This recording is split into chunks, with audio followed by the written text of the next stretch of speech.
Part I. A Discovery About Time. 1.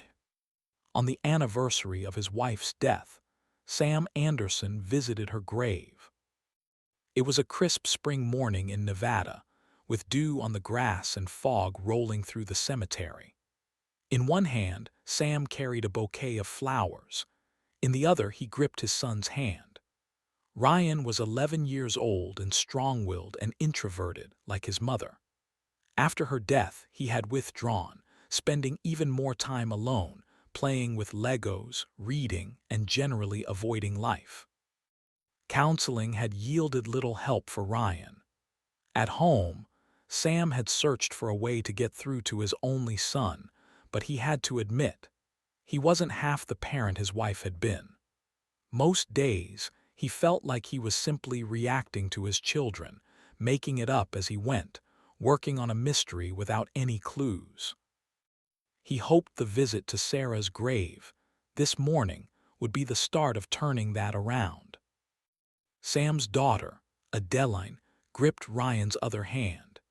She was 19 years old, and to all outward appearances seemed to have coped better with her mother's passing. But Sam wondered if Adeline was just a better actor than Ryan or himself. He worried about that too, about her bottling it all up and carrying the burden of unaddressed grief. Last night he had seen a glimpse of her hidden rage. Adeline was still furious with him over the evening's argument, so angry she wouldn't even hold his hand or look at him. Hence, Ryan walking between them.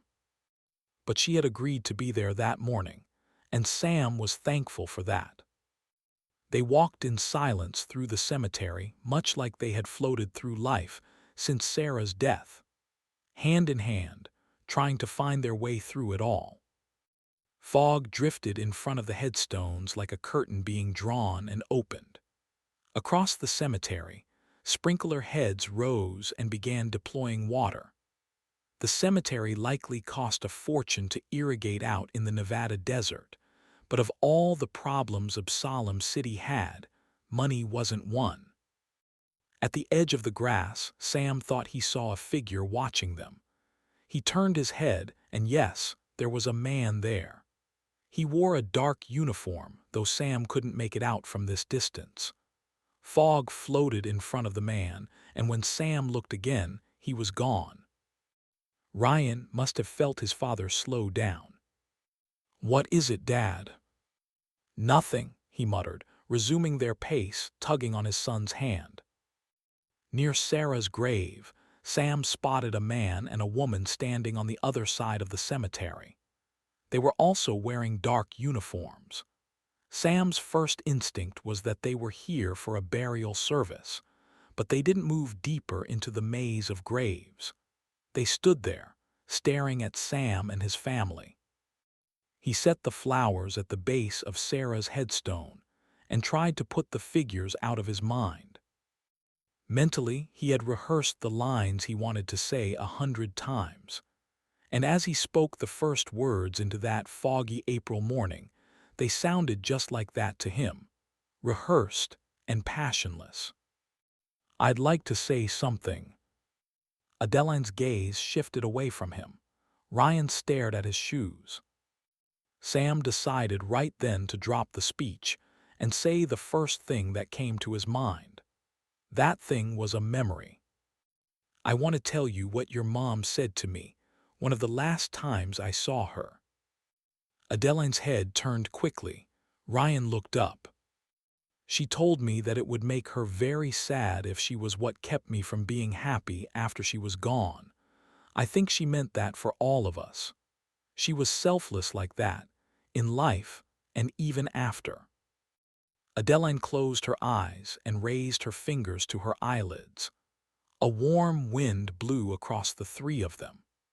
A tear leaked from the edge of Adeline's right eye and lingered there, soaking itself in mascara, and slowly began painting its way down her cheek, as if an invisible hand was drawing war paint on her face. It was the first tear Sam had seen her shed in years. "The second thing she told me is something I think about a lot," Time heals all wounds, but it won't work if you don't give time a chance. That was her point. We just have to accept that sometimes things are going to be hard for a while. If we're strong enough, if we hold on long enough, things will get better. Every year, this hurt we feel is going to get a little better. I promise you. He reached out and pulled Ryan into a hug, and Adeline closed the distance between them and wrapped her arms around Sam and buried her face in his shoulder. He felt the warmth of her tears soaking through his shirt. A buzzing overhead caught his attention. It was a drone, not one but three of them. A computerized voice called through the fog. "Dr. Samuel Anderson, please step away from the others." Sam glanced around the cemetery. What was happening here? "Dr. Samuel Anderson, this is your second warning. Step away and put your hands on your head." "What?" Sam called out. Adeline looked up. "Dad, what's going on?" The three drones were hovering above them now. The computerized voice called again. "Adeline Anderson, step away and put your hands on your head." Sam realized the suited figures he had seen earlier were surrounding them now. There were 7 in all, wearing Absalom City police uniforms, standing with their hands on their belts within easy reach of the handcuffs and stun batons hanging there. The drone called again. "Dr. Samuel Anderson, this is your final warning. You have 5 seconds to separate yourself from the others and place your hands on your head." "Dad," Adeline's voice was ragged and panicked. "It's okay," he whispered as he turned and scanned the police officers, searching for the person in charge to address. "I'd like to talk to—" The sharp pain in his neck was like a bee sting. He reached up and felt a circular piece of metal the size of a coin dug into his skin. He was trying to pry it loose when his vision blurred. His legs went weak, and he fell headfirst into the soft grass. The last thing Sam saw before the darkness swallowed him was the engraved letters on his wife's headstone. 2. When he came to, Sam was lying in a hospital bed. His arms and legs were strapped down. A machine to his left showed his vitals, the charts and numbers updating in real time. Sensors were adhered to his chest and forehead. He felt a slight pinch on his right hand. He looked down and found an IV snaking away, a clear tube with a piece of tape over it. Beside him, a nurse sat on a metal chair, dressed in blue scrubs, reading a digital paper. He looked up and tapped a button on his chest. "Timestamp. Subject is awake and appears alert." Sam felt like his mouth was full of sawdust. He fought through it, forcing the words out. "Where am I?" "Post-arrest medical observation at Absalom City Police, Central Station." "Why?" Before the nurse could answer, the door opened, and a man and a woman walked in, both dressed in suits, gold and silver police badges clipped at their waists. "Dr. Anderson," the woman said, "I'm Detective Billings. This is my partner, Detective Holloway. How do you feel?" "Very confused, not very happy." Billings made no reaction. "You were issued 3 requests to comply, which you refused. You were subsequently restrained in accordance with the standardized arrest protocol, which protects law enforcement personnel and ensures all subjects of arrests are treated uniformly, regardless of—" "Why am I here?" "Dr. Anderson, you're under arrest for the murder of Dr. Nora Thomas." Out of his peripheral vision, Sam saw his pulse number on the machine skyrocket. He opened his mouth to speak, but no words came. Billings held up her arm and tapped a smartwatch. A woman's voice spoke loudly. "You have the right to remain silent. Anything you say can and will be used against you in a court of law. You have the right to an attorney. If you cannot afford an attorney, one will be provided for you. Do you understand the rights that have just been read to you?" Sam lay there, still in shock. "Dr. Anderson," Billings asked. Nora was dead. That was Sam's first thought. How was his second thought?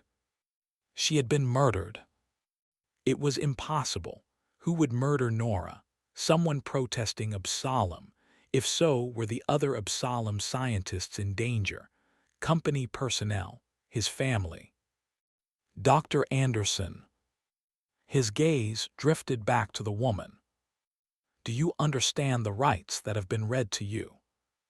"Yes," he muttered. "With these rights in mind, do you wish to speak to me?" "You better believe I want to speak with you. I want some answers." "So do we, Doctor. We're just here to find the truth." "How?" Sam began, but his mind spun, unable to form a question. A million of them fought a war in his brain, none emerging on top.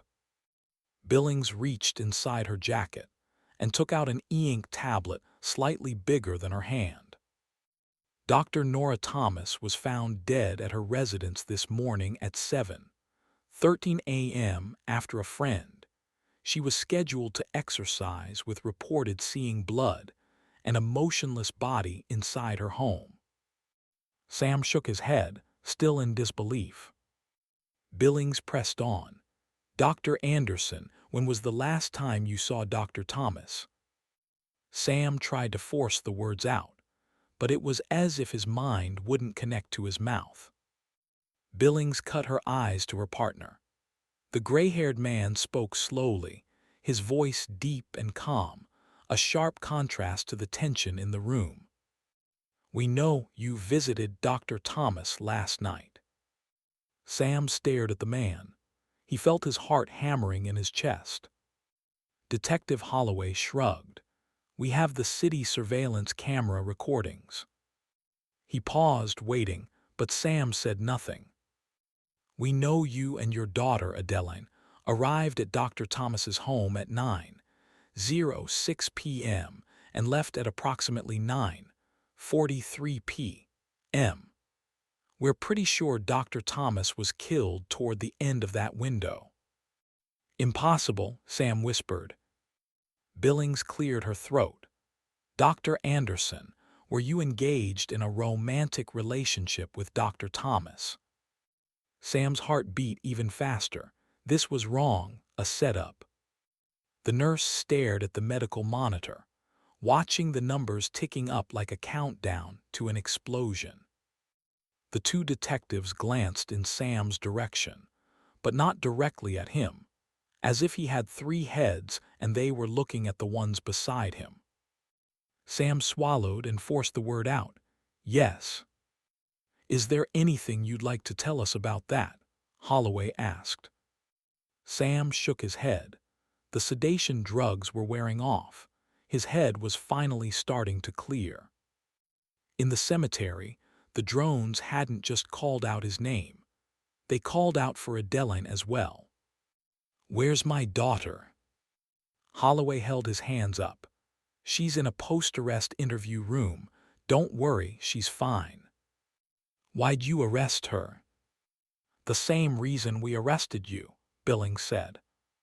Sam sat up and tried to raise his arms, but the restraints caught.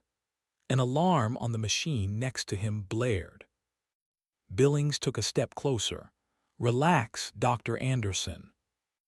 Before he could respond, the door flew open and Sam's longtime friend and colleague, Elliot Lucas, barged in. Close behind him was Tom Morris, the chief counsel for the company they co-founded, Absalom Sciences. Tom spoke over the sound of the alarm. "Don't say another word, Sam." Elliot eyed the detectives. "Why is he strapped down?" "Protocol." Tom pointed at Sam. "I want my client released from police custody right now." Billings shook her head. "That's not possible." Why? Tom asked. Billings didn't flinch. Dr. Anderson is being held on a murder charge, which is subject to Absalom. As I'm sure you know, pretrial bail is not allowed for Absalom-eligible crimes. The risk of flight and risk to the community is too great. A silence stretched out in the room. Billings glanced at Elliot and Tom. Gentlemen, I'm going to have to ask you to leave the room. Tom's eyes bulged. On the contrary, detective, I'm going to have to ask you to leave. I'm this man's attorney, and he doesn't have to speak to you. I want Dr. Anderson moved to a comfortable room where we can talk in private. Billings nodded to the nurse, who stepped closer to Sam and eyed him. Dr. Anderson, do you feel you're a danger to yourself or others? No. The nurse pointed to the band around Sam's right wrist. You're required to wear this medical monitor and locator device at all times. Tampering with it or trying to remove it is a felony. Do you understand? Yes, I understand. The nurse tapped the button on his shirt. Timestamp. Subject is cleared to be held outside of medical observation. 3. After the drone shot her father, Adeline had screamed. The drones had made her step away from her brother. The police moved in then and took her away, to Absalom City's central police station, to a holding room where she now sat in an uncomfortable chair, at a table with nothing on it. She felt confused and scared. The door opened and a man and a woman walked in. They were dressed in plain clothes, their police badges clipped to their belts. Without asking, they sat at the 2 chairs across the table. The woman spoke first. Miss Anderson, I'm Detective Billings.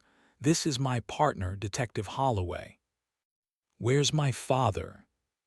He's here, we just spoke to him. I want to see him. Before we get to that, I need to apprise you of your rights. The woman tapped her smartwatch and a recording played, reciting the Miranda warning. Adeline had seen it hundreds of times in movies and TV shows. She never thought she'd hear it in person. This was so bizarre. It had to be some kind of mistake. That was the only plausible explanation. Do you understand the rights that have been read to you? Billings asked. Yes, Adeline said quietly. We'd like to ask you some questions, Miss Anderson. With these rights in mind, are you willing to speak to me? Adeline stared at the 2 detectives. This was all wrong, being arrested, her father being arrested. It had to be a mistake. Talking to them could clear it up. After all, the cops existed to protect people like her father and her. Innocent people. Refusing to answer would look suspicious. Might even land her in trouble. What do you want to know? Last night, you visited Dr. Nora Thomas. Yes. Why? She wanted to give me some things. What sort of things? Items my mother had given her. She thought I might want them. Was that the only reason she wanted you and your father to come over? No. What was the other reason? With her thumb, Adeline began picking at the skin next to the nail on her middle finger. In her mind, she couldn't help replaying the fight that had taken place inside Nora's home. Last night, Billings said carefully, you got upset, didn't you, Miss Anderson? Yes. 4. 2 uniformed police officers led Sam from the hospital-like room to another holding area. To him, the new cell felt more like a one-bedroom apartment.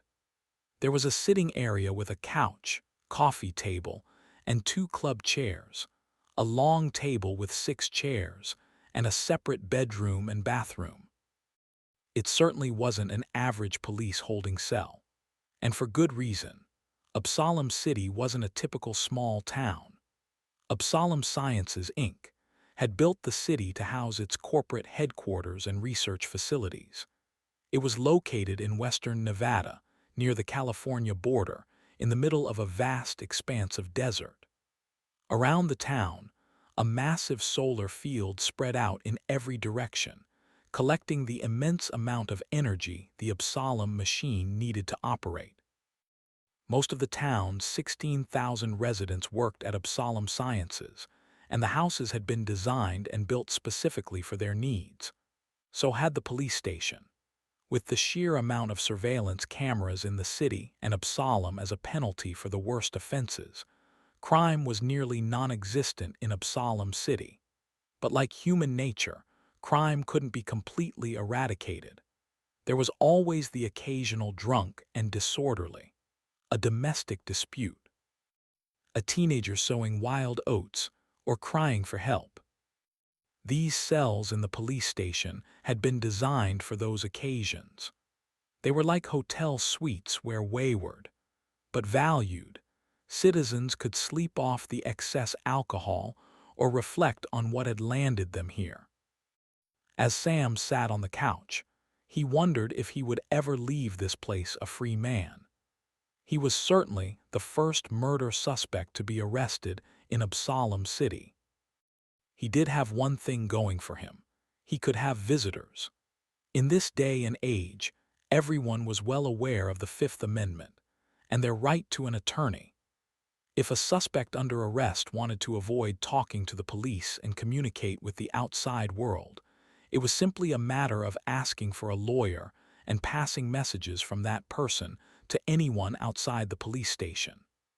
As such, the police were more liberal with allowing people to visit suspects under arrest. In many cases, talking with loved ones even encouraged suspects to confess. And confession was the typical conclusion to crimes in Absalom City, thanks to the ubiquitous cameras recording all public spaces and a well-trained police force. Tom sat in the club chair. Opposite, Sam Elliott plopped down in the other one. "They can't record in this room," Tom said. "Can't even question you here." Sam nodded absently. "They arrested Adeline as well. I want her released. This has to be some mistake." Tom took his phone out and tapped out a text message. Sam leaned forward. "Please, Tom, do it right now. They could be questioning her for all we know." Tom nodded, rose, and left the room. To Elliot, Sam said, "How did you know I was here?" "Danny called me." "How did she know?" "She said the cops came to her house to get access to city and company records. She must have used the cameras and seen you being arrested." They were silent until the door opened and Tom strode back inside. They were questioning her. "What did they ask?" Sam asked. "I don't know, they won't tell me, and they won't release her." "This is insane. What's going on here?" Tom crossed his arms. "I don't know, but it's outside my expertise. I've been in touch with Victor Levy's office. He's flying in from LA right now." "Who?" Tom furrowed his brow. "The celebrity attorney, don't you know?" "I don't need an attorney," Sam muttered. "I haven't done anything wrong." Tom took a sharp breath and exhaled. "Sam, you know I respect you greatly. Your intellect, what you've accomplished, your character, but what you're dealing with here is dangerous." He pointed toward the door. "They don't know you. They are going to follow the evidence, and if it says you're guilty, they will take that over your word no matter what." "Well, frankly, I don't see how the evidence can say I'm guilty if I'm not." "Back up," Elliot said. "Tell us what happened last night." "We should wait for Levy to get here," Tom said. "No," Elliot shot back. "We shouldn't. I know and trust everyone in this room. Some celebrity attorney, forget it. For all we know, he'll leak everything to the press just to get his own name out there." Sam took Tom's silence as some indication that he agreed with Elliot. Last night, Sam began. I came home after the meeting. The meeting in the lab with the 6 of us, Elliot said. Right, I was supposed to have dinner at Nora's house. Adeline and I were both going to go over, but it was too late for dinner when I got home. Adeline and Ryan had already ordered takeout. Elliot nodded. Then what happened? We went over to Nora's anyway. Elliot looked confused, but Tom nodded. Because you had to. Yes, Sam whispered, because we had to. Elliot's gaze shifted between Sam and Tom. The attorney, still looking at Sam, said, because of the pictures. Yes. Elliot stood. What pictures? Nora and I had been seeing each other. Elliot's jaw dropped. What, how long, why didn't you tell me? For a while. We wanted to keep it private until we knew where it was going. But you couldn't hide it anymore, Tom said. Elliot turned and stared at Tom. You knew about this? Of course. He informed Absalom Legal when he got the blackmail message. Blackmail. We slipped up, Sam said. Last week at the conference in Davos, Nora and I had dinner, and we were walking back to the hotel, and it was freezing cold, and I leaned over and kissed her and… Sam shook his head, the memory of that night overtaking him. The way Nora's soft lips had felt on his, the white steam of her hot breath in the frigid night, his arms around her, lifting her gently off the cobblestones. It was more than the memory that gripped him. It was how it felt in his mind, how he had felt that night on the narrow street under the yellow glow of the lanterns, leaning in to kiss her, feeling like himself again for the first time in years. He had realized something then. A part of him that he thought he had buried with his wife was still very much alive, and clawing its way to the surface. Tom, perhaps assuming Sam couldn't, supplied the rest. A photographer snapped some pictures of them. He emailed Sam. The subject was, Love in Absalom, said it was a touching story the world deserved to hear. He was going to sell it to the tabloids unless Sam wanted the pictures for himself. Tom shook his head. Legally, there was nothing we could do. We could buy the pictures, but that's still no guarantee, and a story like that is always going to get out eventually. Sam swallowed. I told Adeline that Nora wanted to give her some things, just trinkets and reminders of Sarah. But the real purpose of going over there last night was to tell Adeline that Nora and I had been seeing each other. We wanted her to hear it from us before she saw it online. Okay, Elliot said slowly. So what happened? We got there around 9. Everything went fine at first. Adeline was thankful for the reminders of her mom. And then, Sam glanced up at the ceiling. And then you told her, Tom said. Yes. How did she react? Tom asked. Sam closed his eyes and slowly shook his head, remembering the scene. She just lost it. Lost it how? Elliot asked. We were in the living room, sitting on couches and chairs just like we are here, and she jumped up and started pacing and yelling at us, telling us we had been sneaking around behind her back, which is technically true. She said that we were a disgrace to her mother's memory, that she was never going to talk to either of us after she went back to college, and that she was leaving the city immediately. Sam took a deep breath. I think it's just the fact that she had kept it all bottled up for so long. She just wasn't ready, not ready for anything to change. She screamed at Nora, told her she wasn't half the woman her mother had been, and that we should both be ashamed of ourselves. She punched the living room wall hard enough to make 2 of the framed photos fall off.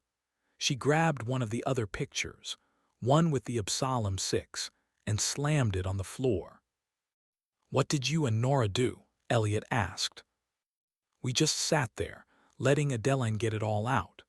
But Nora jumped up when she realized Adeline was bleeding. From the glass in the picture frames, Tom asked. No, from hitting the wall. Her knuckles were bleeding. Nora went to the master bathroom and got some things and tried to clean the wound, but Adeline was still in a rage. She pushed her away. Sam rubbed his forehead. Nora stumbled and slipped on the broken glass on the floor. It all happened so fast. Seeing Nora fall sort of snapped Adeline out of it. She immediately tried to help her up. Elliot stared at Sam. Did she get up? Of course she got up. She landed on her hand on some glass. She had a cut, but she was fine. We both helped her up and washed the blood off. Once Adeline saw that Nora was okay, she just wanted to leave. She stormed out, and Nora assured me she was fine, so I ran after Adeline. I didn't see her when I got home, and she was still angry the next morning, too angry to even hold my hand as we walked to Sarah's grave. Sam closed his eyes and rubbed his eyebrows. It was a disaster, the whole night.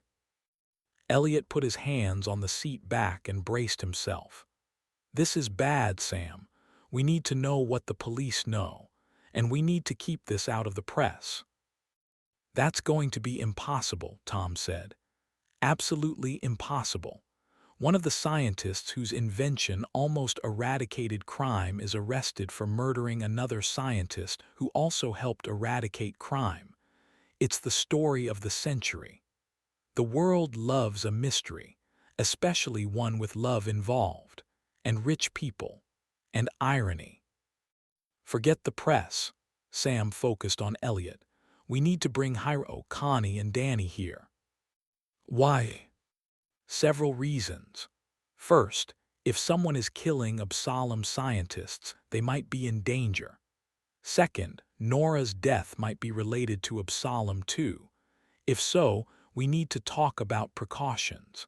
And finally, one of us might know something that could help us find Nora's killer. We're scientists, Sam, not some crack team of detectives. Sam leaned back in the chair. Well, technically, we're frauds, so I'd say that makes us equally qualified for detective work. Tom's head snapped back and forth between Elliot and Sam, finally settling on Elliot. What does that mean? Ignore it, Tom. Sam is under a lot of stress. He doesn't know what he's saying. Oh yes, I do. Get them here, Elliot. And Tom, go get the detectives. It's time we found out what happened at Nora's house after Adeline and I left last night. 5. The police offered Sam lunch, but he was too nervous to eat. Apparently, so were Elliot and Tom. They sat in the small living area, rehashing what they knew, until the door's deadbolt slammed open with a loud crack that made Sam jump. A uniformed officer leaned in.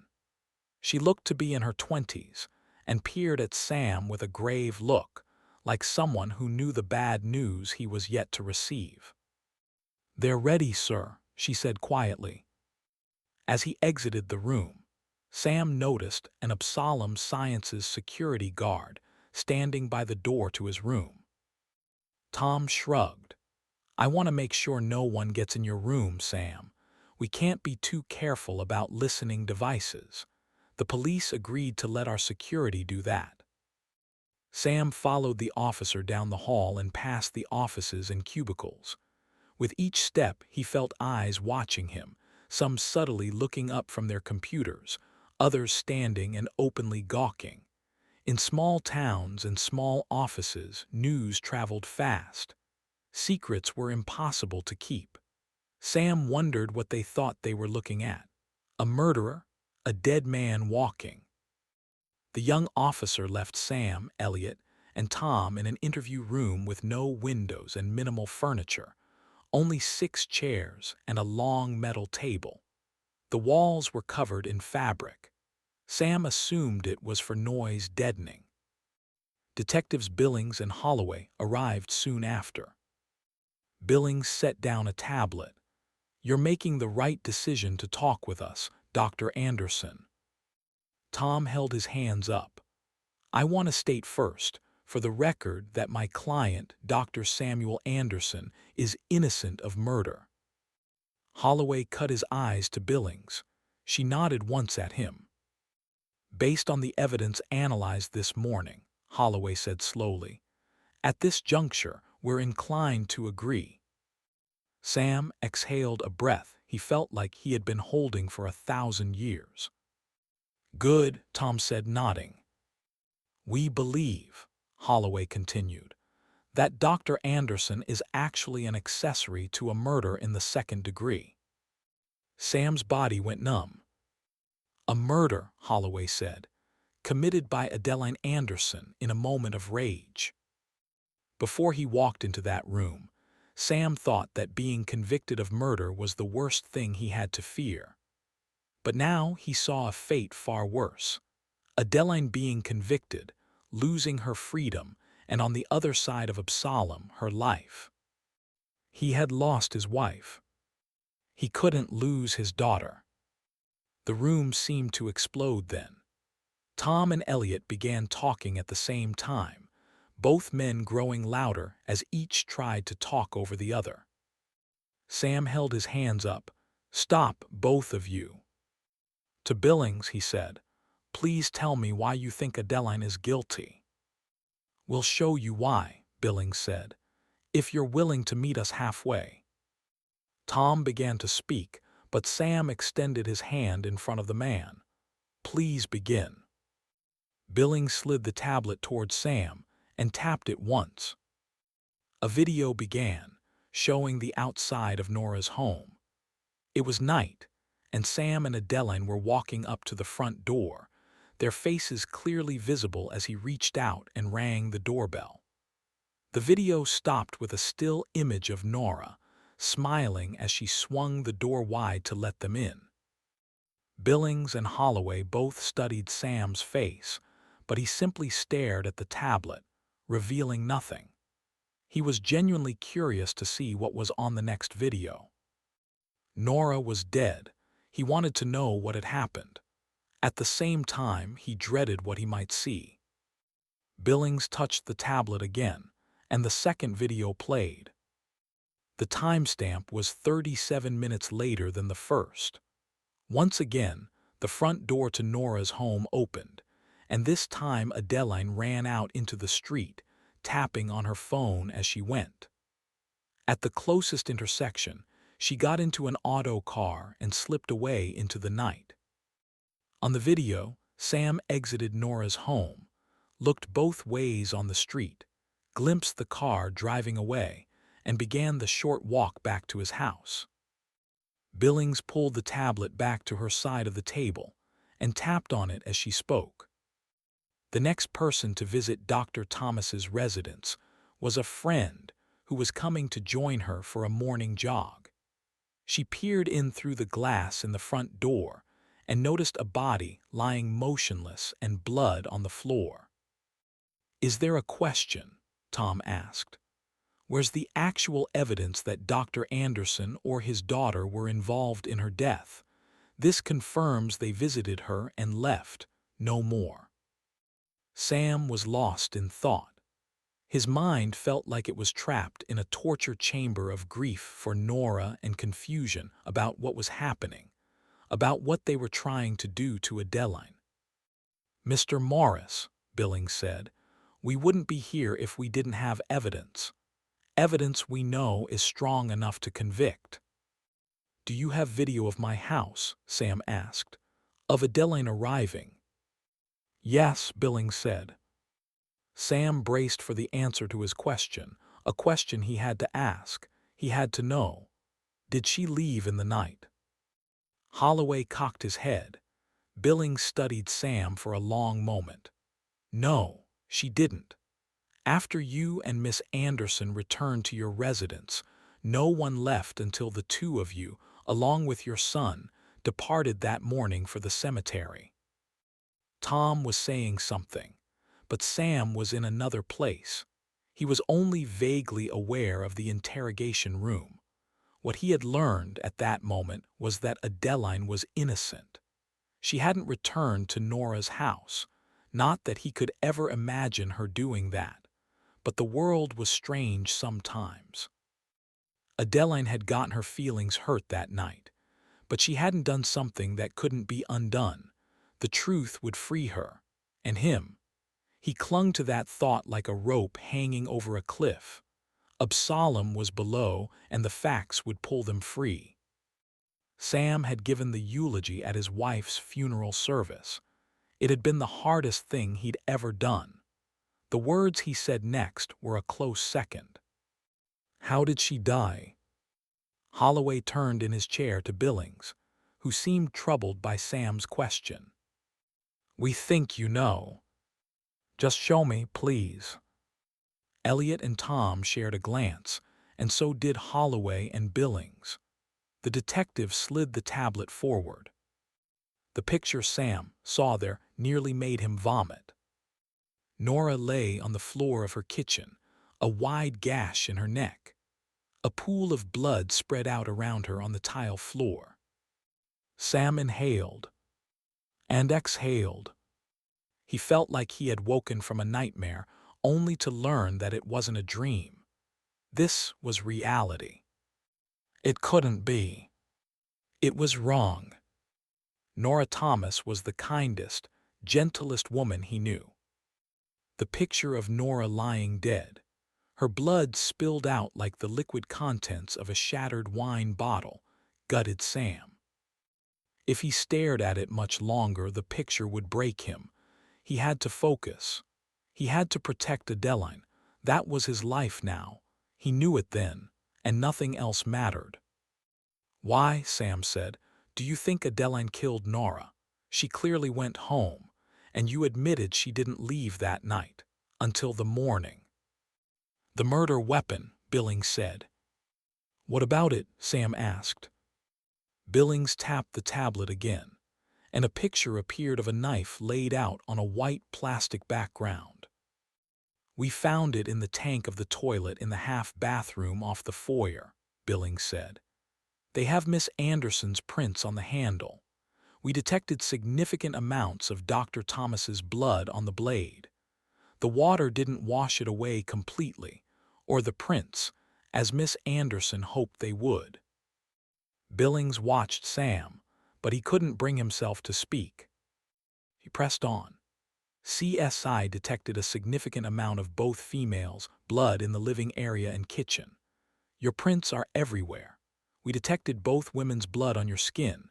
We collected the sample while you were unconscious this morning. We also found trace amounts of Dr. Thomas's blood on your daughter's skin. Lastly, audio from surveillance cameras outside the home confirms the verbal altercation between the victim and Miss Anderson. It overlaps with the deceased's projected time of death. It's easily enough to convict both of you. You were there. Her prints are on the murder weapon. Both of you have blood on your hands." "We're done here," Sam said. "I want to see my daughter right now." "Zix." In the plush holding cell, the door opened, and Adeline marched in, eyes wide. Sam rose from the club chair and held out his arms. She ran to him and wrapped her arms around him and buried her face in his chest and sobbed. A long, ragged cry filled with hurt. It was a single word: "Dad."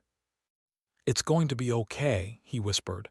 "Did they tell you?" he asked. "Yeah," Adeline sobbed again. "I was so mean to her, Dad, so mean." "You were upset. You had every right to be. It's understandable." She understood, "I promise you."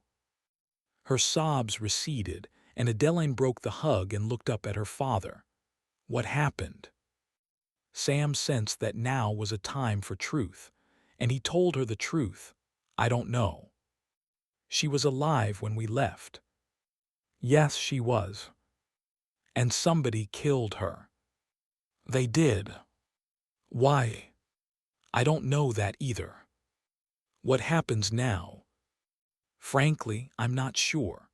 Whoever killed Nora is one step ahead of us, and you're obviously their other target. They're trying to frame me." "It would seem so." "Why?" "I have no idea." Adeline studied her father's face and seemed to decide something. "I don't believe you, Dad." When Sam didn't say anything, Adeline scoffed. "I thought we were done with secrets. Please tell me what you know. That's all I'm asking." Sam scratched the side of his head. "My best theory is that this is somehow related to my work." "As in?" "Absalom." "What about it?" "We've made a discovery. Elliot and Hiro did. A breakthrough. A new version of Absalom. Nora was opposed to it. My best guess is that maybe that's why she was killed." 7.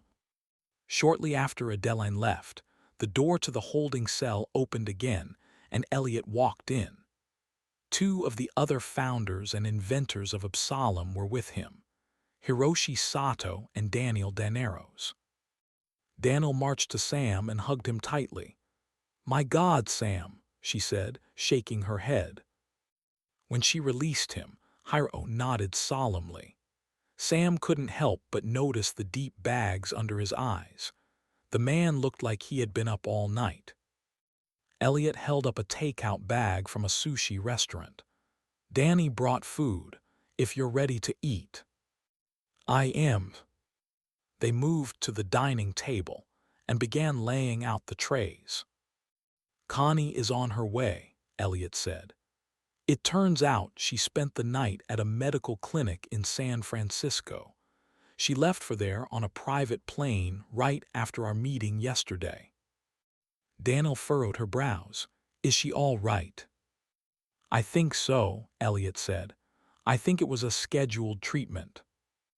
Hiro set his chopsticks down.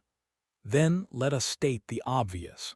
If she was not present in the city, she could not have committed the murder." Hiro had always been the most blunt of the group.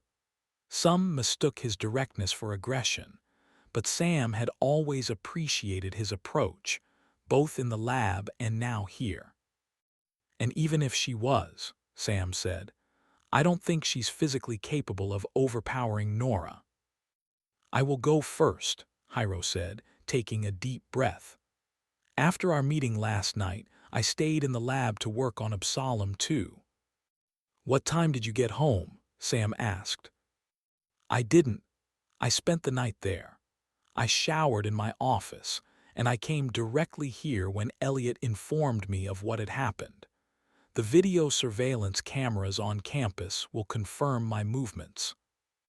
Daniel screwed the top back on her water bottle and set it down. "I went directly home after our meeting last night. I ate leftovers, ran a bath, and read." She glanced at the others. "My home video surveillance will also verify that."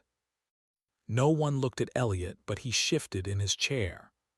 "I went home after the meeting, had a few drinks and went to sleep, but I did call Nora last night." The room was silent and still. "Before or after Adeline and I visited?" Sam asked. "Before." "Why?" Hiro asked. "The obvious," Elliot replied. "I wanted to finish Absalom too. She didn't. She wanted to destroy it." "What was said?" Sam asked. "I asked if I could come over to talk. Nora said no." Elliot glanced at Sam. "She said she was having guests." Sam stared at the table. "How did it go? The discussion about Absalom too?" "How do you think it went, Sam?" When no one said anything, Elliot added, "She was absolutely adamant that we destroy the prototype and cease any further research. It didn't matter what I said." A knock at the door drew the group's attention. Sam stood and opened it and found Constance standing there, a scarf wrapped around her head, brown eyes peering up at him, already filled with tears. She reached out and hugged him. In his arms, she felt small and fragile, and Sam didn't dare hug her tight. Her voice sounded as fragile as her body felt. "I'm so sorry, Sam. How are you holding up?" "All right," he lied. She broke the hug and stared at him. "We're going to figure this out." They joined the others at the table, but Constance didn't eat. She briefly confirmed Elliot's account of what she had done after the meeting, and when the group fell silent, Hiro stood from the table. We must start with motive. I believe the most likely explanation is that Nora was killed because she opposed Absalom too. Elliot stood. I take that as a veiled accusation against me. Your perception is incorrect. Daniel held her hands up. Let's back up a second. Elliot strode to the door. You can back up without me. Elliot, where are you going? Daniel asked. This will hit the press soon. We need to make a statement. If we don't, the narrative will get away from us. Hiro cocked his head. And what precisely is our narrative? The truth. A wonderful human being was tragically and senselessly taken from us. And Sam Anderson and his daughter had nothing to do with it. Without another word, Elliot marched out. He's right about the press, Constance said. If the public perception is that you're guilty, it'll be hard to change that even after the facts come out. And kids can be cruel. We need to get ahead of this for Ryan's sake. True, Sam muttered. Back to motive, Daniel said. I'm not sure the Absalom connection is right. How so? Hiro asked. I think Absalom and the next generation of it is on our minds, and that's the first thing we see. But we should look at the more obvious motives, the two classic reasons for murder. Which are? Sam asked. Love and money. Sam shrugged. Not sure that helps. If love is the motive, that would seem to lead back to me. But framing you doesn't, Daniel said. Think about it. What if the person who killed Nora was in love with her? The killer finds out you've been seeing her. They know it's getting serious, and they can't handle it. Then why would they frame Adeline? Constance asked. Daniel focused on Sam. I believe you can answer that. Maximum pain. Daniel nodded. The only thing worse than losing your future is seeing your kids lose theirs. Whoever killed Nora might have seen an opportunity to strike back at both of the people responsible for their unreturned affection, Nora and Sam. That leaves money, Hiro said. And Nora would have left a lot of it, Daniel said. Her shares in Absalom Sciences are worth billions. Hiro nodded. But she doesn't have any children, and she's a widow. Who would it go to? I think we should find that out. And I think we should make a list of everyone who knew the contents of her will. I agree, Sam said. But if it's for the money, why frame me? Convenience, Daniel said. In homicide investigations, the police almost always start with lovers and former lovers. You were there. There was an altercation. It works out well. Next steps, Constance asked. I'll call Tom Morris, Daniel said. Nora may have filed her will with the company. I'll start trying to track down any former romantic acquaintances, Hiro said. Sam turned to Daniel. I hate to ask, but Ryan's still here at the station. And you want me to keep him? Of course. I'm happy to, Sam. When they left, Sam began clearing the takeout containers from the dining table. A small slip of paper was lying under one of the sushi trays. At first, Sam thought it was the message from a fortune cookie, but there weren't any of those with the meal. He picked it up and read the short message. Look under the table. He felt his pulse quicken. Still holding the slip of paper, he moved to the door, locked it, and set the short note back on the table. They would need to get fingerprints off of it, though he figured that was likely a long shot. He looked under the dining table, but there was nothing there. He got down on his hands and knees and crawled under and peered up. Taped to the underside of the table was a small cream-colored envelope. 8. For a while, Sam simply stared at the envelope attached to the bottom side of the dining table. He knew he should call the police and have it fingerprinted and analyzed. But what if it incriminated him somehow? Whoever had taped it there was clearly a step ahead of him. And there were only 4 people who could have put it there.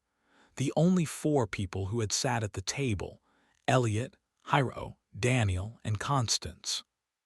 His closest friends and colleagues. Could he add Tom Morris, the Absalom chief counsel, to the suspect list? Sam thought back. No. The entire time Tom had been in the room, he had sat in the lounge area, never at the dining table. Could someone else have gotten in here? No. The room had been guarded by a staffer from Absalom Security while he was gone. It had to have been left by one of the 4. Sam reached up, pulled the envelope free, and flipped it over. The entire outside was blank. He opened it, slipped the folded page out, and read the typed message. Sam, you have a choice. Confess to Nora's murder, and Adeline will go free. No harm will come to her. If you refuse, I will send the police irrefutable evidence of Adeline's guilt. You have until 5 p.m. Choose wisely. Absalom awaits. The small page shook as Sam's hand began to tremble. His chest heaved as he sucked in breath after breath, but try as he might, he couldn't fill his lungs. It was like they were shrinking. He was suffocating. His legs felt weak. He staggered to the couch, closed his eyes, and tried to breathe. He was losing the battle. He was dying. A knock at the door sounded a million miles away. Dr. Anderson. The man's shout was muffled, as though Sam was underwater. Dr. Anderson, are you all right? Sam's vision spotted. A wave of nausea overtook him. His last thought before he passed out was of the note. He couldn't let them find it.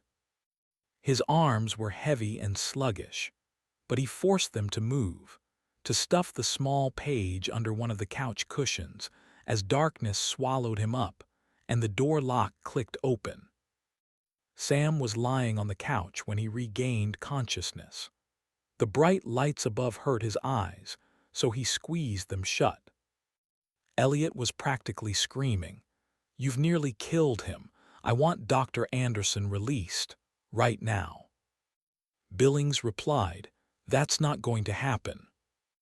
Elliot again, So help me God, if this man dies here, I will bury this police station in lawsuits. The paperwork alone will kill every last one of you. Another man spoke then. Sam thought it was the nurse from the post-arrest room. We could move him to the hospital for continuous observation.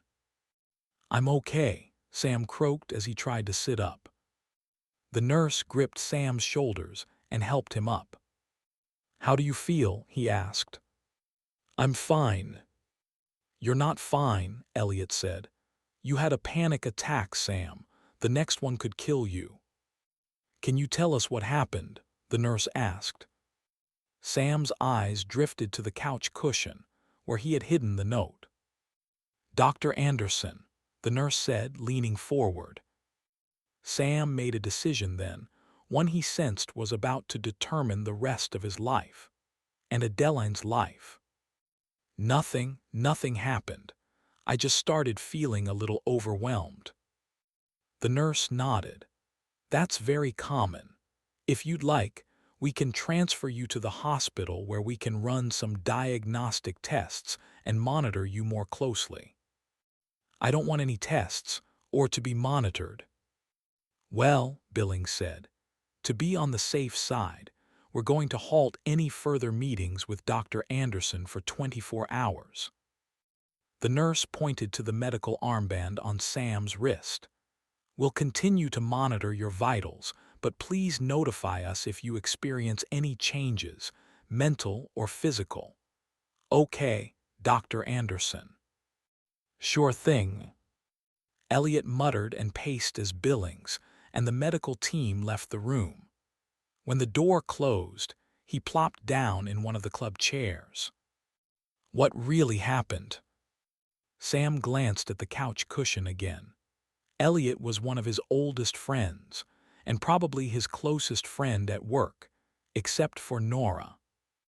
But for some reason, Sam couldn't bring himself to show him the note. At least, not yet. Maybe it was because Nora was opposed to Elliot's Absalom breakthrough. That was as close to a murder motive as Sam could see right now. The other problem was that, deep down, he sensed that if he showed Elliot the note, he might take it to the police, or even the press, to prove Sam's innocence. There were too many unknowns. Sam had to decide who to trust. For some reason, Elliot wasn't one of those people. It all just sort of caught up with me. I'm fine. We're going to figure this out. Victor Levy should be here within the hour. When Elliot was gone, Sam glanced at the clock on the wall. It was 1:43 p.m. He had a decision to make, and soon. 9. When the door to the suite opened again, Elliot walked through, followed by Tom and a well-dressed man with coiffed hair. He looked like he had just sauntered off the set of a Hollywood movie. Sam, Tom said, "This is Victor Levy." "I'm sorry we had to meet under these circumstances, Dr. Anderson, but I assure you, I'm going to do all I can for you and your daughter. We're going to handle this situation." Against his will, a flicker of hope rose inside of Sam. The group moved to the couch and chairs, sat, and Levy opened his briefcase. "Dr. Anderson, I'm going to start by telling you how we're going to win this case. Call me Sam. Sam, do you know what mutually assured destruction is?" "Sure." "That's how we win, Sam. We attack the system itself." Levy held up his hands. "But let me back up a second. I couldn't be here sooner because I wanted to review the evidence against you and learn about you and the other individuals involved." He paused a moment. "Do you know the best thing about the American criminal justice system?" Sam shook his head. The question sounded rhetorical to him. "Do-overs," Levy said. "If at first you don't succeed, you try again." "Appeals," Tom said. "That's right, Tom." Levy put a hand on the other attorney's shoulder. "But Absalom changed that. You can't get an appeal for a client who no longer exists in this universe. So we're going to have to start right there." Levy waited. Sam thought for dramatic effect, then proceeded. "The first thing we're going to do is scare the world to death. We're going to pose a simple question. Could sentencing Sam and Adeline Anderson to Absalom end the entire world? This is going to be a different kind of trial, Sam, one that will have the public enraptured. Why? Because everyone watching is going to think their lives are on the line too. It's going to make the O.J. trial look like a box office bomb." "What exactly are you saying?" Tom asked. Levy pointed to Sam. "We have one advantage here, gentlemen. Our defendant is unique in one very important way. He is one of the inventors of Absalom." Elliot shrugged. "Why does that matter?" "It might not," Levy said. "But the question is, what if it does? What if, by the act of creating Absalom, Sam is somehow tethered to it in ways we don't understand, by some connection of quantum entanglement or a space-time mechanism we don't fully understand? And what if, by sending him through Absalom, we somehow break the causality bridge that created our entire present existence? What if, by sentencing Sam to Absalom, we're sentencing our entire present reality to non-existence? Is that a chance the world can take? To punish one man and his daughter for a crime of passion, a crime we intend to sow doubt about as well?" Elliot rolled his eyes. "That's not even scientifically accurate." "Does it have to be?" Yes, Elliot said, it has to be. This is a court of law, Dr. Lucas, not a laboratory. The laws of quantum physics are a bit player in the great experiment of justice. Do you know what the prevailing force is in a courtroom? Sam sensed that this was another rhetorical question. They were getting a real preview of Levy's courtroom performance skills. Elliot, however, took the bait, instantly answering, truth. Fear, Levy shot back. Elliot's eyebrows bunched together. Fear. Fear, Dr. Lucas. Everyone in that courtroom is scared of something. The defendant is afraid of being convicted. Myself, I'm scared of losing, because losing trial attorneys become former trial attorneys. The DA is scared of losing too, because superstar DAs become attorney generals and if they're lucky, senators, governors, and occasionally presidents. They're thinking about their book deal too, and who will play them in the miniseries. The judge is thinking about their next appointment or election. The jury is thinking about their own reputation. In the paper and on TV, they'll be anonymous, juror number 3 and juror number 9. But let's face it, their identities will leak. Online discussion boards will be obsessed with every aspect of this trial, including the jurors. There will be a daily, even a real-time dissection of every witness who takes the stand and every potential tell from those 12 men and women in the jury box. Their backgrounds will be exposed, their potential biases analyzed. Elliot held his hands up. I still don't get it. You're looking at it like a scientist, Levy said. I fail to see the flaw in that, Elliot shot back. Levy let the silence draw out. Sam thought it was to let Elliot's momentum fade, which worked. When Levy spoke again, his tone was almost reflective. Gentlemen, let's back up for a moment. Let's look at this from the public's point of view, because ultimately that's the true court in which our first trial will be adjudicated. Levy spread his hands. First, consider what the public knows about Absalom. It's a machine that sends the world's worst convicted criminals back in time. Serial killers, terrorists, genocidal dictators, war criminals. They go into the Absalom chamber, and in a flash they are gone from this world, sent back in time, hundreds of millions of years in the past, to the age of the dinosaurs. They'll be alone for the rest of their life. They'll die a terrible death. And do you know what the worst part of it is? This time Levy didn't pause for dramatic effect. He pressed on. The unknown. That's Absalom's true power. That's why every person on earth knows the phrase, a fate worse than Absalom. Because no one knows for sure what exactly happens to those sentenced to Absalom. We just know they disappear from our world and never come back. And that's terrifying, even to the world's worst criminals. Elliot rolled his eyes. We know what happens to them. How do you know? Levy asked, his voice reflective. Entanglement proves. Levy quickly pointed at Elliot. Exactly, Dr. Elliot. Your entanglement data shows that Absalom payloads arrive in the past, and the reason the entire system works is that they don't arrive in our past.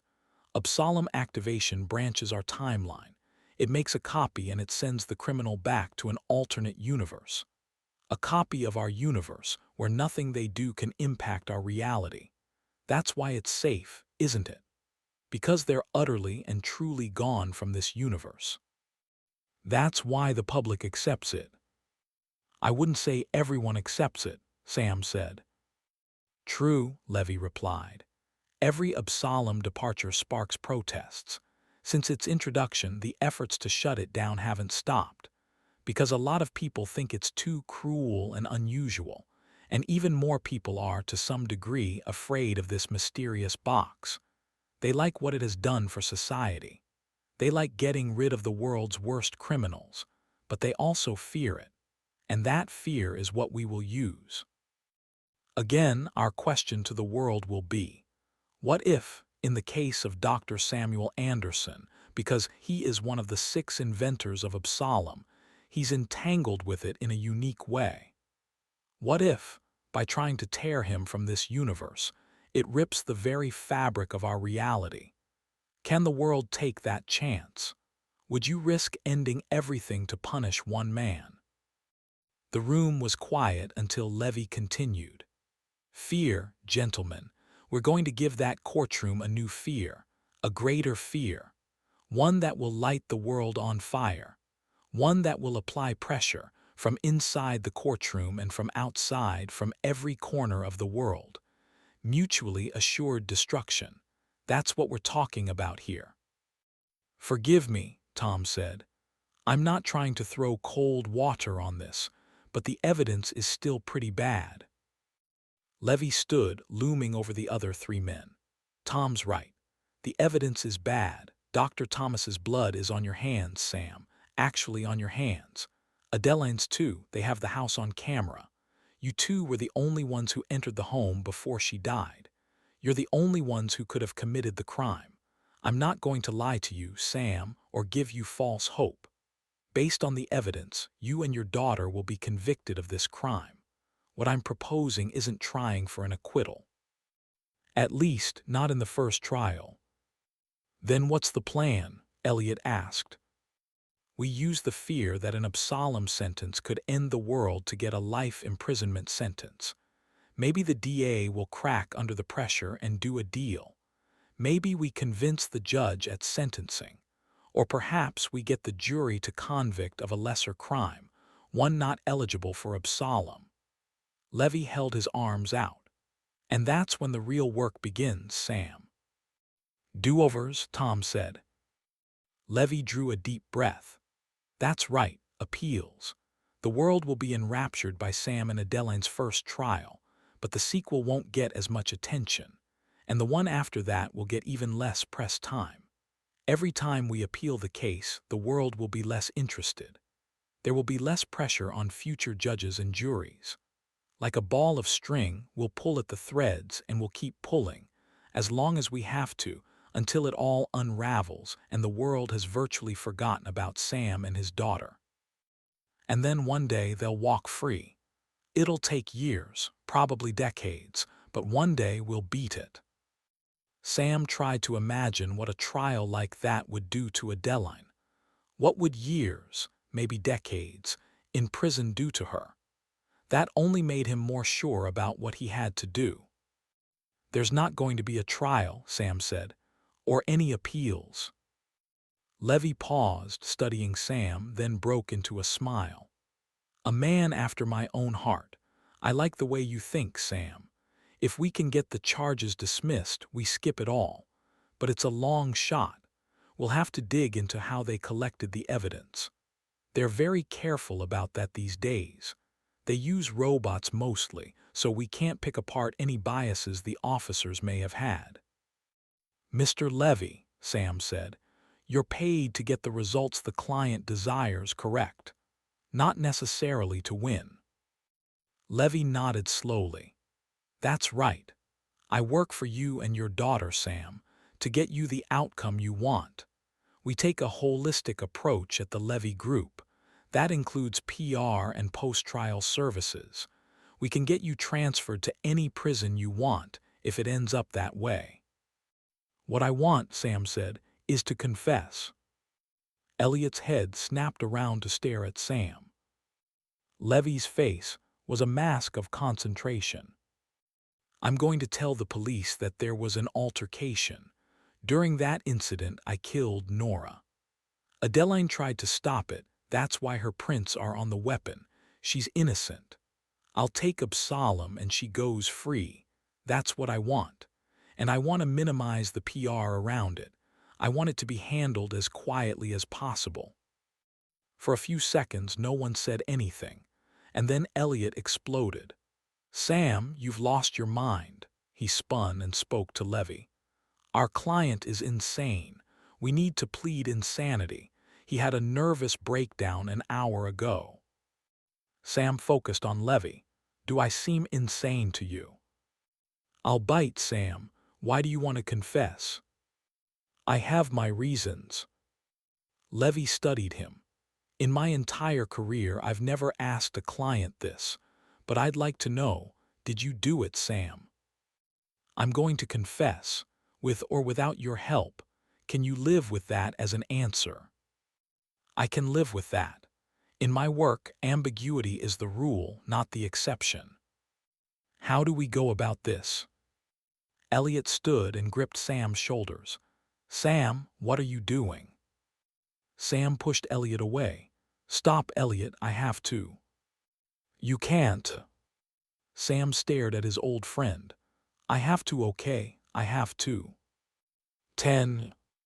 Adeline couldn't stop thinking about Nora and her father and last night. She had replayed the scene in her mind 100 times, but that only made her feel worse. She regretted what she had done. It was all her fault. If she hadn't lost it, if she hadn't lashed out, maybe Nora would still be alive. Maybe she and her father would still be free. The door to her suite opened, and two of her father's friends, Elliot and Tom, strode in. Behind them was a man she didn't know. The stranger introduced himself as Victor Levy, an attorney Adeline's father had hired to represent them. He set a recorder on the coffee table and asked what Adeline had said to the police. When she had told him, he said something Adeline had been hoping to hear since this morning. We're going to get you out of here, Miss Anderson. Soon, I hope. Sam checked the time. 2:54 p.m. That meant it was almost 11 in the evening in London. But Sarah's sister, Amanda, was a night owl. She was Sarah's only sibling and had never married, unless one counted her marriage to her job as a stage actress. Sam picked up the phone and talked with the police operator. They didn't seem to have any issues placing the call. After all, Sam was allowed a phone call, and technically, he hadn't used it. Amanda answered on the third ring, sounding confused. Hello. Hi, it's Sam.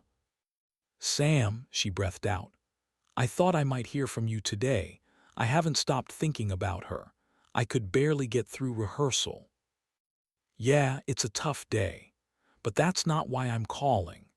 Listen, I know this is unexpected, but I'm wondering if Adeline and Ryan could come and stay with you. Well, it's not a good time, Sam. We're set to go out on tour on Monday. They could come around the end of June. No, I'm not saying for a visit. I mean permanently. I don't understand. What are you playing at? I'm going away, Amanda. To where? Why, what has happened? I can't tell you. At least not yet. I just need to know if you can take them. Well, frankly, no, I can't. My life simply isn't set up to have children at home, and to be quite honest, I'm not sure I am either, and I'd like to know what this is all about. I think I'm owed that much. You sure are. I'll call you back, Amanda, when I can and when I can tell you. When they had hung up, Sam paced the room, mentally debating who would be the best guardian for his children. Adeline was technically already over the age of majority in the state of Nevada, but she couldn't reasonably adopt Ryan or raise him. Sam couldn't ask her to do that, and she was still enrolled in college. His first thought was Elliot, but the more he thought about it, the less he liked that idea. A knock at the door brought him out of the mental debate, and Sam found Levy and Tom waiting outside. When they were seated, Levy said, "We have an agreement with the DA in principle. Our offered account agrees with their evidence, and I think, between you and me, they also would rather avoid a trial. So what happens now? They want to see the exact text of the confession before they'll formally make an offer. Then you'll sign it." Levy took out his laptop, and the three of them worked on the language until they were satisfied. When they were done, Sam made one last request. "I need to see Danny." "I'll tell her," Tom said. As the two attorneys were leaving, Levy paused. With my clientele, I see some pretty strange cases. But once I get the whole picture and study it long enough, it makes sense, even the crazy things people do. But I've been trying to get my head around this one, Sam, and I can't. Maybe it will one day, if you give it enough time. 11. Daniel sat across from Sam, a somber look on her face. He inhaled and said the words he dreaded saying. I've confessed to Nora's murder. In his mind, Sam had imagined a number of reactions from Daniel: shock, rage, confusion. He saw the last thing he expected: nothing. Daniel didn't react at all. Who told you? Sam asked. Elliot called me. He was drunk and enraged. He wants me to talk you out of it. It's already done. Daniel nodded. Are you going to ask me if I actually did it? I don't need to. I already know the answer. Sam had wondered how she would take his confession. Her and his other friends and colleagues. It was one thing to be accused of a crime. It was another to confess. Her reaction was a relief, knowing that even if he was convicted, it wouldn't change her mind about him. Do you know why I asked you here? Daniel nodded. I do, but tell me anyway. When I'm gone, Sam swallowed. I need someone to take care of Adeline and Ryan, to provide a home and watch out for them, and serve as a legal guardian for Ryan. Daniel waited and Sam continued. We don't have any family, none that can take them. I thought about asking Elliot, but he drinks too much. He works too much. And I think, Sam clenched his teeth. You think he might have done it, Daniel said, sparing him from having to say it, which Sam was thankful for. What about Constance? Daniel asked. She's too sick. And Hiro, well, I think he's still struggling with his problem. My answer is yes, Sam. I promise you, I'll do my very best to care for them the same way you and Sarah would have. I know you will. You know you were always very special to Sarah, almost like a daughter to her. After a pause, he said, Can I ask you a question? Anything. Why didn't you ever get married? Daniel shrugged. Work mostly. There was never enough room for what I knew I had to do and someone else. Sam rose, assuming the meeting was over, but Daniel held up a hand. Sam. He raised his eyebrows. We're wasting time. Wasting time. We need to be working on the only thing that matters now. Which is figuring out how to get you back after Absalom sends you to the past. That's impossible. Today it is, but not one day. I'm going to make sure that day comes, that you see your family again, Sam, but I need one thing from you. What's that? Your help. Sam made another important decision then. He reached under the couch cushion and handed Daniel the note. I found it taped to the bottom of the dining table. She scanned the page quickly and looked up. You were going to keep this from me, weren't you? Yes. Why? Because I think whoever is doing this is way ahead of me and unbeatable. I don't ever want to hear you say that again. Or think it, Sam. That's a dangerous thought. She set the note between them. Do you ever wonder what happens to them, the people we send through Absalom? A lot, actually. They're alone in the distant past, millions of years ago.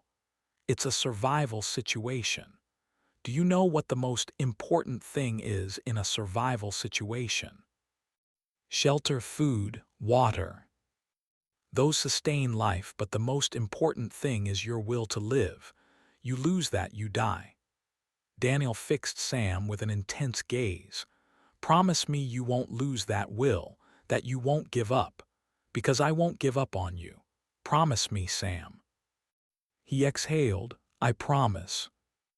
Daniel held up the note. Who do you think wrote it? It has to be either Elliot, Hyro, or Constance. They are the only ones that sat at that table, besides you and me. And you're assuming it's not me. I'm betting my life and my family's future that it is. Of the three, who do you think did it? Sam tilted his head back. Elliot is the most likely. He's got a motive for Nora's murder. She opposed Absalom too. So did I. That gives him a motive to get rid of me as well, and to scare the others into helping finish his work. Sam shook his head. But I refuse to believe it. He's one of my oldest friends, and I just don't think it's him. Connie. I can't see it. For the same reason I know she can't take Adeline and Ryan. She's too sick. And she wasn't even in town that night. She could have hired someone. True, but I doubt it. Hyro. Wouldn't hurt a fly, Sam said. I don't think it's him. Then who? That's the question. I simply have no idea who could have done it. That's one of the reasons I confessed. But that's not my greatest concern. What is? I fear that Nora was just the start, that they got rid of her for a reason we can't see, and that the same thing is going to happen to others. Maybe you, or Elliot, or Adeline. When I'm gone, the killer will still be here. 12. The door opened, and Adeline looked up to see Daniel Daneros, one of her father's friends and colleagues. Adeline had known the woman for a long time. She had been close with Adeline's mother, but she hadn't seen her that much in recent years. Daniel hugged Adeline and explained that she would be coming home with her. I want to see my father. We're working on that. What's happening? Why are they releasing me and not him? I'll explain when we get home. Daniel's home was quite similar to the one Adeline shared with her father and Ryan, almost eerily so. In fact, the bedroom Daniel led her to was a near mirror image of Adeline's own bedroom. The size was the same, and the bed was in the same location. Even the furniture was a similar style. Daniel seemed to read Adeline's unease. It's the same builder and floor plan, with some slight modifications. Same interior designer too. I want answers. You should sit down, Adeline. I don't want to sit down. Daniel placed a hand gently on Adeline's shoulder, guided her to the bed, and sat beside her. What I'm about to say is going to be hard to hear. What is? It's going to hurt, but I promise you it's going to get better. You just have to give it some time. Adeline's eyes filled with tears. Somehow, in that moment, she knew what Daniel was going to tell her. One feeling rose above the others: rage. Everyone keeps telling me everything is going to get better, but things just keep getting worse. They always do, Daniel said, before they get better. A short time after he signed the confession, they came to transport Sam. The guards shackled his feet, but they didn't handcuff him. They put him in a straitjacket. One of them, a young man who looked to be in his early 20s, shrugged as he held the garment up. I'm sorry, sir, but it's protocol. Sam understood. People sentenced to Absalom were desperate individuals. They had no future, nothing to lose, no hope. People with nothing to lose were the most dangerous thing in the world. The transport van was windowless. 2 guards sat across from Sam, stun batons in their hands at the ready.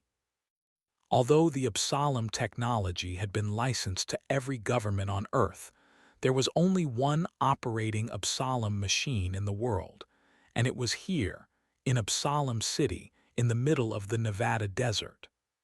The reason was simple: safety. Victor Levy had been right about one thing. The world was still a little afraid of Absalom. in the same way they had feared the atomic bomb and the Large Hadron Collider when it had first started up. It was a new technology, one that seemed almost surreal at first, a leap forward some still weren't comfortable with. If there was an accident with Absalom, people didn't want it to occur near a populated area. The other reason Absalom Sciences kept the only functioning Absalom machine under their control was practical. They didn't want anyone studying the technology and reverse engineering it. At the moment, they had a monopoly on exiling criminals from this universe. Sam felt the van angle downward. They were on a descending ramp now, which meant they had reached the Absalom departure facility in the heart of the city. The cell they led Sam to wasn't nearly as plush as the holding room at the police station. It also had a few strange modifications. The walls were padded. There was no metal at all. No bathroom. No mirror. Only a soft floor, a ceiling that couldn't have been over 8 feet tall, and a squishy foam mattress. He understood why. There was no way for an Absalom prisoner to hurt themselves in here. The guards removed the straitjacket and left Sam alone in the room for a long time. How long, he didn't know. There was no clock and no view of the sun. A woman's voice came over the speaker and asked him a series of questions, one Sam had anticipated. What would he like his last meal to be? Who would he like to be present for his Absalom departure? Would he like to update his will? Who would he like to visit with before his departure? When Sam had finished answering, the woman told him that he had received several requests for visitation and that it was up to him if they were allowed to visit. The list was one he could have guessed: Elliot, Constance, Hyro, Daniel, and Adeline. Sam said yes to all of them. He needed to say goodbye. 13. In the padded cell, one of the wall panels lifted slightly, revealing a styrofoam tray with dinner. Sam took it, but he couldn't bring himself to eat. The woman's voice over the speaker asked if he wanted to watch a movie or TV, or read a book, or listen to an audiobook. Sam didn't. He wanted to think. It was the only thing that might save his life and his family. The lights dimmed soon, and Sam lay there on the mattress, staring up at the padded ceiling, trying to wrap his mind around what was happening. Sleep wouldn't come, but at some point in the night bad thoughts did, thoughts of blaming himself and others, and even worse than that, what-ifs.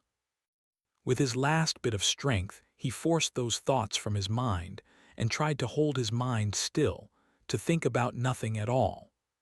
Somewhere in that void, sleep found him. He didn't know how long he had slept, but Sam sensed that it hadn't been much time.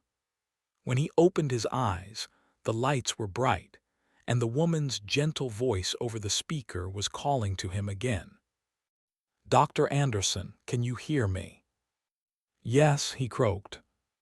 One of the wall panels opened, like a door swinging in, revealing a shower stall, a toilet, and a sink.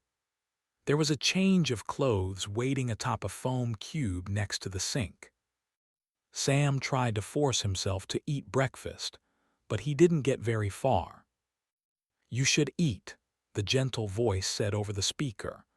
"Food may be harder to find on the other side." The other side. So that's what they called the world waiting beyond Absalom. It sounded so benign when you put it that way. Regardless of the syntax, the reminder motivated Sam to finish the tray. When it was gone, another padded wall panel swung in, revealing a small desk and a soft stool built into the floor. The wall ahead was glass, and there was an empty visiting room on the other side. "Are you ready for your first visitor?" the voice asked. Sam thought no, but said yes. Elliot was the first to arrive. His eyes were bloodshot. He hadn't shaved and he fidgeted in the chair. He asked the question Sam expected, "Why?" And Sam gave him the only answer he had, "Because I had to."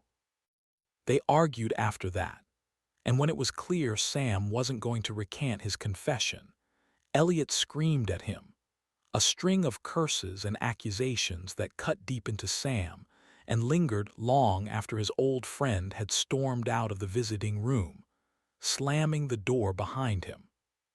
Sam hoped those wouldn't be the last words Elliot said to him, for Elliot's sake. He knew the man would feel guilty about it, at some point. Constance was next. She looked even more fragile than she had the day before in body and mind. Her bottom lip quivered, and her eyes gushed tears. Her voice shook so much Sam could barely make out the words. "Why, Sam, help me understand why you're doing this, please." "I can't, I'm sorry." Hiro arrived shortly after Constance had left. His face was a mask, and his words were to the point. "How can I help?" "There's nothing to be done now. It would be a shame if Absalom experienced a technical difficulty. It's a very complex device. A routine check could reveal potential malfunctions. Our clients require our technical sign-off before operating it." "Don't do that. It would buy us time." "Not enough time, Hiro." After lunch, Daniel arrived. Her face was pale, and dark bags loomed under her eyes. "You've been up all night," Sam said. "Look who's talking." "Why?" Daniel took out a printed page with a timeline and percentage numbers next to the date ranges. "You've plotted my destination date." "Probable destination date," Daniel said.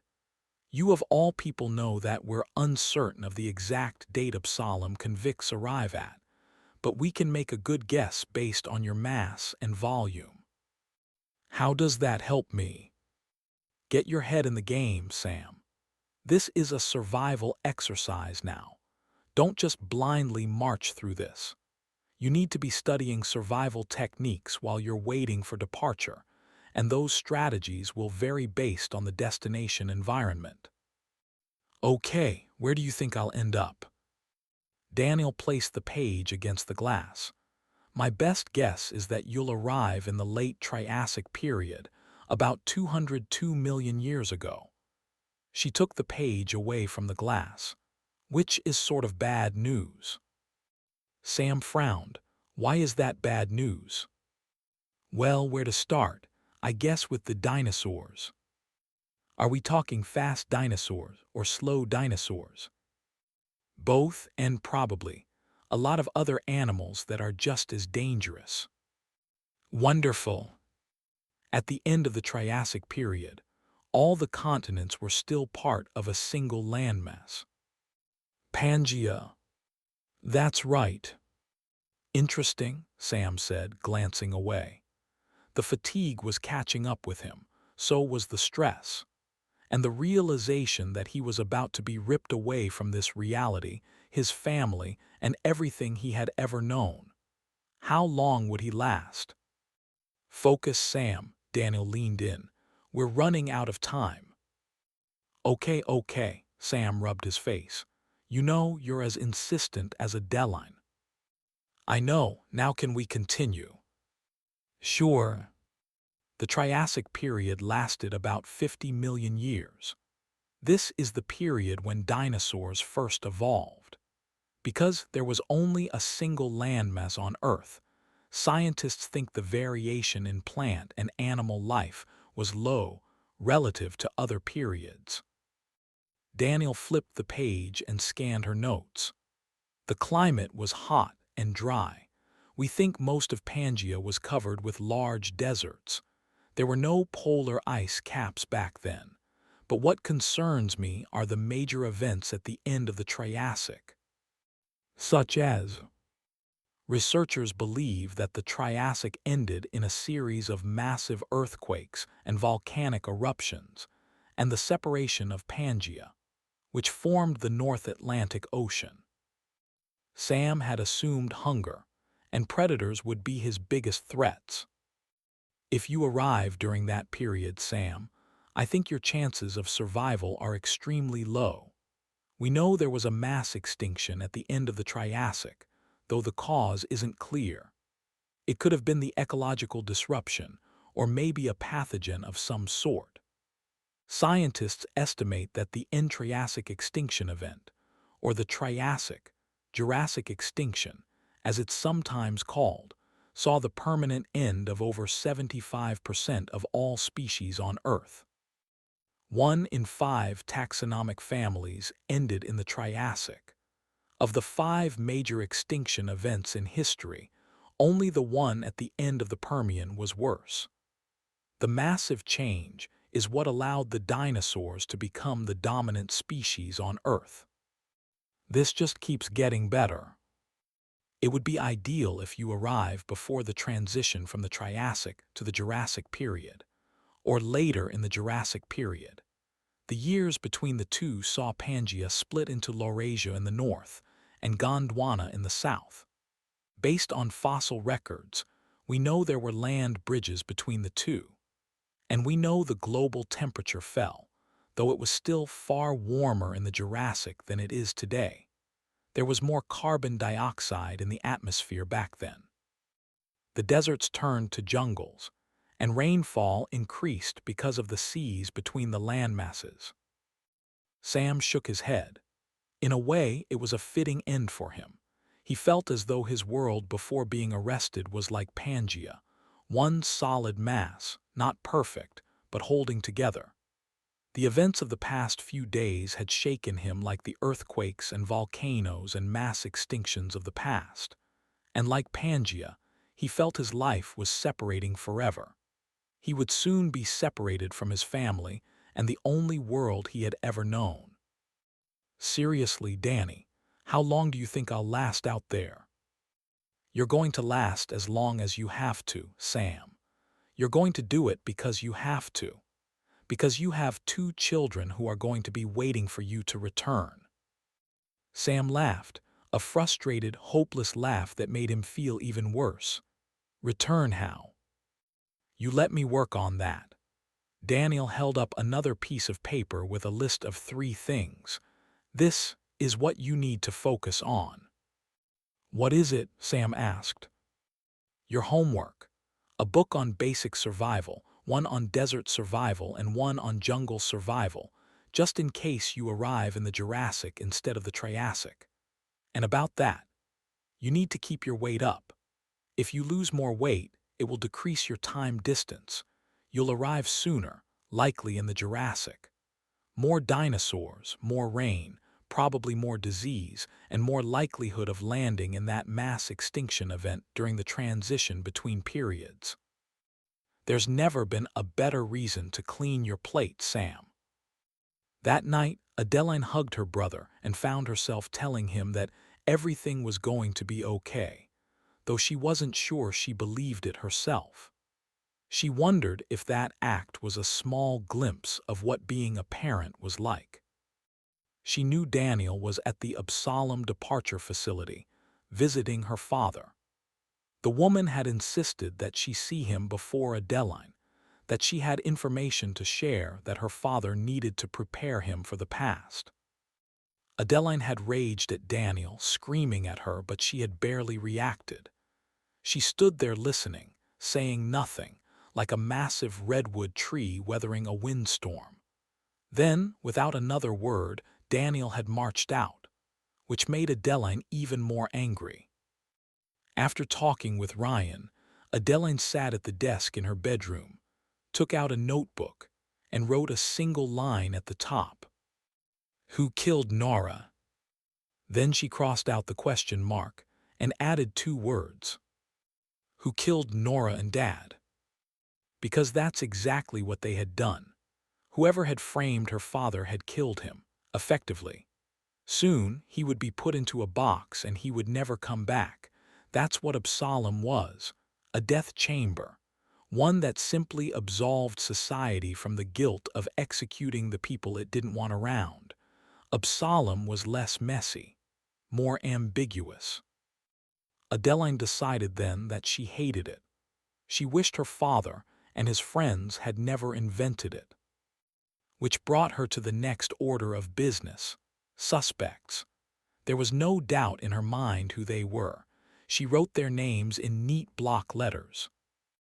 ELLOTTLUCAS. HRSHISATO. Constance NIVEN. Holding the pen above the page, she hesitated a moment, then pressed it in harder than before and wrote the final name. DANILE. She paused and stared at the name, a strange sensation coming over her. Daniel had told her about the note her father had found under the dining table in his holding cell.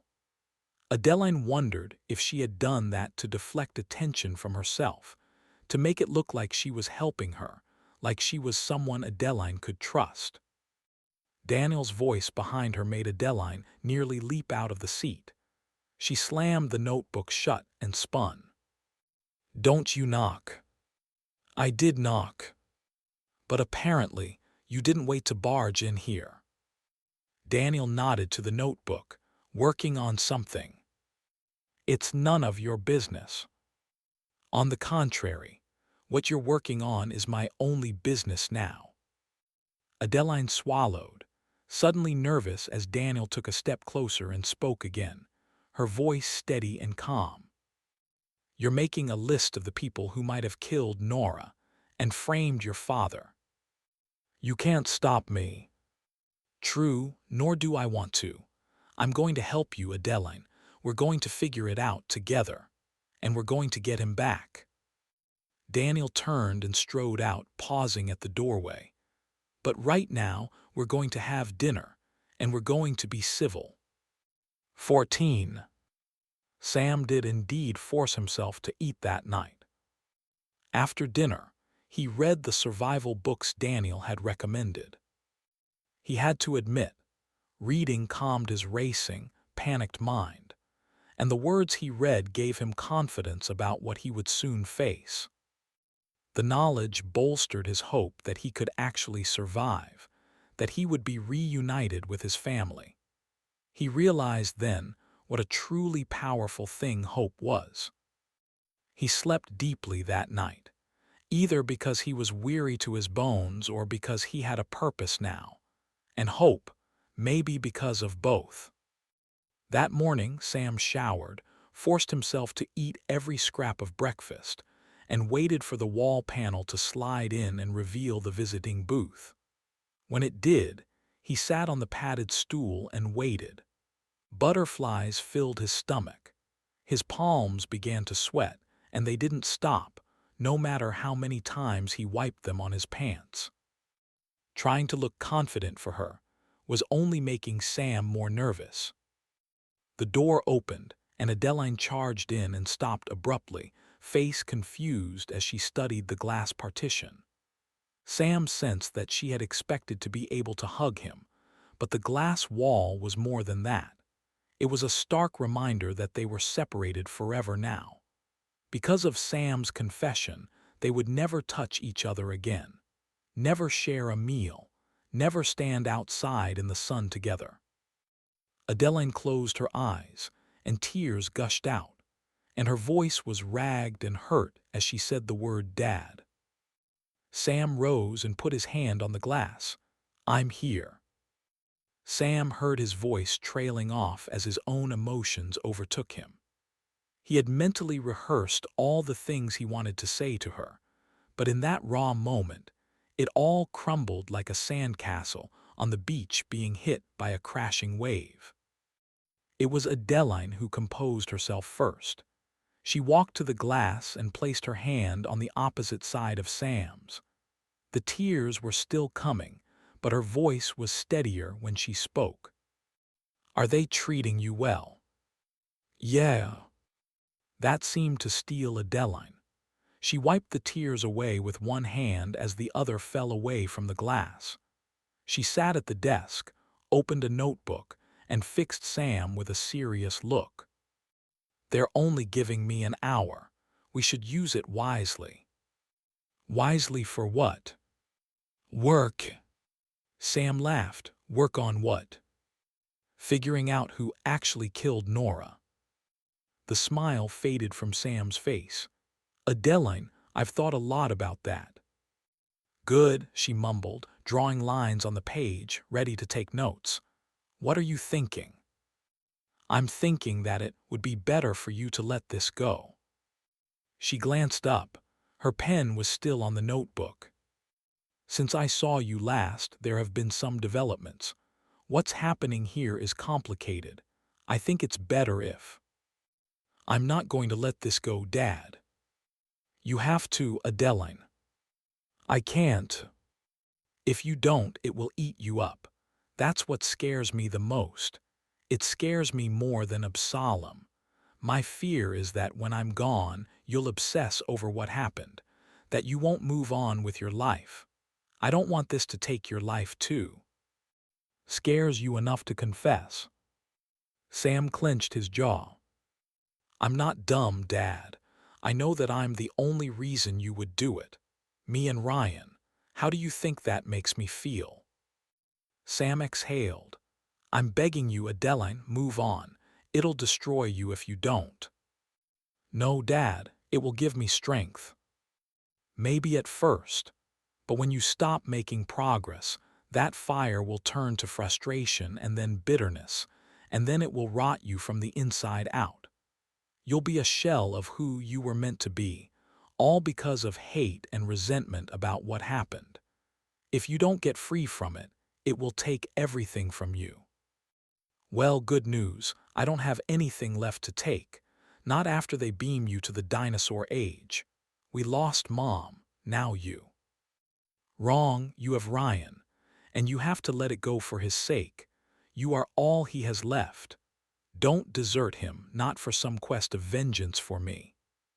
Sam waited, hoping Adeline would see reason. When she said nothing, he pressed on. This is my fate, Adeline. You have to accept it. I don't accept it. I never will. These are the last hours we have together. I don't want to spend them arguing with you. I want to spend them doing what I should have done more of, listening. I want you to tell me all your plans for the future. I don't have plans, Dad. I have a plan. One plan. Do you want to hear it?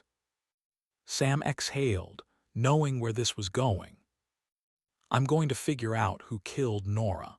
I'm going to get them convicted. Then I'm going to get you back, Dad. You can either help me or desert me, but it won't change anything.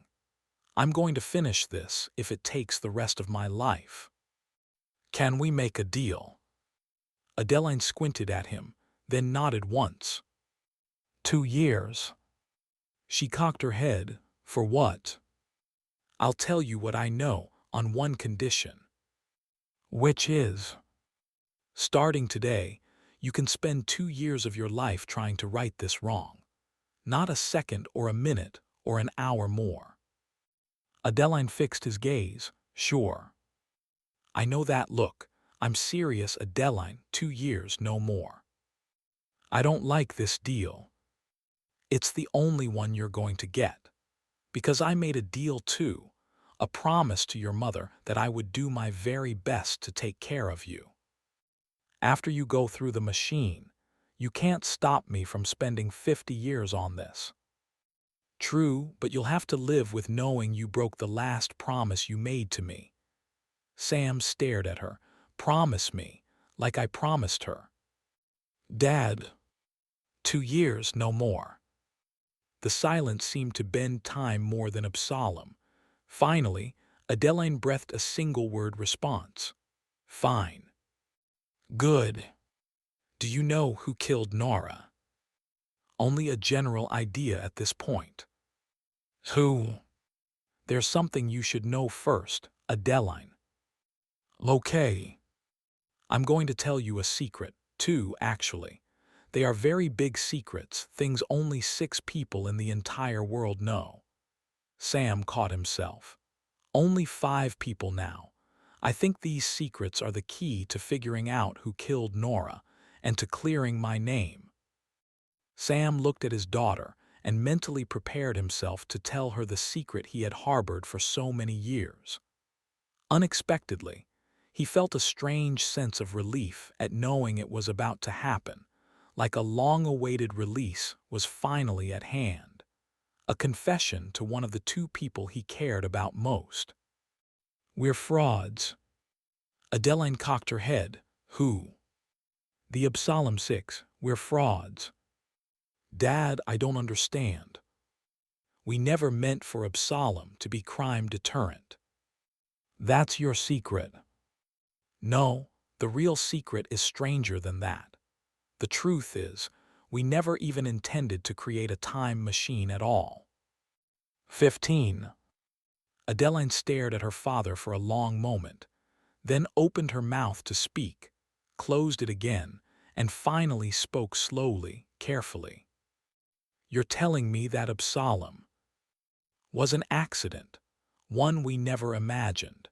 In fact, the entire experiment from the very beginning is something we never thought would work in the first place. Never in a million years did we dream Absalom would work. The truth is, we're double frauds." Adeline held her hands up. "If you didn't think it would work, why even create it?" "Money. Money.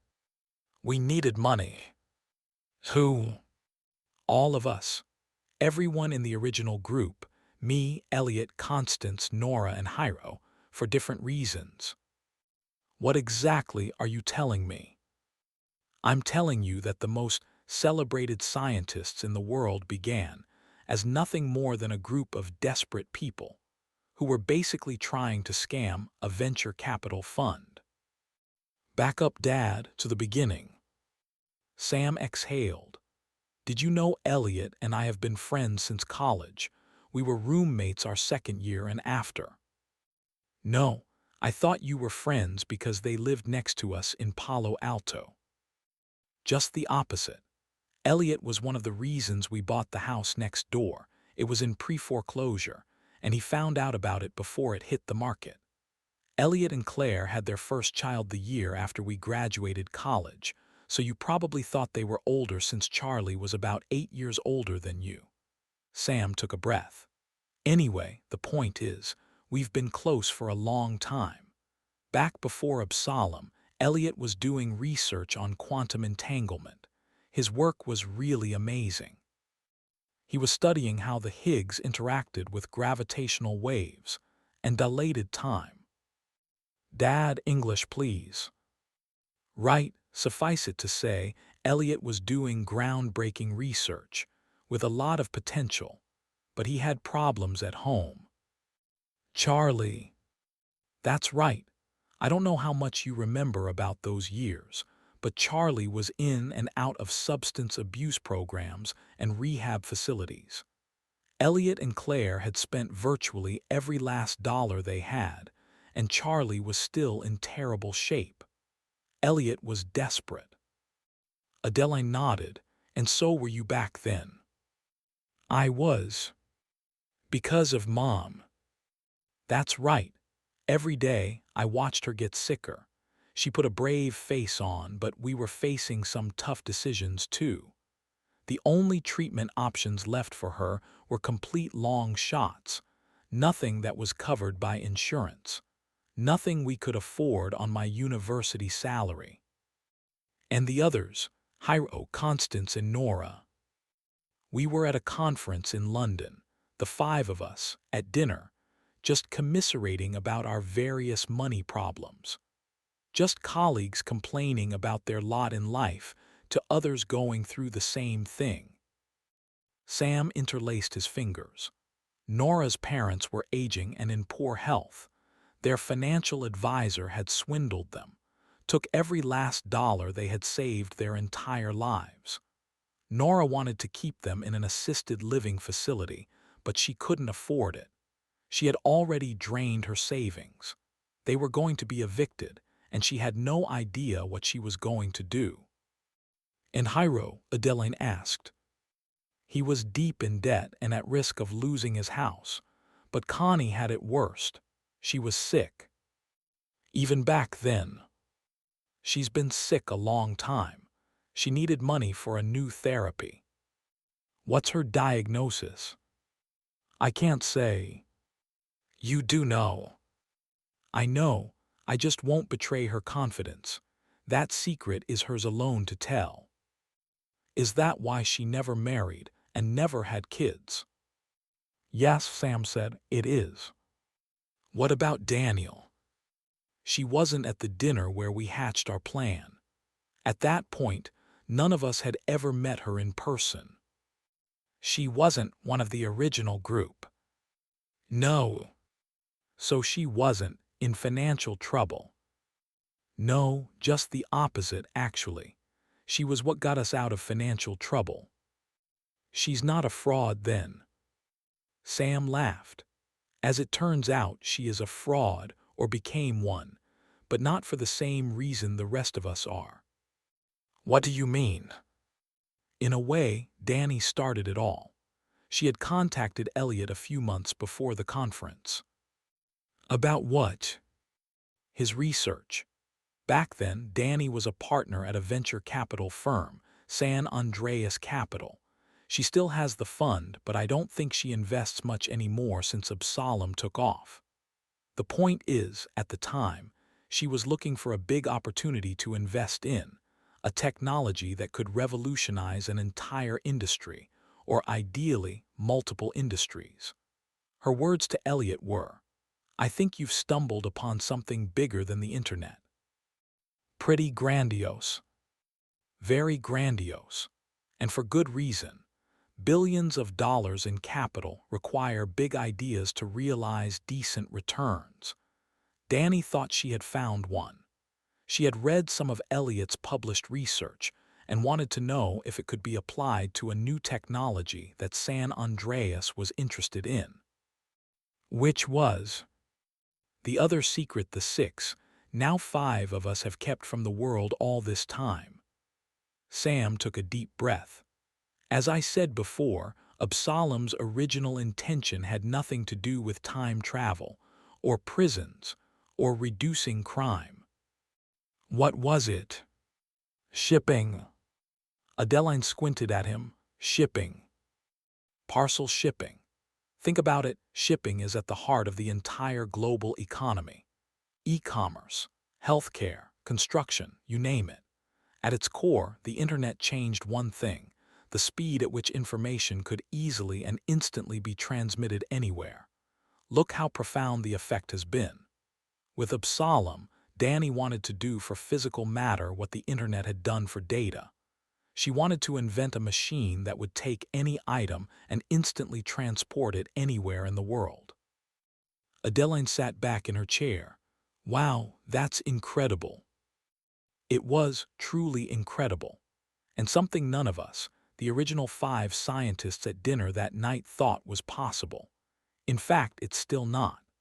But the original business plan, which cited research by Elliot, Constance, Nora, Hyro, and myself, made it seem inevitable.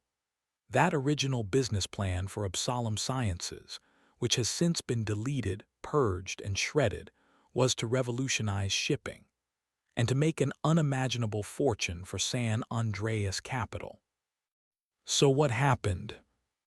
Elliot set up a meeting with Danny. I admit, I felt guilty about it, but he did most of the talking. He told her we were somewhat skeptical that Absalom transportation could become a reality, but the five of us were willing to work on it full time, assuming we were paid well. We insisted that since we were giving up cushy salaried jobs, and for some of us, tenured teaching positions, we needed massive signing bonuses, generous pay packages, and stock. Some of the stock would vest at signing, and some over time.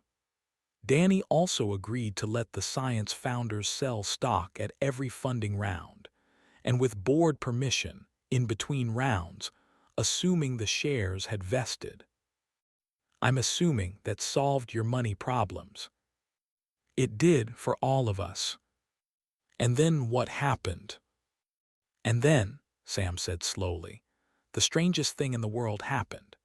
We all went to work at the newly formed Absalom Sciences, We built the machine that none of us thought would work. We hired some of the brightest minds, and we sort of assumed the ruse would soon run its course. The crazy part is that along the way, we made breakthroughs we never imagined. Bringing that many geniuses together has a way of making the impossible a reality. Sam stared at his daughter. I'll tell you, some days back then, it was like magic. We'd be at lunch talking about big ideas in physics and how they might impact our work, and a week later, we were putting them into practice in the lab. And one day, we made a discovery that changed everything. It was a discovery about time. Sam held his hands out. Time and gravity are linked.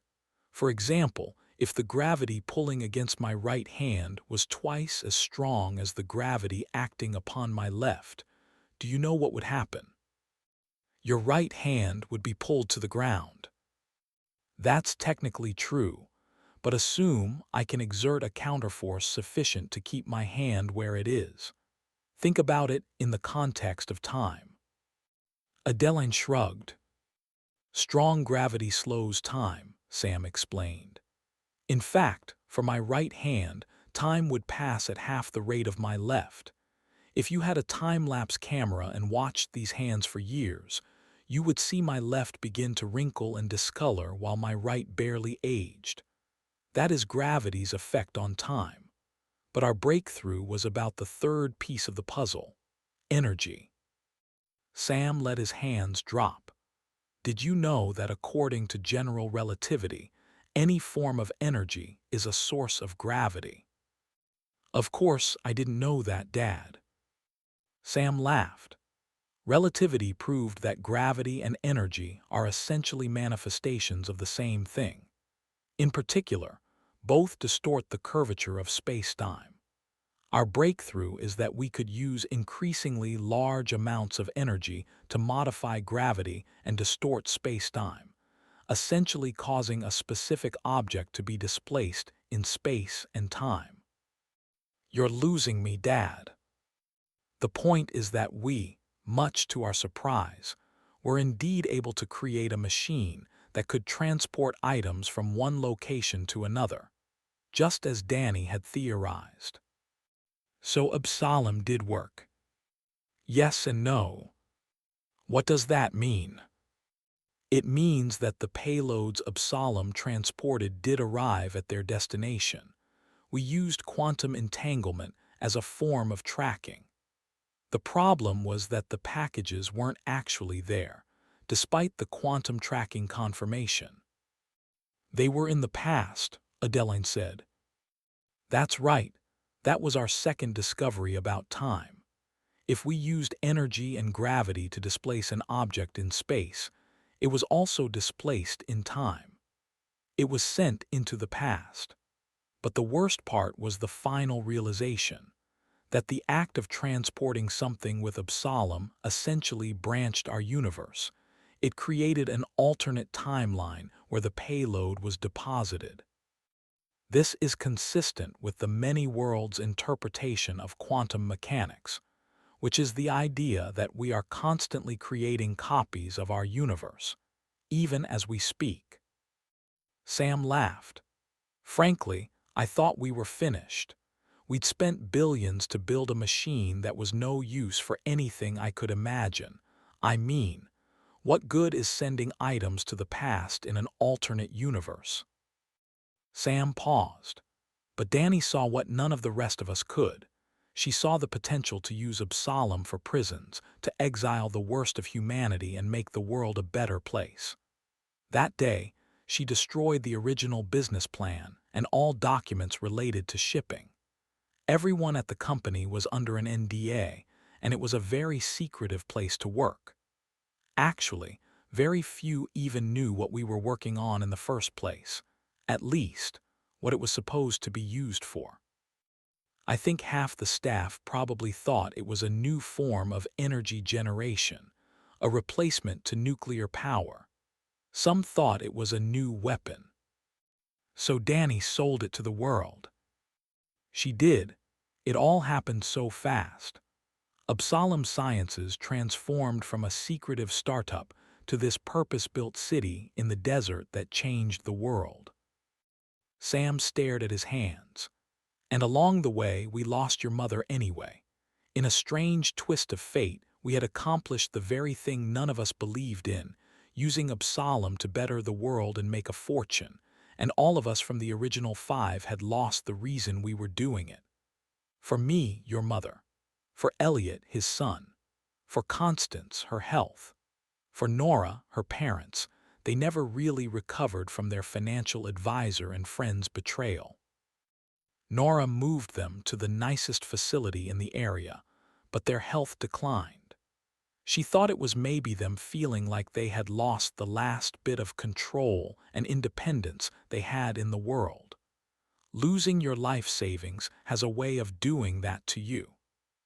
And Hiro, he's still fighting his demon, and he's always in financial trouble. One thing I don't get, Dad. How is all that related to Nora's death? Because I think it's all happening again. What's happening again? The night Nora was killed, Elliot gathered us in the lab and showed us a new prototype he'd been working on, Absalom 2. He'd made another breakthrough. What kind of breakthrough? I can't tell you. Adeline squinted at her father. Why? You're smart enough to know why. Because you think if I knew, I'd be in danger. Exactly. You think that's why someone killed Nora.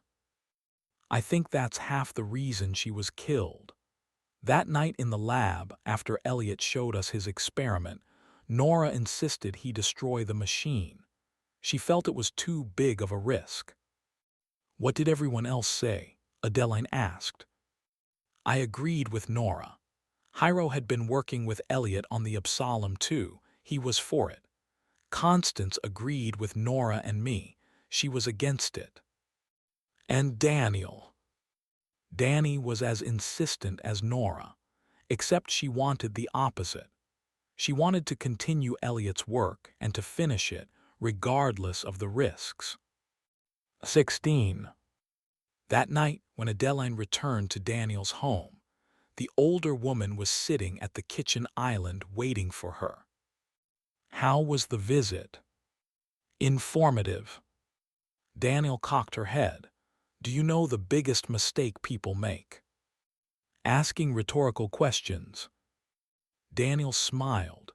Making up their minds before they have all the facts. I hope you won't make that mistake, Adeline. In the padded cell, Sam ate, exercised, slept, and read. Perhaps it was the absence of the sun or the brutal repetition of his life, but time seemed to slow down. In that strange room out of time, visitors came daily, and they made confessions of their own, stories they knew they would never get another chance to tell.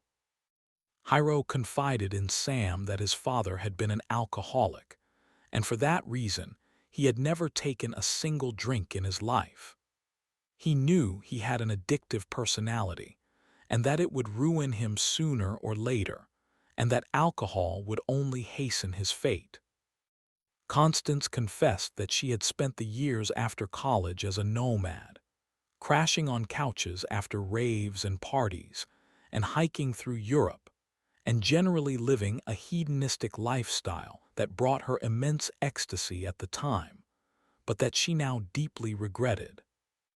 One line of hers stuck in Sam's mind long after she left. I would do a lot of things differently, if that sort of thing were possible. Elliot apologized for his previous outburst, for the rage he had shown.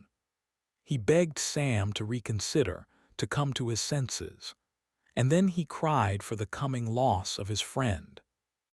Adeline and Ryan came in the mornings and the afternoons, and in the small room with the glass divider, the 3 of them clung to the last fleeting shreds of time they had left together.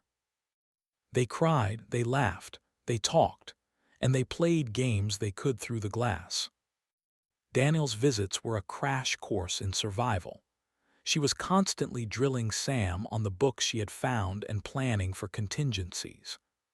The closer Sam's departure date got, the more nervous he became.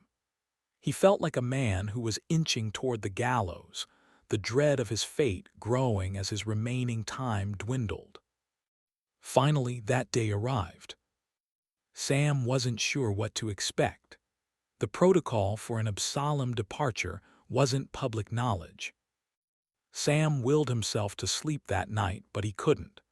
He tossed and turned and stared at the ceiling, his mind clinging to every waking second in this world where his children existed. He second-guessed himself.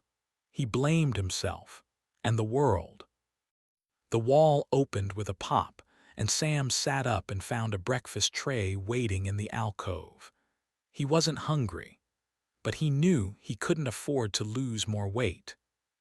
He wolfed the meal down and stared at the place in the padded wall where the outer door was, expecting it to open and for the guards to come for him. But the door didn't open. It blurred. Everything was blurring, moving slowly. His limbs felt heavy, mind groggy. As darkness closed in, his last thought was, that was a smart way to do it. When he woke, Sam was lying on the cold metal floor of the Absalom chamber. He could tell they had washed his body and his hair because there was absolutely no smell anymore. Gone was the slightly minty fragrance of the shampoo he had used in the cell. That was a kindness, Sam thought. Less scent for predators to track. He wondered how long that might extend his life. Hours. Days. They had changed him, too, into warm clothes with several layers. Another kindness. If it was indeed warm where he arrived, as Daniel thought it would be, he could always remove layers and use them for other things, a blanket, part of a shelter, or even tinder for a fire. Sam lifted his head from the floor. Through the glass door of the Absalom machine, he saw a viewing box directly across from him. It was slightly elevated from the room's floor, with a wide glass window that revealed 2 rows of seats. Adeline, Ryan, and Daniel sat in the front row, staring at him, eyes bloodshot and full of tears.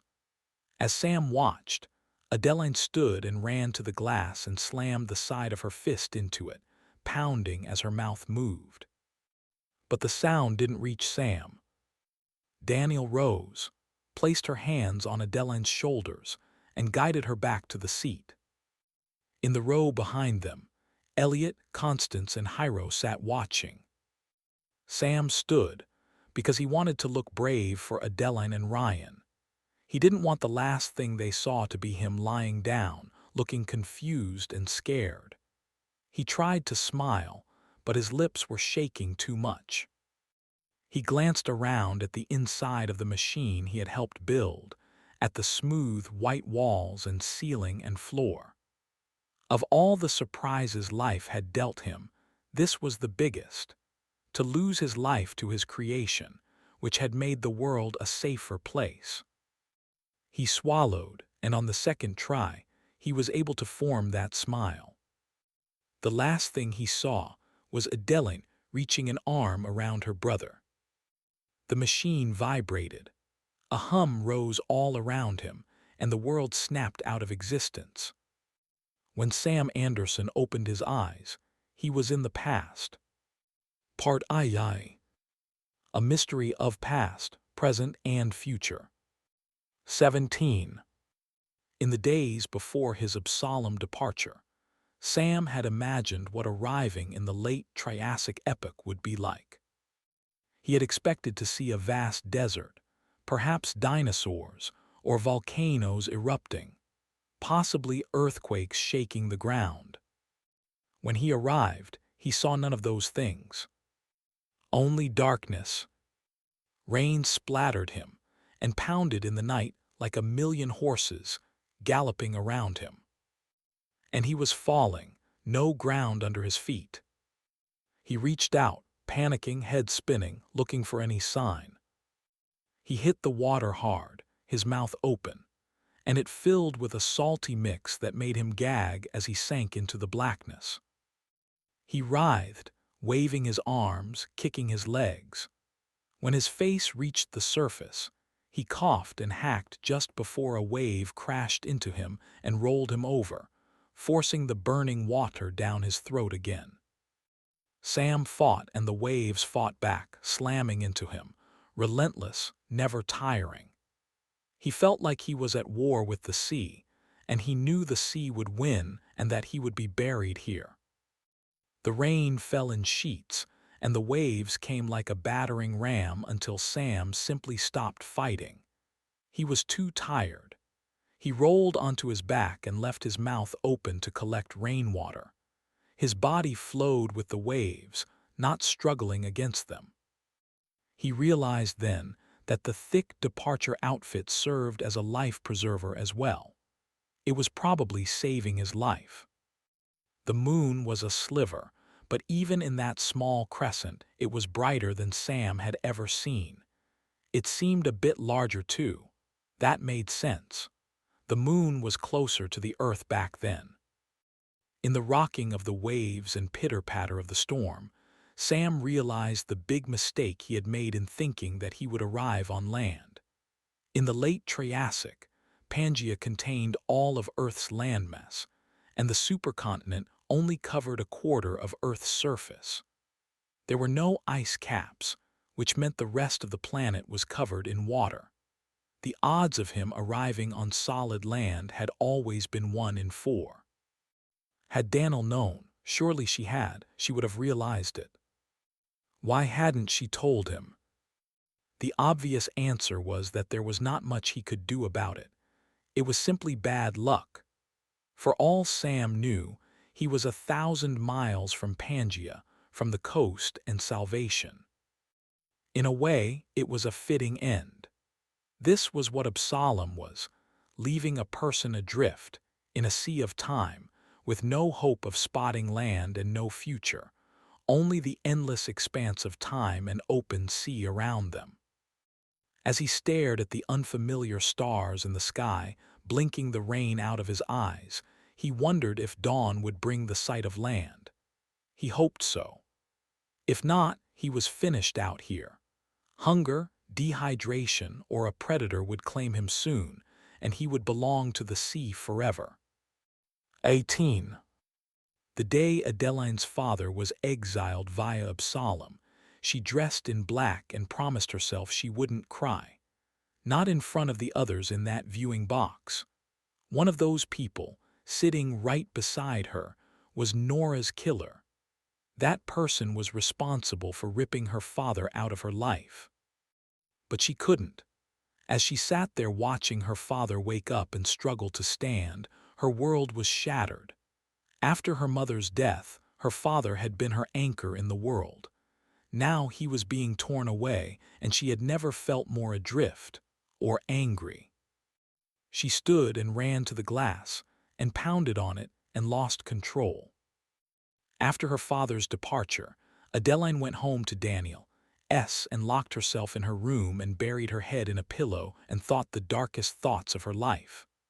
The worst among them was that if she killed Constance, Hiro, Elliot, and Daniel, she would have revenge for her father. The real killer would be dead, but 3 innocent people would also die. Well, assuming one or more of them weren't in it together. She probably would have kept spiraling if there hadn't been a knock at the door. She barely lifted her head enough to shout, "Go away." The knocking stopped. Ryan's soft voice cracked as he called through the door, "Addie, it's me."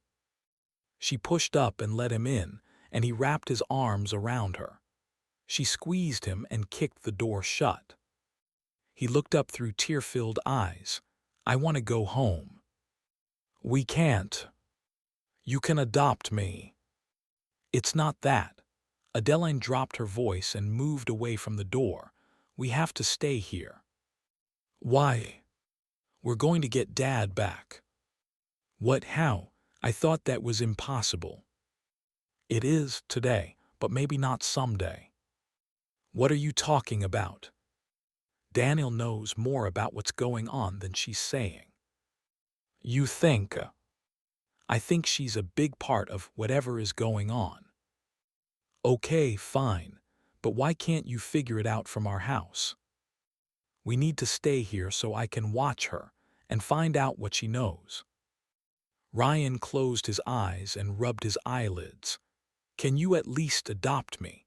I don't want her to be my only parent. She is not your parent and never will be. So you will. I don't think the court would approve it. Why, you're old enough, aren't you? Technically, yes. But let's face it, I was just accused of murder until our dad confessed to that murder. A court is not going to love that home setting. Plus, Dad wrote a letter endorsing Daniel's adoption application. Ryan shook his head and stared out the window. A hopeless, blank expression settled over his face. His eyes were almost glassy, as if the fight had just gone out of him. A strange thing happened to Adeline then. In her younger brother, she saw a mirror of the despair she felt. There was no one to pull her out of the abyss, but she could help Ryan, and that filled her with purpose. Look at me. Ryan cut his eyes to her. One day, I don't know when, it could be a month from now, or a year, or more. But one day, I'm going to come to you and say, it's over and we're going home and Dad is waiting there for us. Ryan blinked and inhaled a deep breath. Adeline stared at him. Do you believe me? Yes. I don't know exactly how it's going to work out, but I know it will. I also know that it's going to be tough for a while. We'll face it together. Me and you. Because we're the only ones we can trust. We're all we have left, Ryan. Adeline spent the afternoon answering emails and messages from friends. There was an outpouring from people who had seen the media coverage of her father's sentence and still believed he was innocent. She found some comfort in that. People who truly knew you didn't believe what they read online or saw in the news. Dinner was a somber affair. As soon as Ryan's plate was clean, he asked to be excused, and Daniel said, yes, but homework first, then a max of 2 hours of video games. The 11-year-old boy nodded and trudged upstairs. Adeline set her fork down. I think he should be allowed to play video games as long as he wants. He just lost his father. He needs distraction. He needs a firm hand in his life.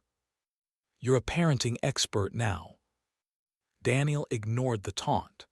His 2-hour deadline isn't the one that should concern you. Which deadline should concern me? 2 years. He told you. He did. Your father was adamant that you spend no more than 2 years of your life on getting him back. He didn't want this tragedy to consume you too. I'm finished. Can I be excused? We're not finished. What do you want from me? Daniel leaned forward. I want the same thing you do. Which is? I told you before. We're going to get him back. To do that, you're going to have to start cooperating with me. You're going to have to trust me. Adeline clenched her jaw. That night Nora was murdered at the lab, you wanted to continue building Absalom too, didn't you? I did. So did Elliot. That's right. And Dad and Nora opposed it. Now they're both gone. One dead. One may have already died 200 million years ago, and there's nothing we can do.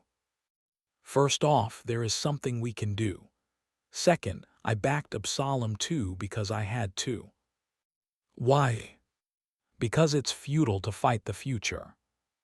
Those words gave Adeline pause. What do you mean by that? You'll see, in time. For now, we need to talk about how we get your father back. I'm all ears. When are you going back to college? I'm not. I already emailed my advisor and told her I couldn't make up the classes I've missed or take final exams. They expect me in the fall, but I'm not going. Daniel nodded. Are you going to talk me out of it?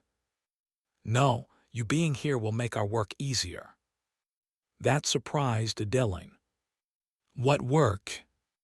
There are places you can go that I can't, questions you can ask that I can't, and now is the time. Time to do what? First, I'm going to get you an internship at Absalom Sciences, but it's the other part of the plan that's more important now. When Daniel had detailed what she wanted Adeline to do, the younger woman sat there, stunned. It was brilliant, and it might work. One last thing, Daniel said. Adeline raised an eyebrow. Your father trusted me. I'm asking you to trust me. If you don't, our chances of getting him back are zero. I know how lonely you feel right now, how betrayed you feel, like the world isn't fair. You feel helpless and angry and determined all at the same time. If you give me time, I'll show you a way to set all this right. Upstairs in her bedroom, Adeline considered what Daniel had said. She wanted to trust the woman. She needed someone to trust, to talk with, to be there in case she was caught doing what she was about to do. But deep down, Adeline sensed that there was something off about Daniel. Try as she might, Adeline couldn't put her finger on it. She had to admit, however, that Daniel's plan was good. It might actually work. She took out her laptop and composed an email. Dear Constance, I'm doing therapy to help me deal with my father's departure. I don't know if you'd be open to it, but my therapist suggested I spend time with the people who knew him best, to talk about him and get to know the side of him I never saw. She thinks it will help. I understand if you don't want to participate, but I know you were important to him. Adeline. The next morning, a response was waiting in Adeline's inbox.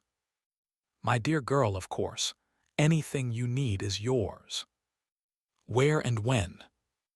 Connie. Adeline typed out a quick response. Thank you. Today if possible. If not, I can make any time work. I really want to get out of Daniel's house. I can't go back to mine for reasons. Can we meet at your place? Adeline chewed a nail as she hit send. At breakfast, she told Daniel the news. Good. What if she doesn't want to meet at her place? Adeline asked. She will, trust me. Daniel led Adeline to the basement, into a room with a hard rubber floor and a stack of free weights gathering dust in the corner. It had been designed as a home gym, but it seemed Daniel had never filled it with equipment or used it much. It was, however, full of boxes. Daniel opened the closest one and drew out several bubble-wrapped items, picture frames, soap dishes, a small decorative plate, and a painted porcelain figurine of Adeline's father. Seeing the physical likeness of him sent a sharp stab of sadness through Adeline, as if she had been walking around the basement in the dark and stepped on a nail with her bare feet. Daniel drew a laptop out of a carrying case, booted it, and opened the surveillance software. One by one, she activated the frames and figurine and soap dishes and tested them to make sure the audio and video came through clearly. When did you order all this? Adeline asked. The day he told me he was going to confess. Adeline picked up the items and studied them, looking for the tiny cameras and microphones. It took her a while to find them, but she did. She wondered if Constance would realize she had made the swap. So we're really doing this, Adeline said, still studying the surveillance items. We really are. The frames match the ones in Connie's house exactly, but you'll have to switch the pictures out. You'll have to do it quickly. Adeline swallowed. Okay. If you think about it too much, it'll only make you nervous. Put it out of your mind until the time comes. Adeline nodded, but she didn't feel any less nervous. She wasn't a secret agent.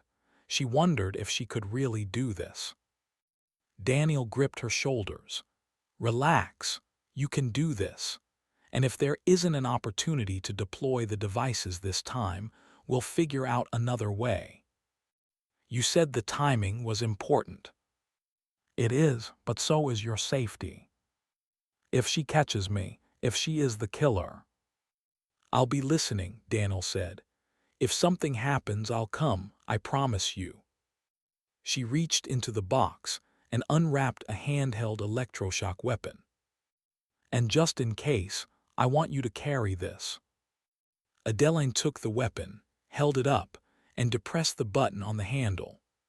An electric arc crackled between the two electrodes, causing Adeline to jump. This is crazy.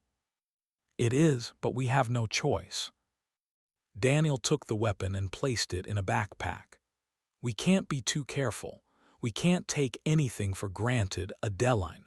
What we're working on here is extremely complex. It's a mystery of past, present, and future, and you and I are going to solve it, no matter what it takes. 19. Through the night, the storm raged, and Sam floated on the sea and waited, hoping morning would bring salvation. On his back he rode the waves, staring at the moon, his mind wandering through the past. The first memory that the night and the sea dredged up was from college. In it, he was standing in his dorm room shaking his head. It's not mine, Sam said. Their sophomore year, he and Elliot lived with two pseudomates on a substance-free hall. The floor's resident advisor was nosy, annoying, and fanatical about the rules. He never missed an opportunity to exercise his authority, and at that moment, he was holding up a half-gallon of Jack Daniel's whiskey he had found under Sam's bed. I don't make the rules, Anderson, but I have to enforce them. Sam wondered how many times he had recited that line. The door opened, and Elliot strode in and glanced between Sam and the bottle the Ra was holding in the air. Sam opened his mouth to speak, but Elliot beat him to it. Give it back. He reached for the bottle, but the Ra dodged him, taking a step toward the door. It's yours. Of course it's mine. The Ra pointed at Sam. I found it under his bed. Of course you did. The Ra squinted, confused. I figured hiding it under the honor roll kid's bed would be safer than mine. Congrats, you found it. Now what do you want? I'm turning it in, and I'm writing both of you up. And he had. When Sam asked Elliot why he had falsely confessed, his friend smiled. It was the obvious solution. My grandfather went broke a few years ago, but for decades before that, he gave millions to this school. I figure those deposits will square this. Mom and Dad will come down and we'll meet with the school, and it will be tense, but it'll be fine. I'll catch hell at home and probably have to go to some alcohol abuse awareness class, and we will probably have to change dorms, but it will all be fine. But you wouldn't be, Sam. Not by yourself. You'd lose your scholarship at the very least. It was probably the kindest, most self-sacrificing thing anyone had ever done for him. We're not just friends, Elliot had said. We're brothers. It was a good thing he had.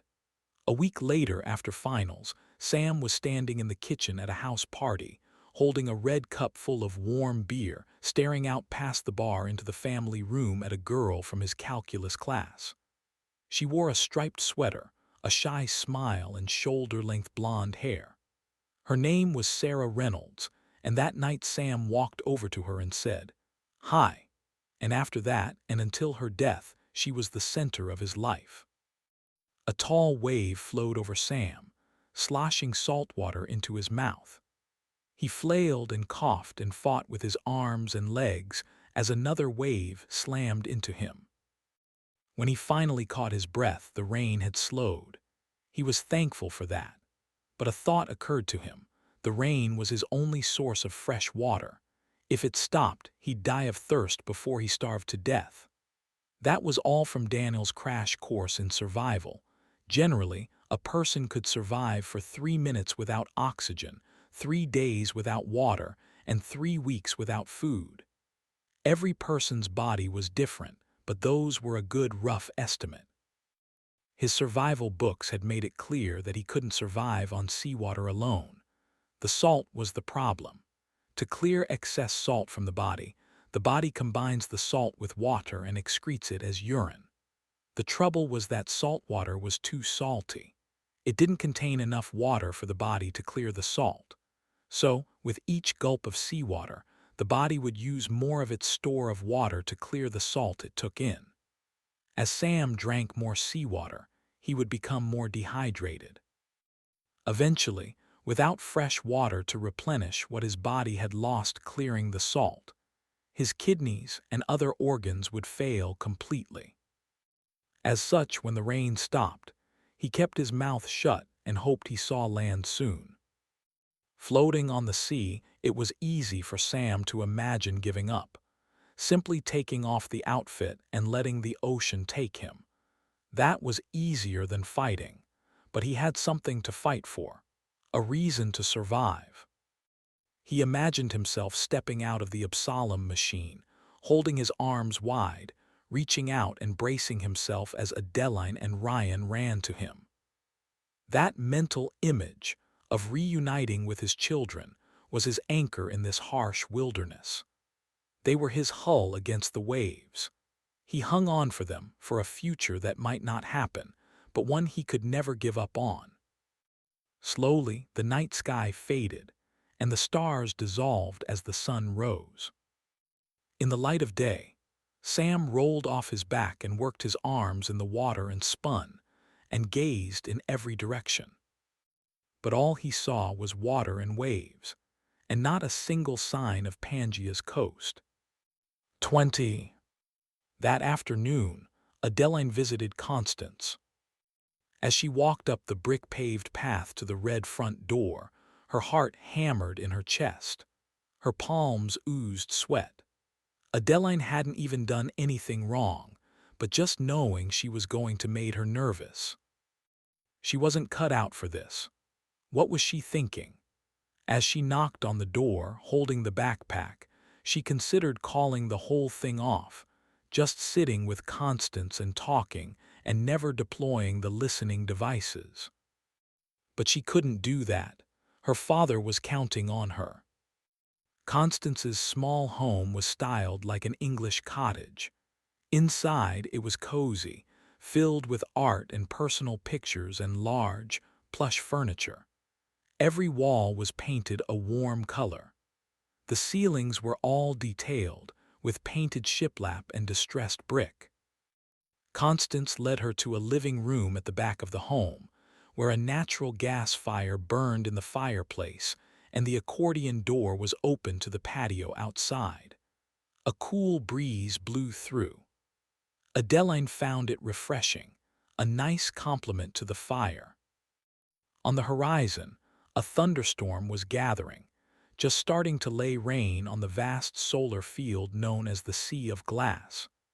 It moved toward the city as they began to talk. Constance wore a teal wrap around her body and a knit hat. In her hands was a cup of chamomile tea, and on the pushcart nearby was a pot and cup for Adeline, which she had declined. An older woman with gray hair pulled back into a bun, and wearing a light blue uniform stopped at the edge of the living room. "Do you need anything, ma'am?" "No, thank you, Greta." When her footsteps had receded, Constance smiled at Adeline. "First, I want to tell you something about your father that I've never told anyone." Adeline swallowed as she nodded, suddenly nervous again. People who have never been sick think that the worst thing about losing your health is what it takes from you, not being able to do what you want, to live the life you desire, to have the enjoyment taken from you. That's not the worst of it. The worst part is seeing how the people around you change. Some leave you behind, the best lean in, and they treat you the same. They know you've changed, but they see the old you, and that's what they remind you of. They treat you like the person you were before. They are your tether to your true self. Constance took a sip of tea. The thing about your father is that as I got sicker, he never changed. He never treated me any differently. Not like I was sick or fragile. He treated me like a person, like the person he had known, a person who was simply trapped in a sick body. He was like the Rock of Gibraltar to me. He was my link to my old life. A strong wind gusted through the living room, whipping against the fire, making it hiss like a provoked snake in the desert. Constance set the teacup down. I think he learned that from your mother, from seeing what she went through. Watching someone you love lose their health has an effect on a person. It teaches you lessons no human should ever have to learn, and could never forget. Adeline stood on weak legs, fighting tears she knew were coming. I need to use the restroom. She didn't wait for Constance to respond. She staggered out of the cozy sitting room, down the hall, and slipped into the powder room. She placed her hands on the counter of the vanity and let the tears come. She felt like she was in a sea in the middle of a storm, adrift in the dark, with no hope of sighting shore. She felt lost, alone, confused. She stared at herself in the mirror, at her bloodshot eyes and trembling lips, and she wondered if she was strong enough to do what she knew she had to. 21. On the open sea, Sam swam with the current. It was his only option. In a world where your strength is insignificant against the forces around you, swimming against the current hurts only one person: you. He swam with the wind at his back, cresting the waves and flowing into the troughs, up and down, over and over again. When he was too tired to swim, he rolled onto his back and caught his breath. By the time the sun was midway in the sky, at noon, he was exhausted. He would have given a year of his life for a drink of cold water. Around him was only hot water, filled with salt, which would only drag him closer to death with every gulp, no matter how good it made him feel. He floated, and he swam. He repeated the exercise, chasing the sun, never seeing land. On one of his breaks, staring up at the burning star that he felt charring his face, a memory gripped him of the last time his face had been so red. He sat in a conference room. Hira was across from him, Constance beside him, Nora diagonal across the way.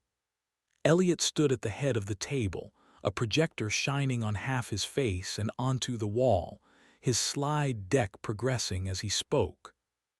Daniel sat at the other end of the table, and when Elliot's presentation was done, she sat back in her chair and listened as a partner at her venture capital firm peppered the scientists with questions. He wanted to hear from all the scientists. He wanted to know that they were committed to this new venture. One by one, they declared their confidence in the proposed technology that would be called Absalom. When it came to Sam, he glanced at Elliot. In that moment, he saw himself in his old friend, the version of himself that had been busted in that dorm room. He saw a friend who needed help to save his son. And Sam did what Elliot had done for him. He lied. Yes, there's a lot of work to do, but what we're talking about here is possible with the right funding. He stared at Elliot. And enough time. Because that's what all of them needed. Time and money to save their families and themselves. Sam had felt his face turn red. He wondered if it was a giveaway, if the venture capitalists in the room knew it was a sham, if they had a sixth sense about lying scientists desperate for funding. They didn't seem to. The meeting ended soon after, and when the others had filed out of the room, Sam lingered behind. Daniel had sat there, at the head of the table, as if she were waiting for him. His voice was thick and scratchy when he spoke.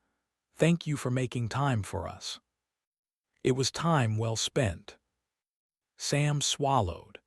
"I just wanted to say," his mind grasped for the right words, the words that would make him feel better, more like the person he knew he was, less like what he was becoming. "I wanted to say that while this," he motioned to the projector mounted on the ceiling, "idea is promising, it's still risky. I'm aware of that. It may not work. It will in time. I just wanted you to be aware of the risk. Managing risk is our business, Dr. Anderson. We're not afraid to be far from the shore without a paddle." Under the Triassic sun, Sam could feel his face and his hands starting to blister. His mouth felt like it was filled with sawdust. The rule of thumb was that death would come after 3 days without water. Sam wondered if that accounted for the perspiration from his physical exertion and the heat. Surely that would reduce his survival time. How long did he have out here in these conditions? Another day? Less? Would tonight be his last? One thing was certain. Sunburn could be deadly too. If his skin peeled and blistered and he began bleeding in the water, it would bring predators. He'd be like floating chum in the ocean. He reached under the thick sweater and ripped his undershirt into strips that he draped over his face. That would provide some protection from the sun, and he could still breathe through the thin white material and see the distorted glow of the sun. Under the shroud, the waves were like a carnival ride, up and down, a rhythmic rocking that finally coaxed him to sleep. Sam awoke to the burn of salt water in his mouth, pushing down his throat like a snake slithering inside of him. He coughed, but the wet strips of cloth covering his face repelled the water back into his mouth. He ripped the shirt pieces from his face and spun, and pumped his arms and legs, coughing as another wave slammed into him. He closed his eyes and mouth, and waited while the wave crested and passed. When he had emptied his mouth and caught his breath, Sam opened his eyes and realized the sea was no longer an expanse of glass with gentle ridges. It was choppy and dimpled, the falling rain punching a pattern of holes all around him. Rain! He threw his head back and opened his mouth, his tongue reaching out, lapping up every drop. His arms and legs and the buoyant garments kept him out of the water as he closed his eyes again and drank from the sky. The drops of rain collected in his mouth like grains of sand through an hourglass, slow at first, then stacking atop each other until Sam took a gulp, and in it he tasted hope. What happened next brought even more. He opened his eyes again and caught sight of the sun. It was low in the sky, threatening to escape beyond the horizon. At that line between light and dark, he saw salvation, a tiny glimpse of land, small and looming. Pangaea, waiting for him. 22. In the bathroom at Constance's home, Adeline stared at herself in the mirror until the tears stopped, and she had convinced herself that she could do what she had come there to do. Constance rose when Adeline returned. "I didn't mean to upset you." Adeline shook her head. "It's not you. This is why I came here. I need to work through my feelings." They sat, and this time Constance seemed resigned to listen rather than talk. She asked Adeline a series of questions, and finally she said, "Danny tells me you're taking a semester off." I am, and interning at Absalom. Yes, I admit when Danny emailed us, I was opposed to it. That surprised Adeline. Why? I don't think Absalom, or college for that matter, is where you should be right now. I don't understand. You should get away from here, Adeline. I don't know exactly what's happening, but it seems to me that someone used you to get to your father. The older woman held up a bony, spotted hand. I hope you don't mind me saying that. Not at all, I agree with you. Staying here, in my view, is dangerous, and not just for your physical safety. You risk your mental health, which frankly is any person's last resource, a citadel you can rebuild from. When I envision you walking through the doors of Absalom Sciences, I can only imagine the hurt you'll feel, seeing his picture on the wall in that lobby, knowing you're walking the halls he did. The looks you'll get. It'll only remind you of him and what you've lost. That's the last thing you need right now. What's the alternative? Get away, Adeline. Go to Europe, or Asia, or just take a long cruise around the world and don't look back. And don't come back until you can see a picture of your father or hear his name without crying inside or outside. That's how you'll know you're healed. Adeline had to admit, it was tempting. She imagined herself standing on the deck of a ship, looking out at the open sea, hearing the clink of champagne glasses behind her, waves crashing on the bow below, a warm wind blowing through her hair. But mentally, as she put herself in that place, she knew the truth, and she spoke it next.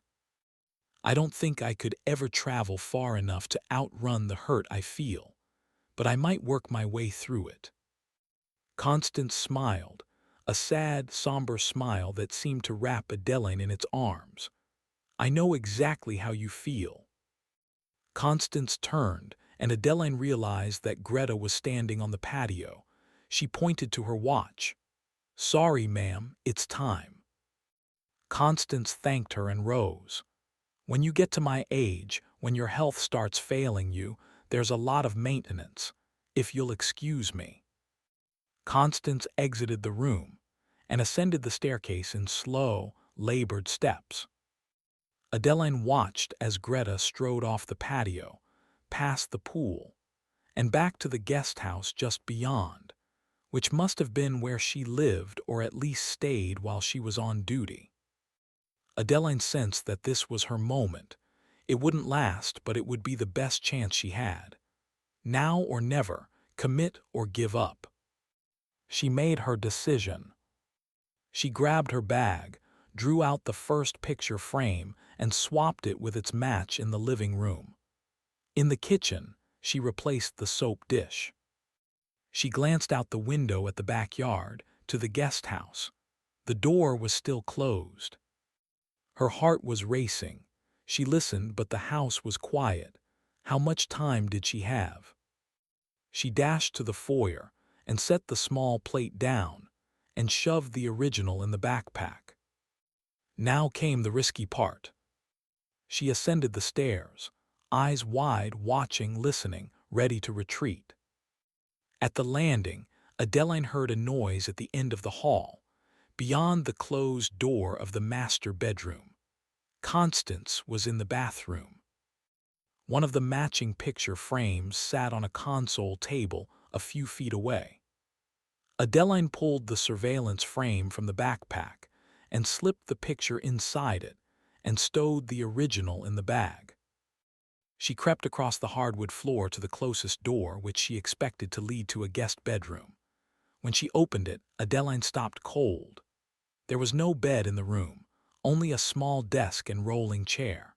The walls were covered in cork. Pinned to it were dozens of pictures and sheets of paper with names and dates, all in the last 20 years. There was also a massive map of Europe, America, and Asia. Some of the pictures were tacked to places on the map with a note and the date of death. It was like something out of the movies.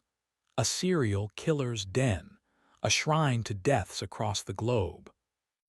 Adeline wanted to run, Every fiber of her being told her to, but she stepped deeper inside the room and gently closed the door. There was too much information here for her to write down or memorize. She took out her phone and clicked the video option and began holding it up to everything she saw. She walked around the room, taking it all in. Beyond the door, she heard footsteps on the landing. Adeline was near the end of the room. The steps drew closer. Her hand shook. She reached her other hand up to steady the phone, her eyes on the door, expecting the knob to turn. The electroshock weapon was in the bag. Overpowering Constance wasn't the problem. But what if Constance had help here in the house? What if the caretaker, Greta, was more than that? What if she was an accomplice? Outside the bedroom, Adeline heard footsteps on the stairs, labored, slow steps going down. Constance. Carefully, Adeline opened the door and peered out. The stairway was clear. She heard footfalls on the rug in the foyer. Now or never. She raced across the upper landing on her tiptoes, hoping the sound didn't echo below. In the master bedroom, she set down one of the frames and picked up the original, fingers fumbling for the tabs that held the glass and picture in place. Adeline, Constance called from below. Adeline froze. She focused on the frame, but her fingers wouldn't work. It was as if they had turned to soft rubber. Adeline, Constance called again from downstairs. She was caught. Adeline made for the door but stopped. One last chance. In the master bathroom, she replaced the soap dish and pulled the medicine cabinet open. Bottles of prescription medications spread out in rows, filling each shelf.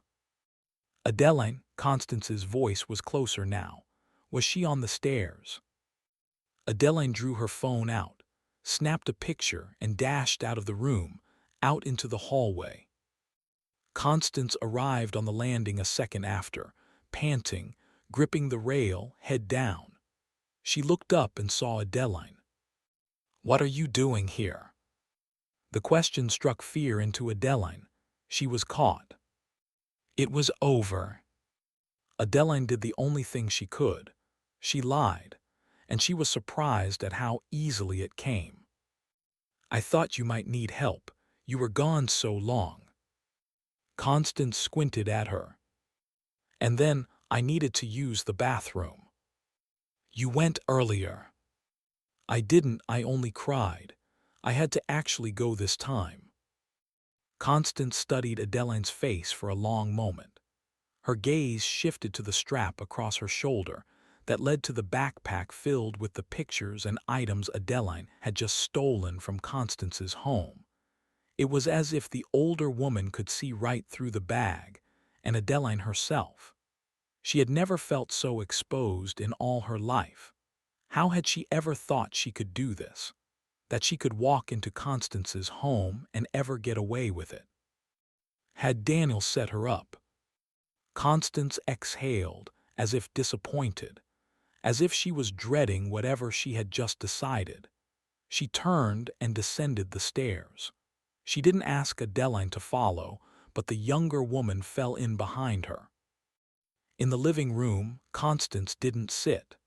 She stood, the fire crackling behind her, staring at Adeline as she entered the room. "Danny said you had something you wanted to give me." Adeline hesitated. The porcelain figurine of her father had a glass eye with a camera in it. Inside, it contained the router that would transmit all the signals from the surveillance items she had placed throughout the house to a satellite. But if Constance broke the small statue open, she would instantly see what it really was. All she had to do was release it, and let it drop to the stone patio floor, and it would all be over. "Do you have it?" Constance asked. Adeline set down the backpack and took out the figurine, and handed it to the older woman, who gripped it with both hands and studied it. "Interesting," she murmured. Adeline had the distinct impression that she was staring at the camera in the statue's eye. 23. The sun set, and Sam swam for the shore. He crested the waves and pumped his arms, making his way toward the small sliver of land on the horizon that was his only chance of survival. Soon, the darkness began to swallow the coast. Using the stars above, Sam committed the location to memory. Getting off course could be deadly. This was his second night in the Triassic. It might well be his last. Swimming in the wrong direction might be the last mistake he ever made, assuming he could even reach the shore. With night came another storm that rolled the sea. Sam swam on, stopping only to float on his back to rest and gather rainwater in his mouth. The rain and the buoyant outfit were his salvation on the open sea. Would they be enough to see him ashore? Sam wasn't so sure. He was weak. A day without food would do that, and Sam had exercised more that day than he had in a long time. He felt as though the sea was testing him, and there was no pass or fail, only live or die. The crescent moon glowing above him hung silently like a proctor watching, waiting to see if he had what it took to survive here. In his mind, he returned to that source of strength. The vision of him stepping out of Absalom, reaching out and hugging his children, of the world set right again. He didn't know how he could do it, only that the prospect of seeing them again was worth giving everything he had. Sam rolled over and began cutting through the water as the rain pelted harder and the sky grumbled. The storm was growing stronger. He wondered if that was the pattern of this corner of the Pangaea coast, late afternoon showers and night storms.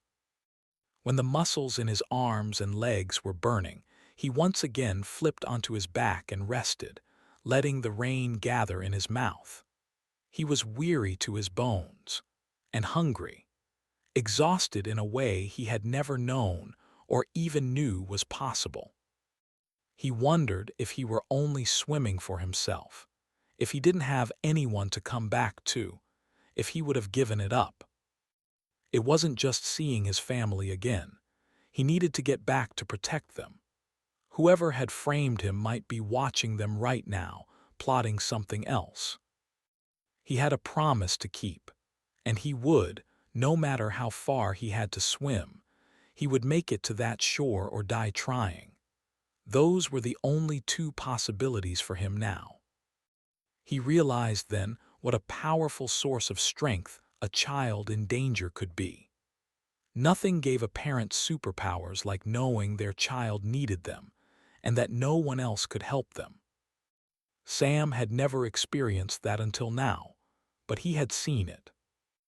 As he floated, staring at the stars, gathering his strength to battle the sea again, a memory came of lying on a narrow child's bed, staring up at a smattering of plastic glow-in-the-dark stars that had been puttied to the ceiling. He was holding a book, The Lion, the Witch, and the Wardrobe by C.S. Lewis.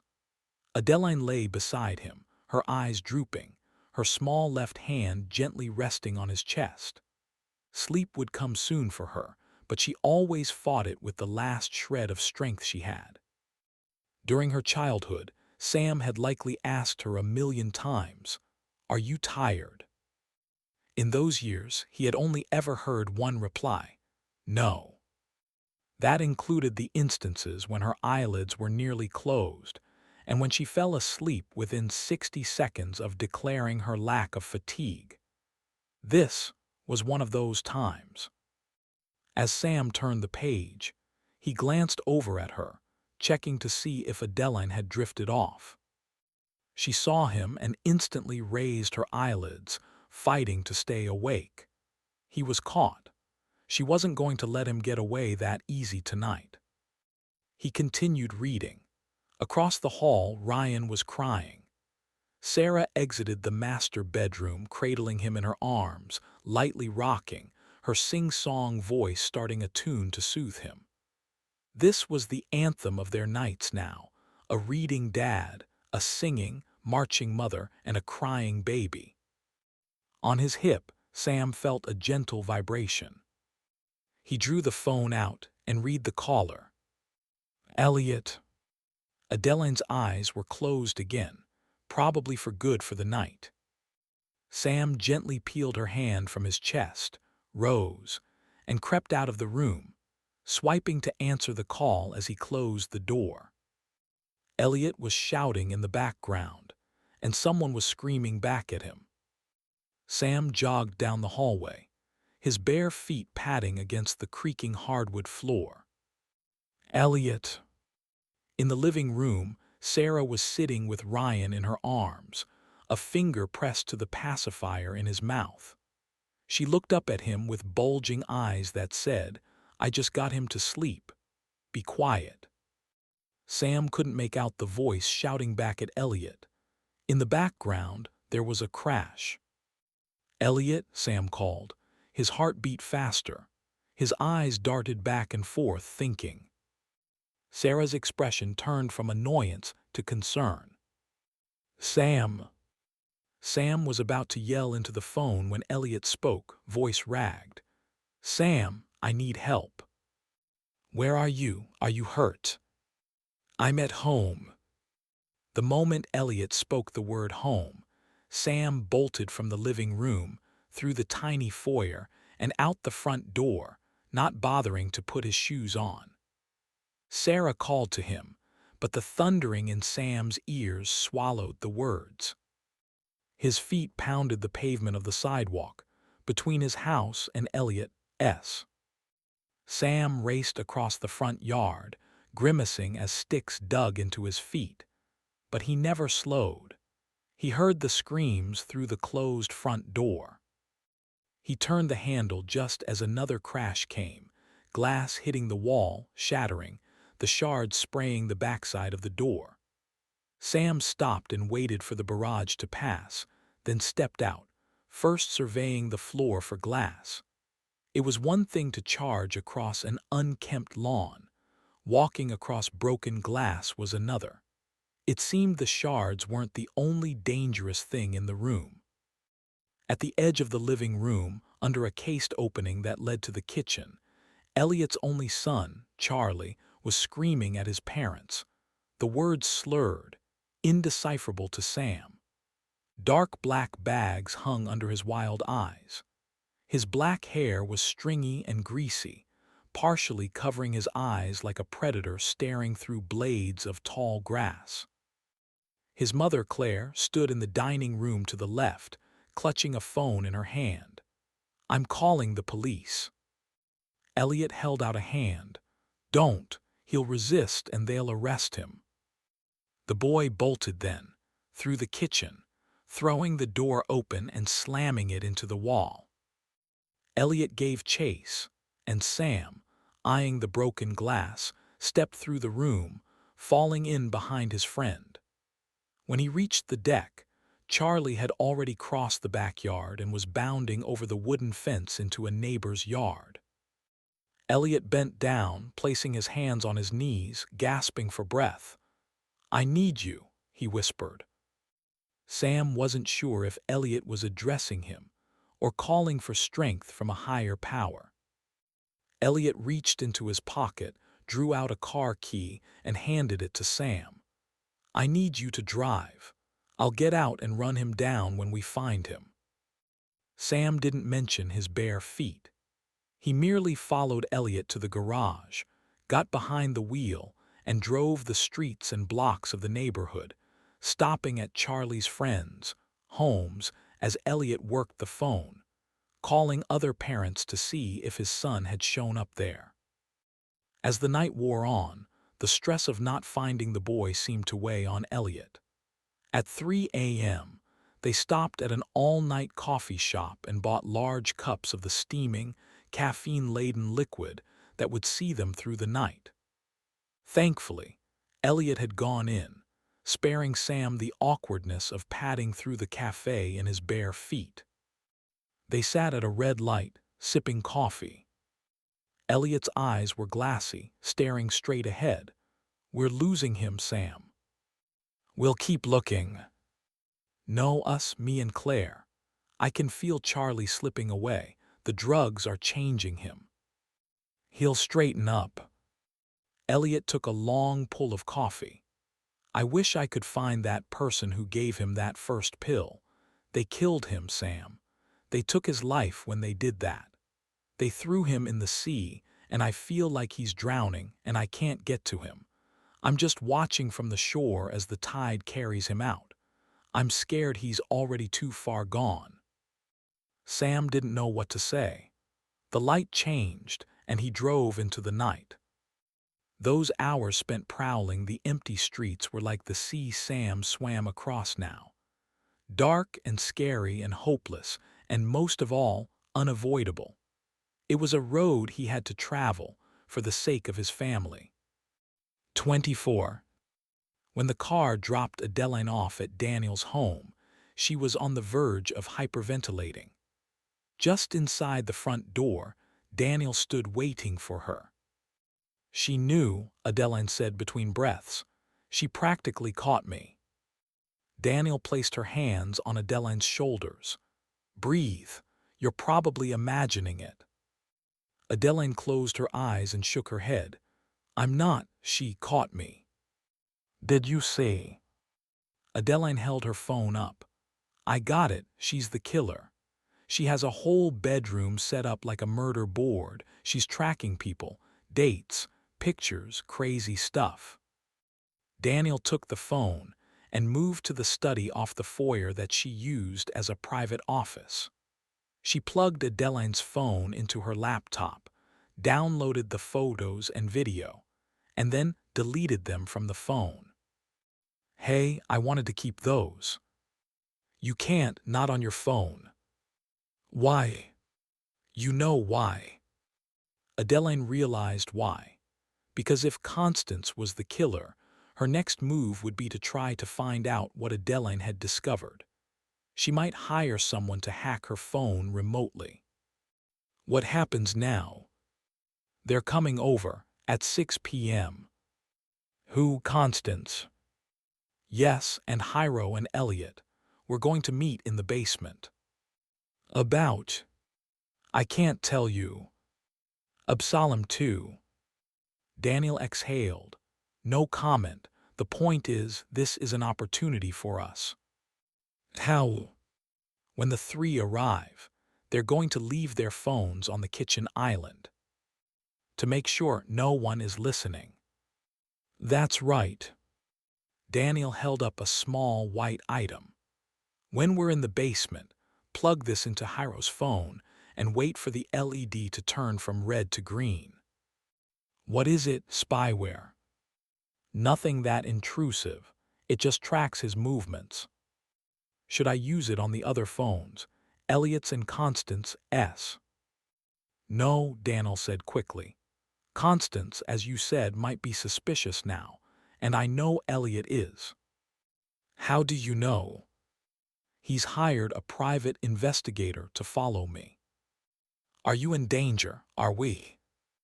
"Maybe," Daniel said quietly. "I've hired a private security firm to watch the house." In her bedroom upstairs, Adeline watched from the window as Elliot, Constance, and Hyro arrived. One question nagged at her. Why would Elliot hire someone to watch Daniel? There was only one good answer. He thought she had killed Nora. If that was the case, it meant he hadn't killed Nora. Could it be true? If it was, it would mean Constance was innocent, which was hard for Adeline to believe given what she had just seen at her home. But something was still bothering Adeline, how fragile Constance was, and how kind. On the outside, she seemed like anything but a killer. That mystery would have to wait. She had work to do. Adeline exited her bedroom onto the landing and listened. It was quiet downstairs. She crept down the hardwood steps into the stair hall. In the foyer, she eyed the closed door that led to the basement. Basement homes were rare in this part of Nevada. They were hard to dig because of the caliche, a sedimentary rock-like material that was prevalent in the area. But all it took to break the rock was money, and Daniel Daneros had that kind of money. And thus, a full basement. Adeline wondered what was being said down there. She walked away from the basement door, down the hall to the kitchen, where the 4 phones sat on the island. She tapped each one to awaken the lock screen image, and quickly found Hyro's. It had a picture of his niece and nephew hugging at Disneyland. Adeline plugged the small device into the port at the bottom of the phone and watched the stair hall for any movement, occasionally glancing down at the red light. When the light on the device turned green, she disconnected it from Hyro's phone and crept softly through the stair hall, still careful to avoid making footfalls that would be heard in the basement. In the foyer, she stared at the closed door to the basement. She should go back upstairs. But she couldn't. Adeline padded forward on her bare feet slowly and held her ear to the door. It was quiet. She turned the door handle, pulled it open, and waited. She couldn't hear a thing. She stepped out onto the first stair and listened, but the voices below were too faint to hear. Holding her breath, she descended the stairs more slowly until she reached the landing, where it switched back. She couldn't see the 4 Absalom scientists, but she could just make out their conversation. Hyro was talking, his voice muffled. Technically, it's possible but impractical. Why? Elliot asked. There's no way to transport that much matter back without someone knowing.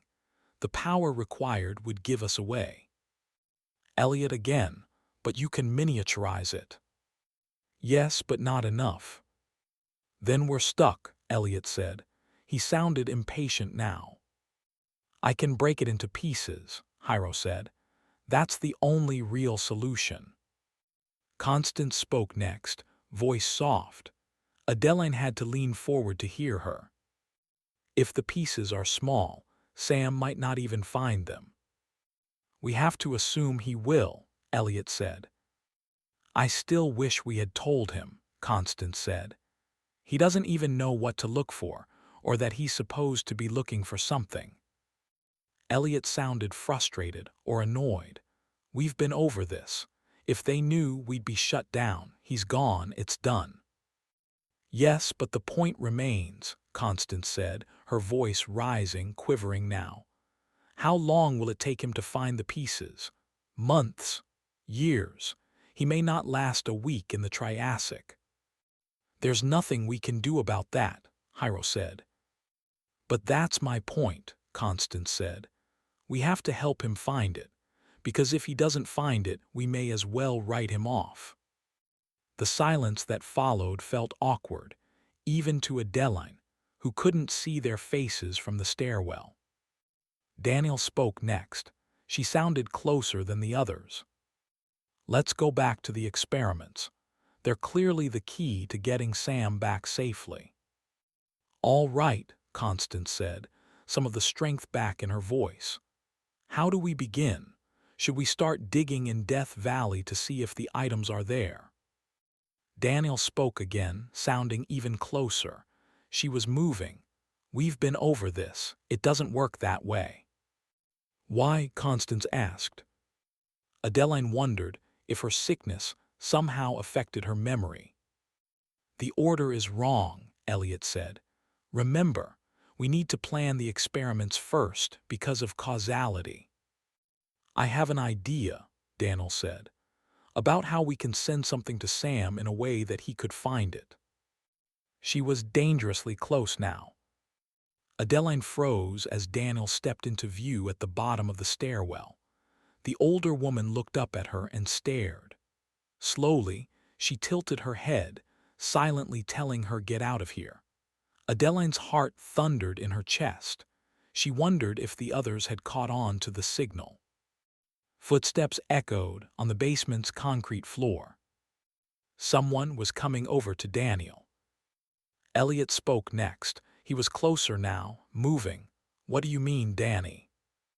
Adeline turned on the landing and ascended the stairs, terrified that one of the wooden risers would creak, announcing her presence. But they didn't. They were well made, and she thought that just might have saved her life. She closed the door and let out the breath she had been holding. A few seconds later, she was back in her bedroom, exhaling heavily. From her bedroom window, Adeline watched the three scientists depart. Her door opened a moment later, and Daniel stared at her. That was dangerous and foolish. "What are you looking for in Death Valley? Did you update Hyro's phone?" "I asked you a question." "Did you?" "Yes," Adeline muttered. "Now tell me." Daniel turned and gripped the door handle and pulled it open. Adeline rose, rushed to it, and slammed the door shut. "Hey, I asked you a question." Daniel smiled.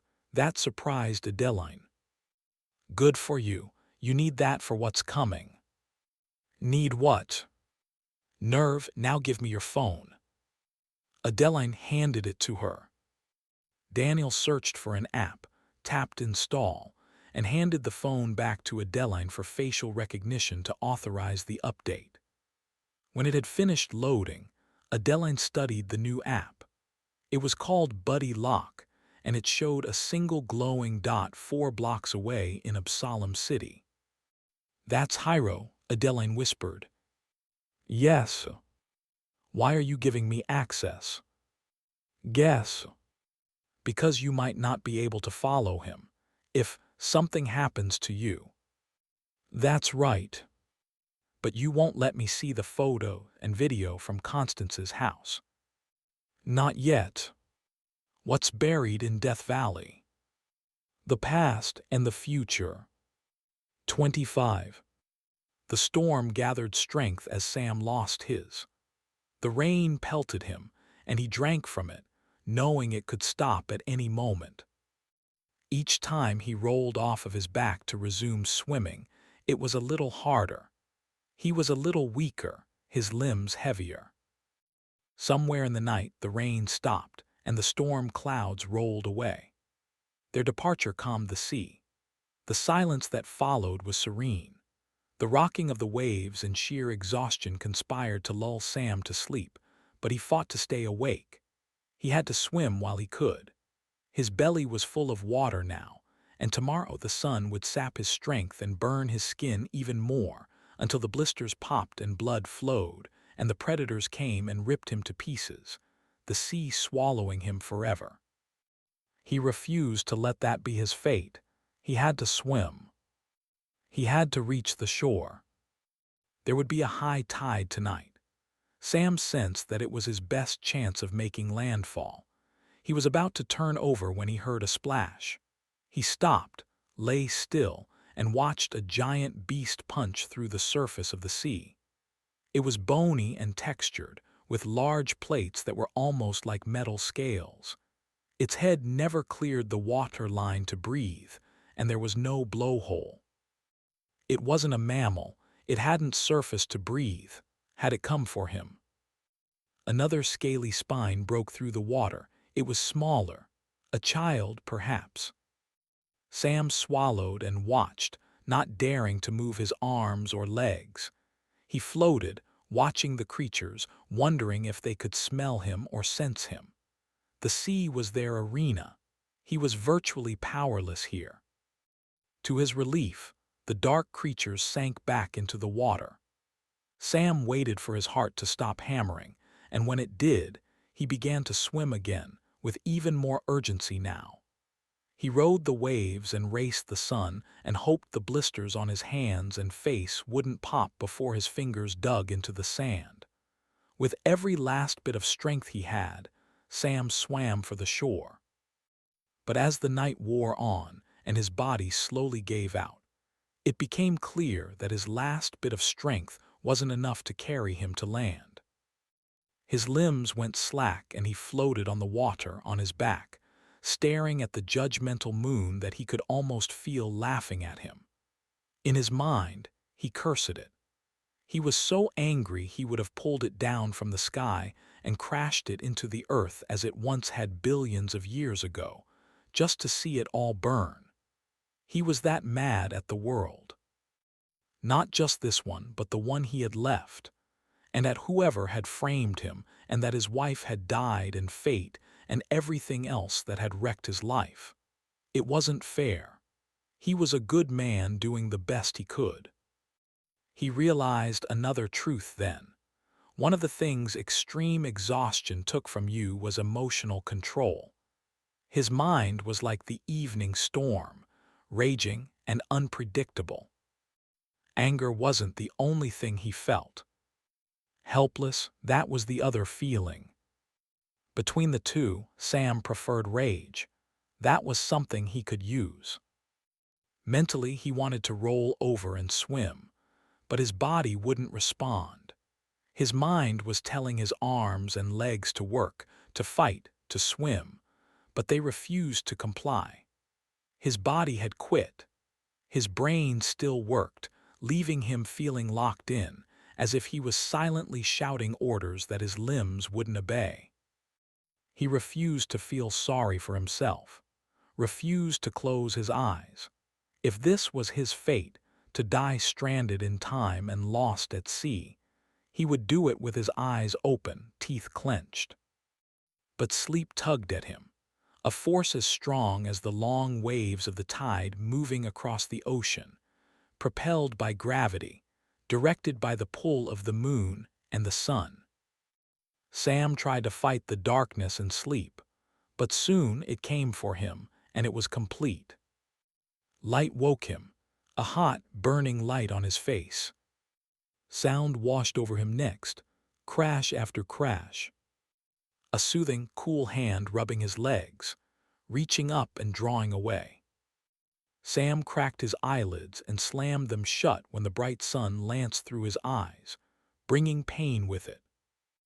The gentle, cool hand came again, but it wasn't a hand. It was a wave washing over him. Sam's fingers ached, but he forced them to move, to curl and dig into the sand. The beach. He was lying on the beach. His head rolled to the side, and he saw the sand. Tears flowed down his face. He hadn't swum to shore. He had gone as far as he could and given every last bit he had. The tide had carried him in. That was the way of the world, he thought. You give it your all. Sometimes it's enough, sometimes it's not, and sometimes the tide carries you in. But the tide can't help you if you don't get close enough. A strong wave washed over him, across his sunburned face, the salt water stinging the blisters. The pain shocked his body into movement. He pushed up and scampered up the beach, getting his first clear look at Pangaea. A thick forest lay beyond the beach. At the edge were rows of broad-leaved shrubs. Behind them, trees reached to the sky.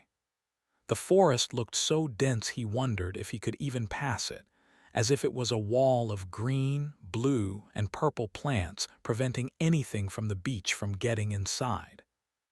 But what stopped Sam cold wasn't the trees or the shrubs. It was the thing hanging from the lowest limb on the closest tree. Blowing in the sea breeze was a thick white sweater.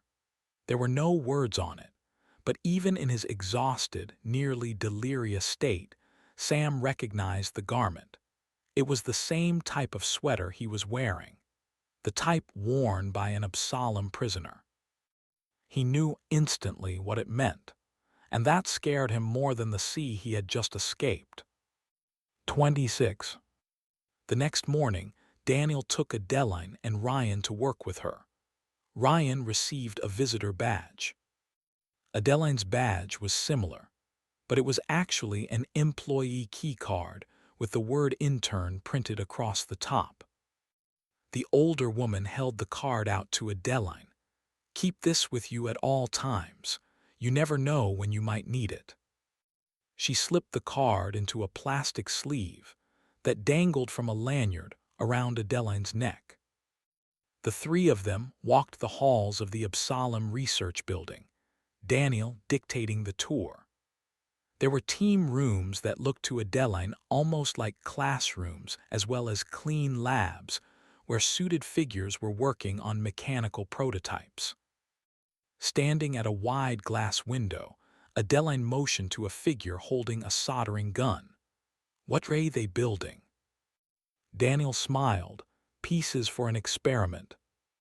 They had lunch at Daniel's house, and after, Ryan went to visit some friends a few blocks away. Daniel announced to Adeline that she needed to talk to her about something. They met in Daniel's home library, where Adeline was expecting them to discuss the plan to find Nora's killer, or how to get her father back, or both. The meeting was about neither of those things. Daniel set a stack of books on a long table. "I want to discuss a subject of great importance to me. I would appreciate it if you would pay attention and learn from these books." She paused. "Can you do that?" "What's the subject?" "Finance." "Are you serious?" "I am." "Why, Dad was rich, right? And he got a check every 3 months from the company. Interest or like a dividend." "A dividend, right? It's probably millions of dollars." "The most recent quarterly dividend paid on your father's stake in Absalom Sciences was $1.17 billion. It took Adeline a few seconds to process that. She had known her father's stake in Absalom had made him wealthy, but she had no idea how rich. "Your father was also a good investor," Daniel said. "A little on the conservative side, but that's better than being too aggressive." "Look, can we do this after we get him back? I promise. I'll learn all about finance after that." "No, we can't. This is important, Adeline." "Why?" "Because I made a promise to your father that I would do everything in my power to take care of you." Adeline laughed. "There's a killer on the loose, and you're protecting me by teaching me about stocks and bonds. I think you've lost it." "I haven't. Let's face it, money is maybe the only thing I'm not worried about." "Because you have money." "Exactly." "You're making an assumption, the same mistake Nora's parents made." Adeline narrowed her eyes, and Daniel continued. "You're assuming your circumstances will never change. They could. They do for a lot of people in the blink of an eye. One minute your family is rich. The next, you're carrying every dollar to your name in your pocket, you have no home, and you don't know where you're going to sleep that night. Right now, you don't care about money because you have it. You've never had to wonder how you'll afford your next meal." "That happened to you." "It did." "When?" Daniel studied Adeline a moment. "When I was about your age, a little older." "What happened?" "We're not going to talk about that. My point is, knowing how to manage your money is an important life skill. Even if someone else is investing it, you should be able to read the statements and understand what they're doing. Your father is gone. Preparing you for what's ahead is now my responsibility. Finance is something I know a lot about, and I'm going to teach you about it, because someone was kind enough to teach me a long time ago, and frankly, that's the only reason I'm here talking to you now." "I thought you went to Stanford." "I did for a while, but I had to drop out." "Why?"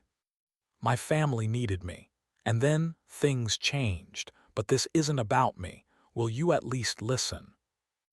"All right. First things first. There are 2 rules that will greatly simplify investing for you." "I like simplicity." "The number one thing to know is that investing is, at its core, an exercise in predicting the future." Adeline was surprised by that. "I don't get it." "Think about it. When you buy a stock, bond, or other security, you're making an educated guess about what's going to happen, not just with the company or interest rates, but about what the future is going to look like. And you're also making a guess about the market, whether it's too optimistic about the future or too pessimistic. That is where fortunes are made and lost, in excess, in knowing when there's exuberance or despair. But that's only half of the key. The other half is the human factor. Both yourself and others. Daniel stood. Remember this, people matter. The history of capitalism is fundamentally about people. Great companies are built by great people. That's the key to making market-beating returns, spotting those people. She slid one of the books across the table. But let's go back to times of exuberance and despair. We're going to start by studying the global financial crisis that began in 2008. That night, Adeline lay in her bed, mentally examining the pieces of the puzzle that was the mystery of Nora's death and her father's banishment. In Daniel's basement, the four scientists had sounded sincere in wanting to get her father back from the past, and clearly, they had some method of doing it. That had to be Absalom too, but there seemed to be a problem with it. Was killing Nora and getting rid of her father just a means to an end, to ensure Absalom too was built? That made sense to Adeline. That was a motive for the murder and for framing him. But what was the larger purpose of completing Absalom too?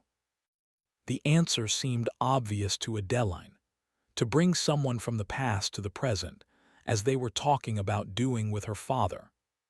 If that was the case, it reinforced her theory that Constance was the killer.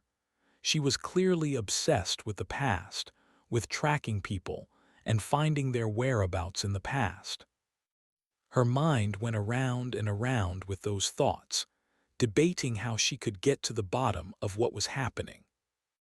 Finally, she took out her phone and checked her email and social media feeds. Condolences for her father and messages from friends were still trickling in. They had helped a great deal in the days and weeks after her father's arrest. Now, Adeline found that they just made her sad. They reminded her of what had happened. She didn't want to remember. She wanted to work on the problem.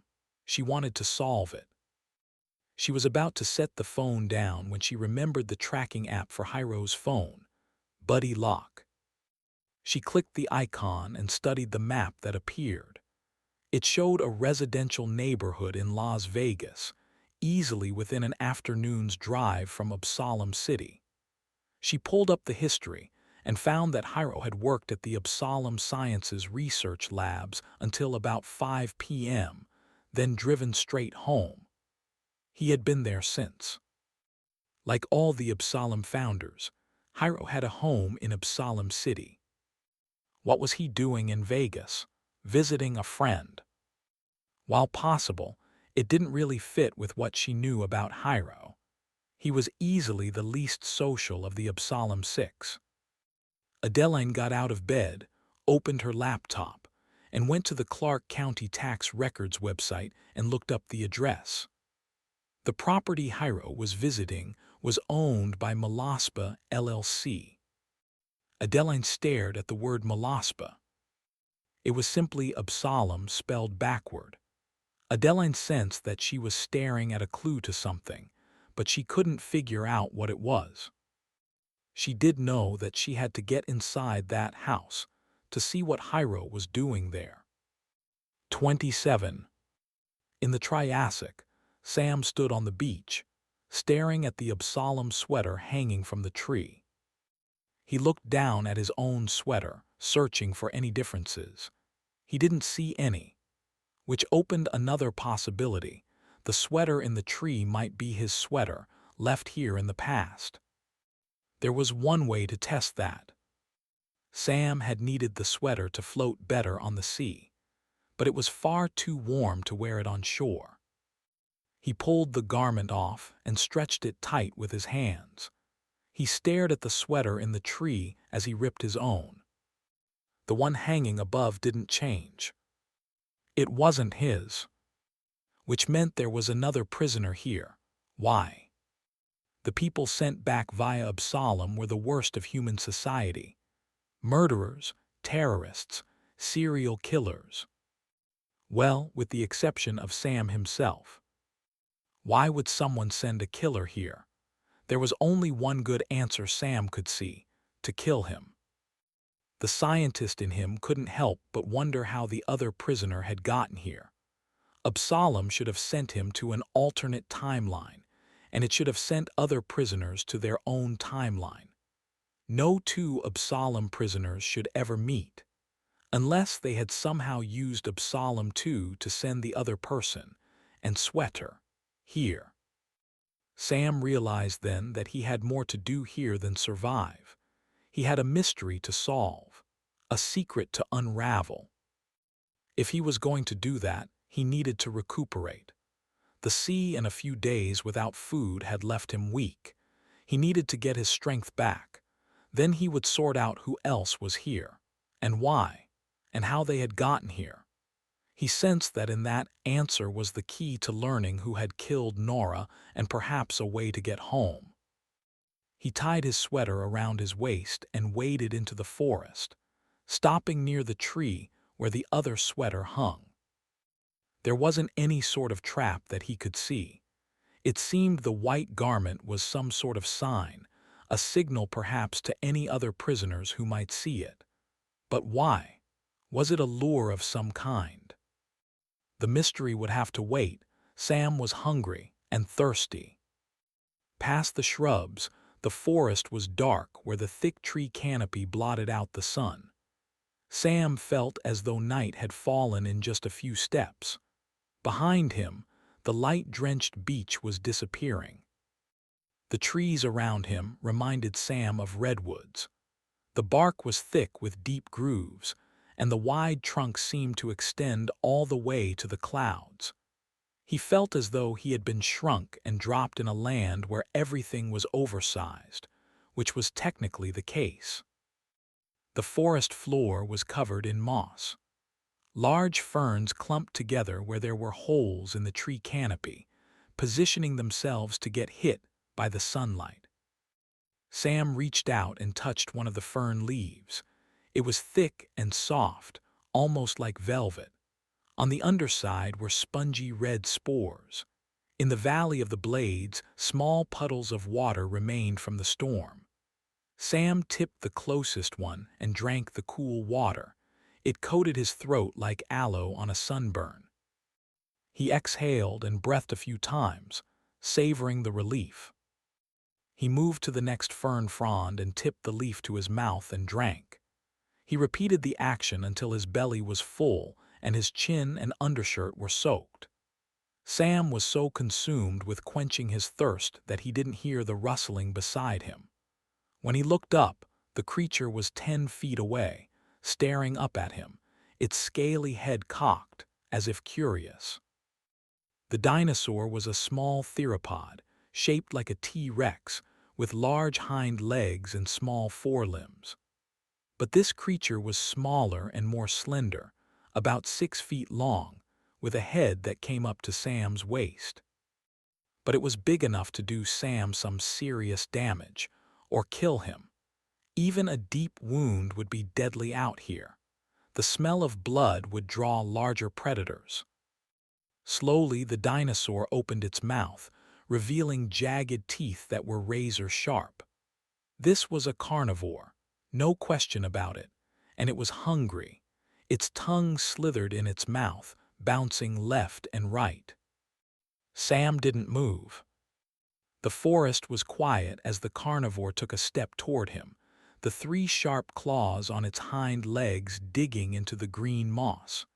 Its forelimbs rose, anticipating. Sam's breath came out of his nose with the force of a wind tunnel, the sound like a foghorn to him. Could the dinosaur sense his fear? Smell it?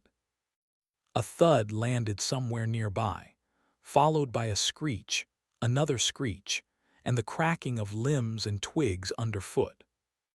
The dinosaur advancing on Sam whipped its head around, eyes darting back and forth, and launched into the forest, feet pounding the ground as it gave chase to the other creatures. Sam fell to his knees and exhaled. He had to get his head in the game. He was reminded of his sessions with Daniel, of her verbally shaking him, trying to convince him to focus and learn. He had to get it together, or he wouldn't last the night. What was the priority now? A weapon, that was number one. He glanced around, found a piece of fallen wood, but it was too soggy. Moss had already begun to grow over it, breaking it down. In fact, everything in this forest seemed to be rain-soaked and dissolving, as if the darkness and dampness were turning everything to mush. He tried 2 more sticks before finding one he liked. It must have recently fallen from a tree during a windstorm. It was about the length of his arm and strong, but light enough for him to easily carry and swing. What he really needed was a fire. If he had had a burning torch, that dinosaur would never have approached him. The problem was that a fire would draw the other Absalom prisoner, if they were still out here. He was going to have to make some hard choices. In a world where everything can kill you, one must choose which battles to fight. The next challenge was what to eat. He was too weak to hunt or fish. He also didn't have a fire to cook the meat. Not yet. That meant foraging, for plants or insects. He tried to remember the survival food pyramid from Daniel's book, but his mind was like molasses flowing through a fine cheese grater. Insects, they were usually safe, but not other bugs, not spiders or ticks or scorpions. They were arachnids with 8 legs, 8 legs bad, 6 legs good, or probably not death. Insects had 6 legs, and what else? Sam rubbed his temples. Insects had an exoskeleton, a 3-part body, 6 legs and something else, but he couldn't remember. He did know this: if he saw one, he would shove it in his mouth. He was that hungry. A week ago, he wouldn't have dreamed of it. Now, he was hungry in a way he had never known. Mentally, he went over the rules he could remember. If the bug was hairy or had a stinger, it was best to avoid it. Same for anything brightly colored. At the moment, Sam just wanted to get something in his system. Food was the lubricant he needed to make the gears of his mind work, and his mind was the only thing that could truly keep him alive out here. He reached out and rubbed the fern leaf between his fingers. Probably not edible. The survival food pyramid recommended wild greens, berries, fruits, tubers, roots, shoots, and flowers. Except berries and fruits were likely out. The books and articles Sam had read indicated that flowering plants that produced edible fruit and berries were non-existent in the late Triassic. He figured his best bet was to find a plant that showed signs of having been fed on. If his new Triassic neighbors could eat it, that increased the odds that Sam could. He began stepping through the forest, slowly, careful to place his footfalls in the moss or soft ground. Noise could be deadly. As he walked, he took stock of the plants he saw, as well as the nuts and seeds on the forest floor. He thought it better to wait on trying those. A plant's reproductive material naturally evolves to harm any predators that might snack on them. Sam stopped and eyed a group of mushrooms, his mouth starting to water. They might be okay, but he wasn't ready to take that risk. Not yet. The ground soon began to incline. The moss grew thinner, and the ferns were smaller with each step. Rocks covered more of the ground. Up ahead, the tree line broke. Sunlight poured in like dawn through a stained glass window. There was a clearing ahead, calling to Sam like an oasis in the desert. When the trees began to thin, he slowed to allow his eyes to adjust to the light. The clearing was a rocky expanse about half the size of a football field. From where Sam stood to the trees across the way, the ground rose perhaps 12 feet. Sam figured this was a large, stony outcropping on the side of a hill. He glanced up and sighted the sun. It was halfway past the point of midday. It would set in perhaps 3 or 4 hours. A few feet away, rising up from the white rock, was a small, wiry shrub. It had green fruit-like pods that looked like faded olives. Sam ran to it and jerked one of the oval pods off and split it open. There was a hard, textured seed inside. Sam discarded the seed and lifted the plant to his nose and inhaled. There was no odor except for an earthy scent. He stretched out his left arm and placed the split pod against the inside of his elbow, where blood might be drawn, letting the plant flesh touch his skin. He held it there, waiting for any reaction, skin irritation, itching, burning, or numbness. A breeze barreled through the clearing, bringing with it a cloud of spores like dust in an Old West town. Insects followed the cloud, zooming in and out. Sam inspected his skin where the plant had been. It was fine.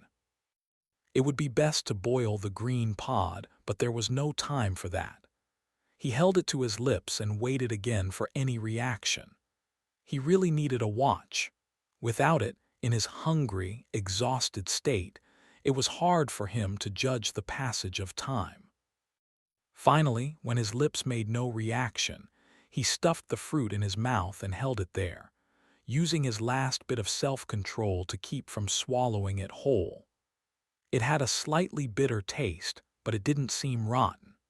There was no irritation in his mouth, but it soon filled with saliva.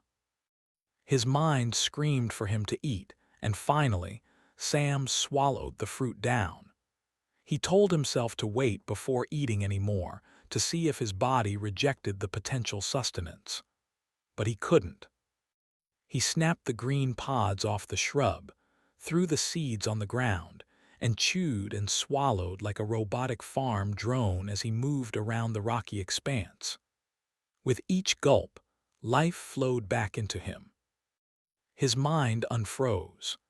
As he munched on the green balls of life-giving food, the name came to him, a ginkgo. That was what he was eating, a ginkgo, a type of non-flowering seed plant common in the late Triassic. The name of the dinosaur he had seen occurred to him too. It was a Coelophysis. Daniel had pronounced the C like an S, the first part of the name pronounced like seal, the middle like O. He was amazed that his mind worked like that.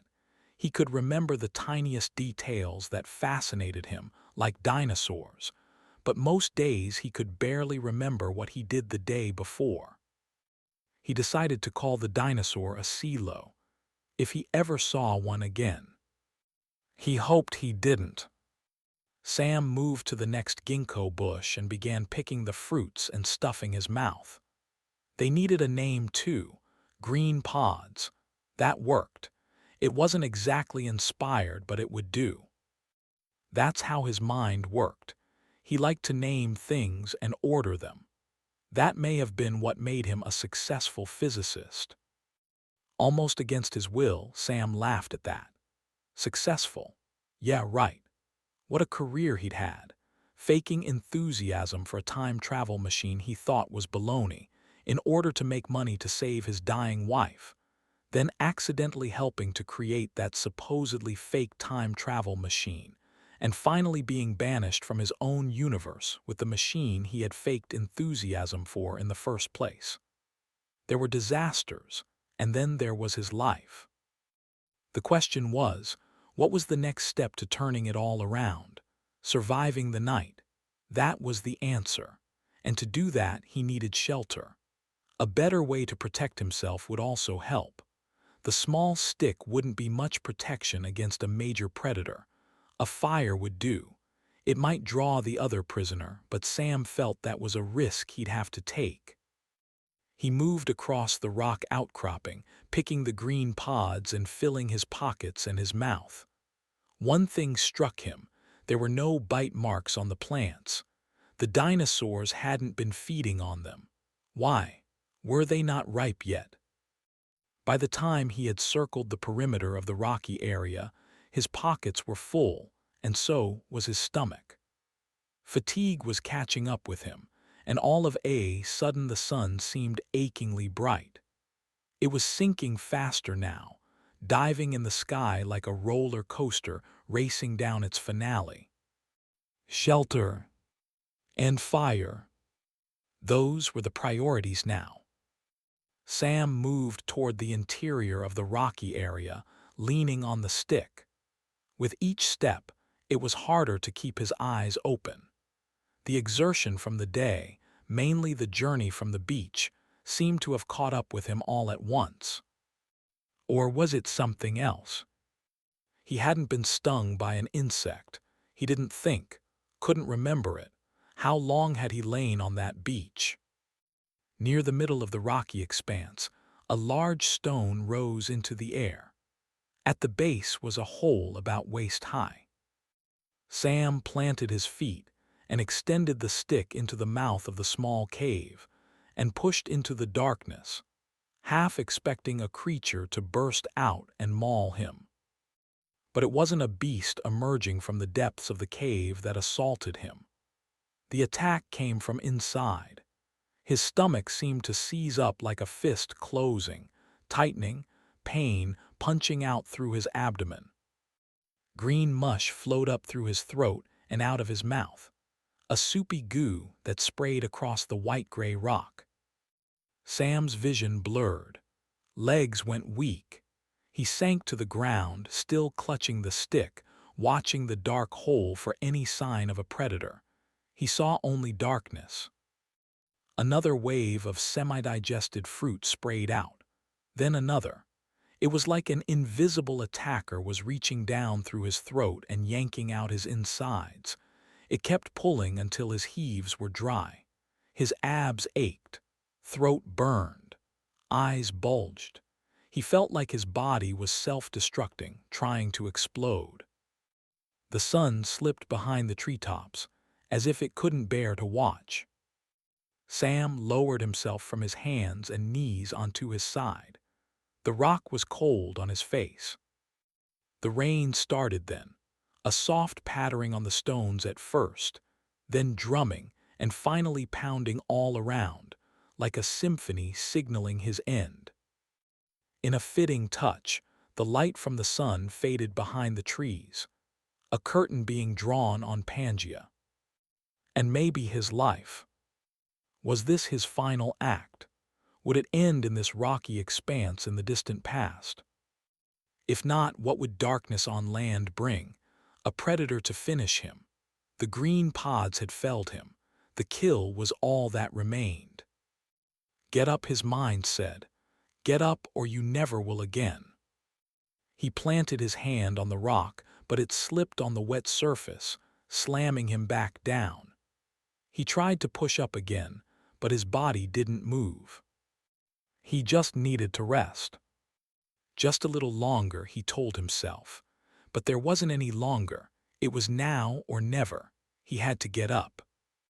In his mind, he imagined himself stepping out of Absalom, hugging Adeline and Ryan. Back in the world he knew, in his life, vindicated. He had to fight.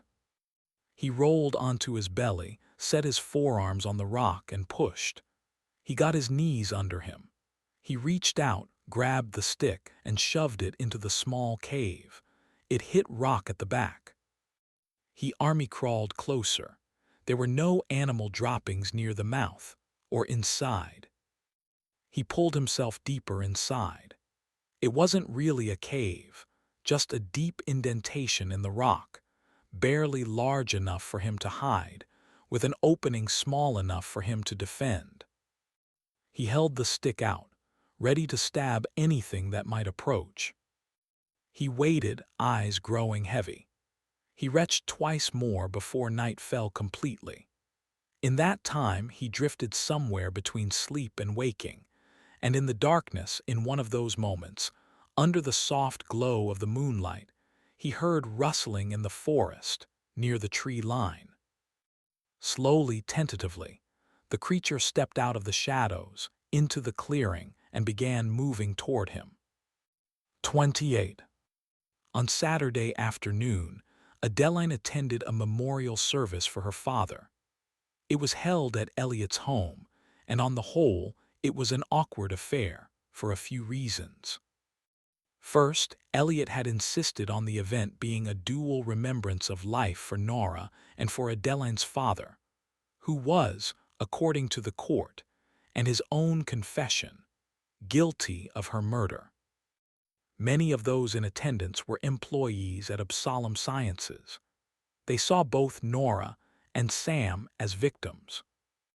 Others, like Nora's former university colleagues, looked at Adeline with a barely concealed accusation in their eyes. When their glares cut into Adeline, she didn't back away. Just the opposite.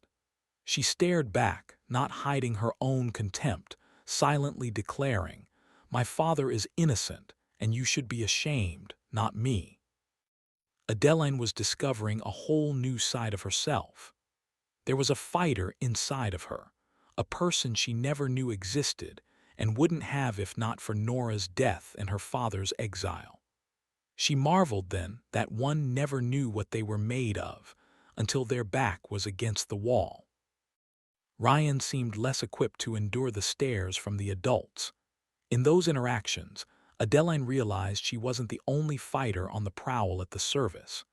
Daniel stuck close to Ryan, and when she caught someone whispering, pointing, or scrutinizing him, she fired back. Her gaze was like a nuclear explosion hitting the gawkers. They fell silent, eyes wide as they melted away. Once, she even crossed the living room and said, "Is there something you want to say?" As it turned out, the person didn't have anything they wanted to say. Adeline soon learned that while she could stand the judgmental stares of strangers, that of friends was much harder. She turned the corner to the dining room and found Constance standing there, alone, holding a small plate heavy with hors d'oeuvres, a bottle of water in her other hand. Her head was wrapped in a decorative scarf that was blue with white and yellow flowers. The vivid colors were a sharp contrast to her ashy skin and hollowed-out eyes. She stared at Adeline with a mix of sympathy and hurt. Whether it was hurt from Nora's death and her father's departure or Adeline's betrayal, the younger woman wasn't sure, but she did know that Constance's stare fell on her like a sledgehammer. The silence that accompanied it merely drove the blow deeper into her. "Adeline," a voice said from behind her. It was Lauren, one of Adeline's friends from high school who had made the trip from college in California. Many of Adeline's friends who were off at school on the East Coast couldn't make it home for the service, but quite a few were there. And in that moment, Adeline was incredibly grateful. She turned to her friend, who was standing in the kitchen, and bolted from the dining room away from Constance. In the great room, Elliot stood by the fire, a glass of champagne in his hand, a fork held at the ready. Adeline knew what was coming next. Constance ventured out of the dining room, eyes still on Adeline. Elliot tapped the glass. The ding-ding-ding echoed through the room, extinguishing conversations like a bucket of water on a campfire. Hyro stood next to Elliot, looking exhausted, eyes bloodshot as if he had been up the entire night before. By the accordion door that led to the lanai, Daniel stood beside Ryan, gazing wearily at Elliot. As he began to speak, she slipped her arm around Ryan's shoulders, as if bracing him for a windstorm about to come. In the tradition of the greatest Starfleet medical officer in history, Dr. Leonard McCoy, I'll just say this for myself. I'm a scientist for God's sake, not a speechmaker. The lame Star Trek joke sent a ripple of laughter through the room, but the tension was still there. Apparently, it wasn't lost on Elliot. Let's start with the elephant in the room, shall we?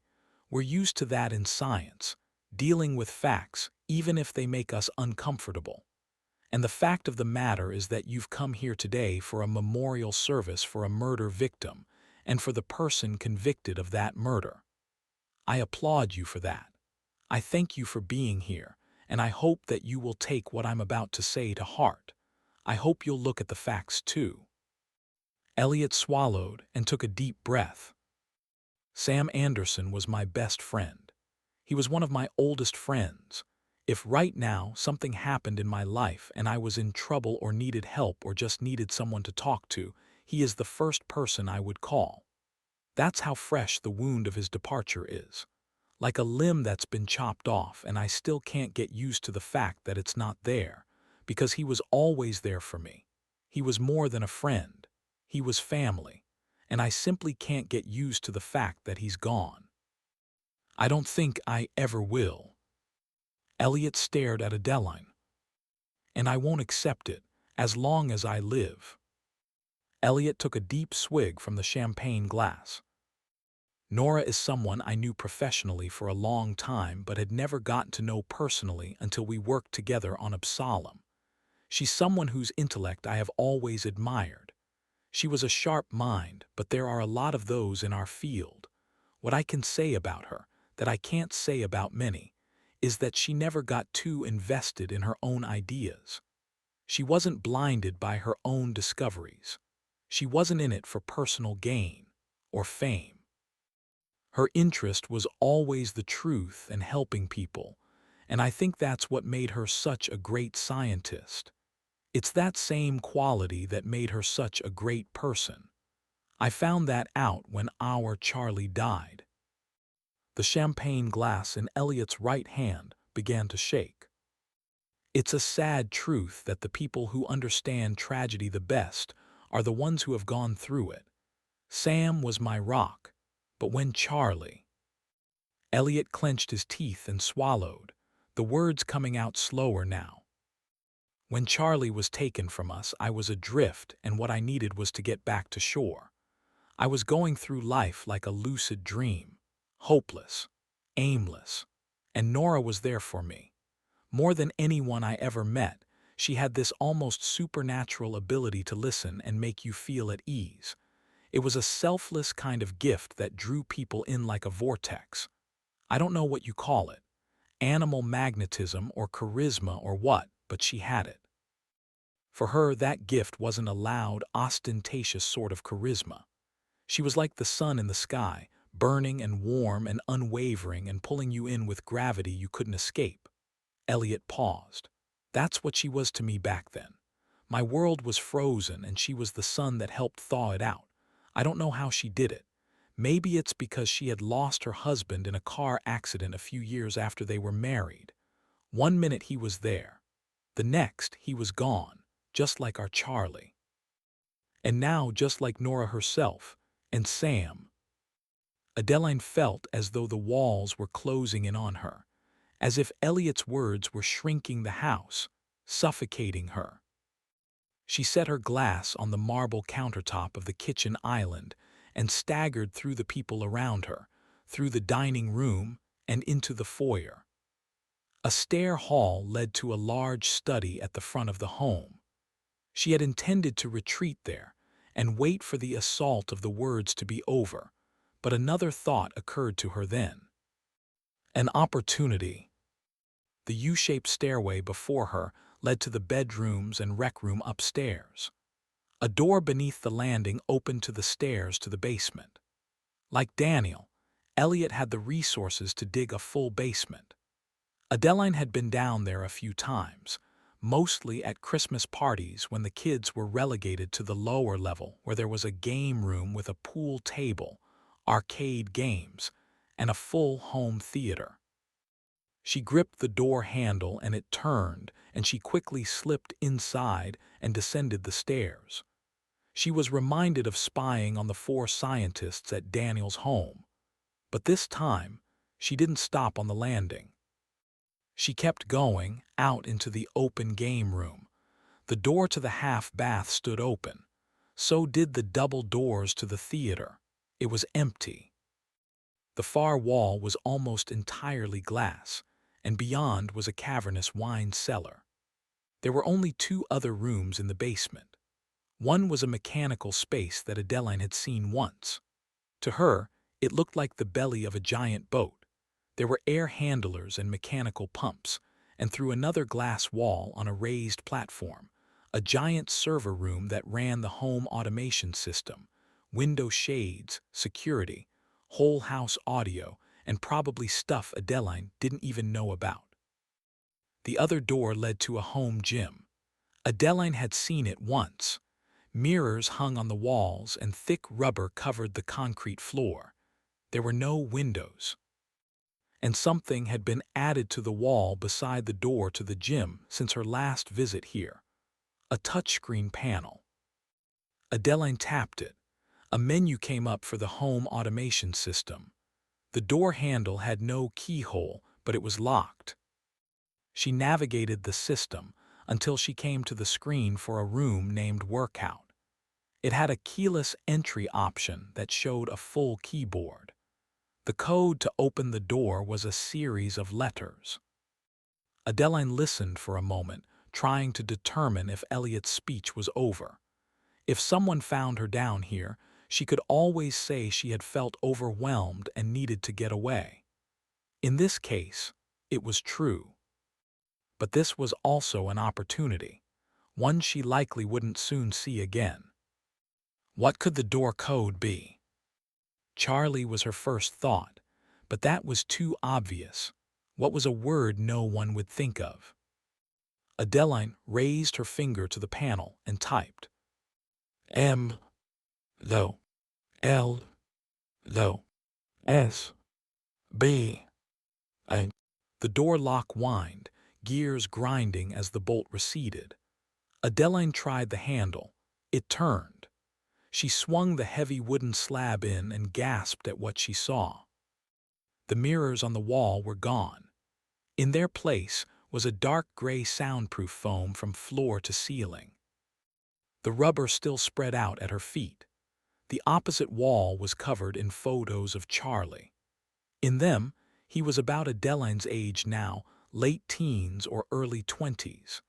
He was strung out in most, loitering outside nightclubs or on the deck at house parties, a drink in his hand and a cigarette dangling from his lips.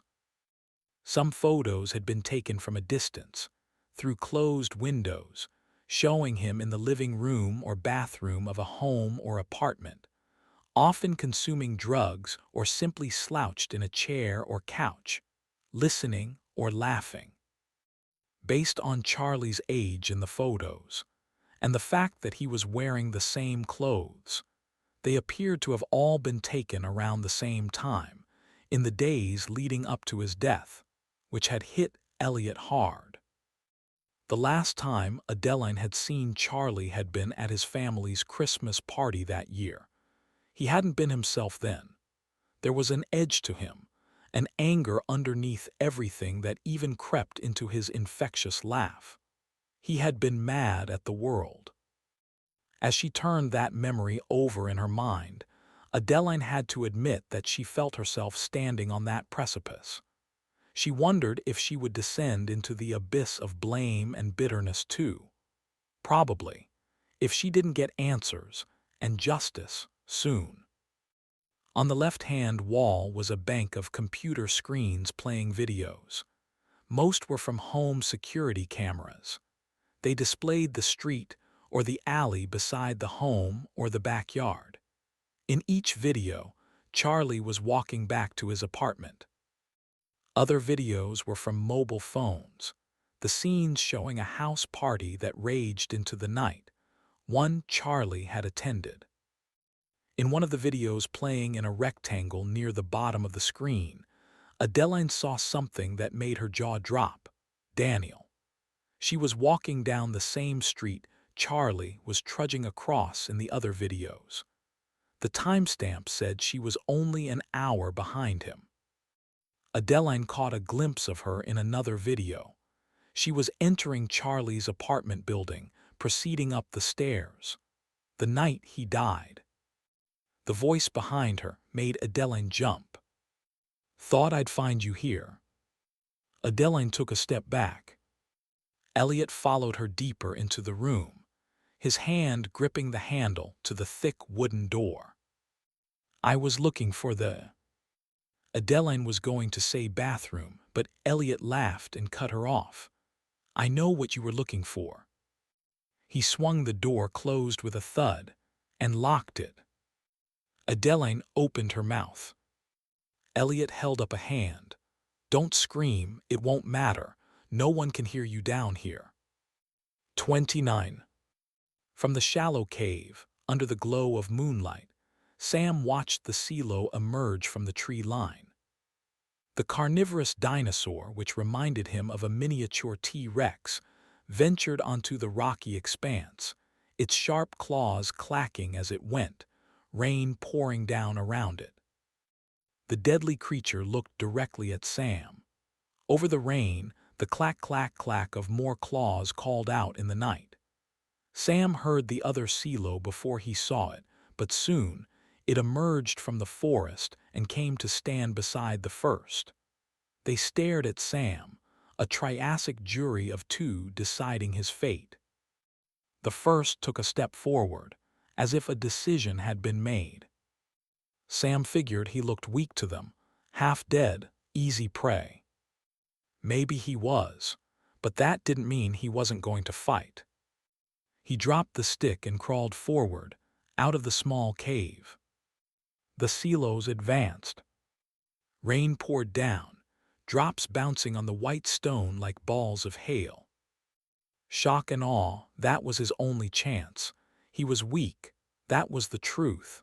But he had one advantage they didn't, his mind. Sam gripped a loose rock by the cave entrance and hurled it at the two silos.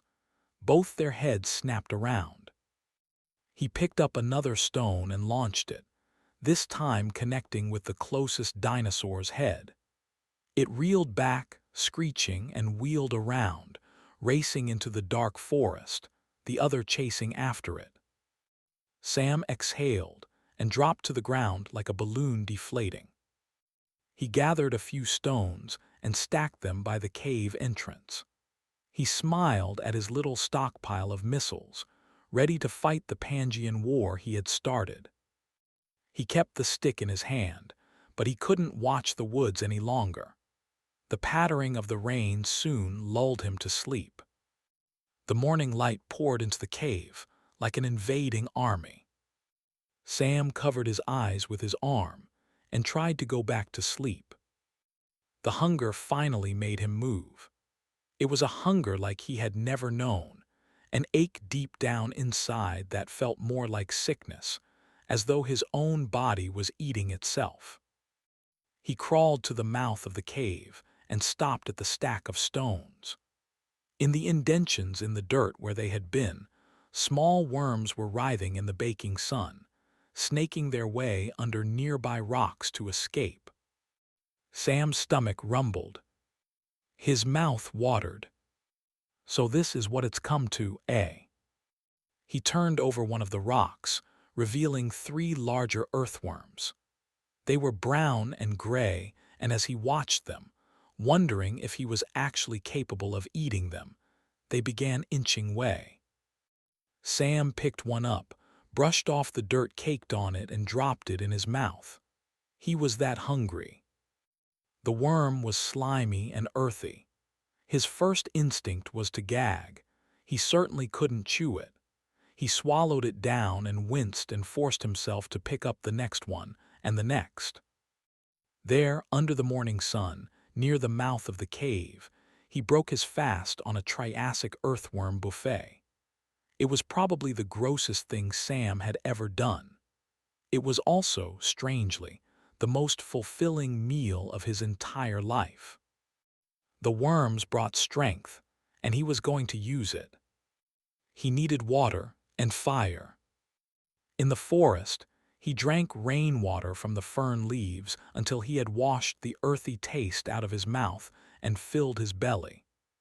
With each step, he watched for the silos, careful not to make any noise as he gathered sticks for his fire.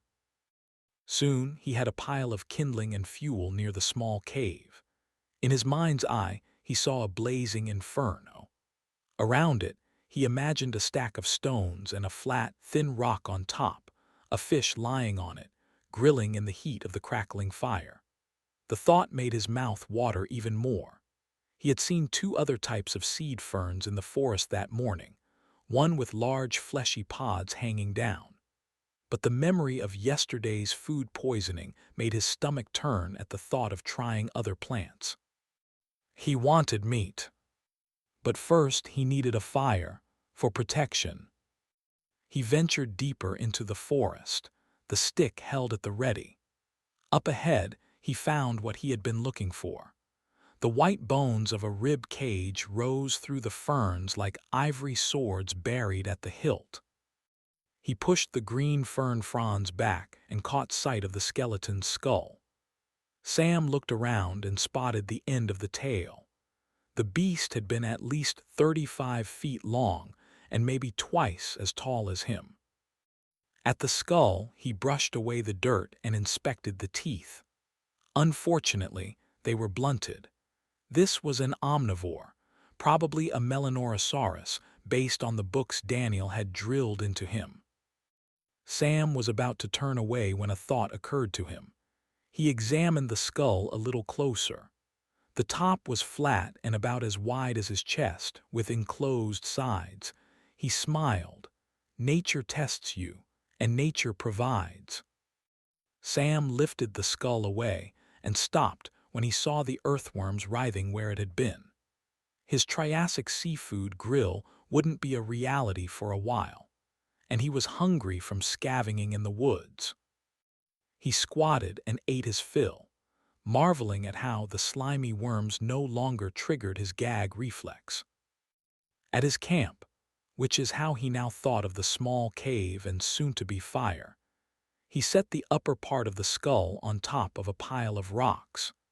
He lined the inside with layers of thick fern leaves, covering the openings, and using clean rocks to make sure the leaves were firmly joined together. When he was done, Sam sat back and smiled at it. A dinosaur skull rain barrel. By nightfall, if it rained again in the afternoon, the small reservoir would be full of water, and Sam could drink from it, staying by his camp instead of venturing back into the woods to drink from the velvety fern leaves. That might save his life. On his next trip to the woods, he found what he had been searching for the first time, the skeleton of a carnivore. He snapped off a sharp tooth and brought it back to camp. He grabbed a stick of wood and ran the tooth up and down it, sawing away. Tiny slivers of wood peeled off, some as thin as human hairs. They would do. He placed them atop the twigs and dry leaves in the pile of tinder. He then used the tooth to sharpen his self-defense stick.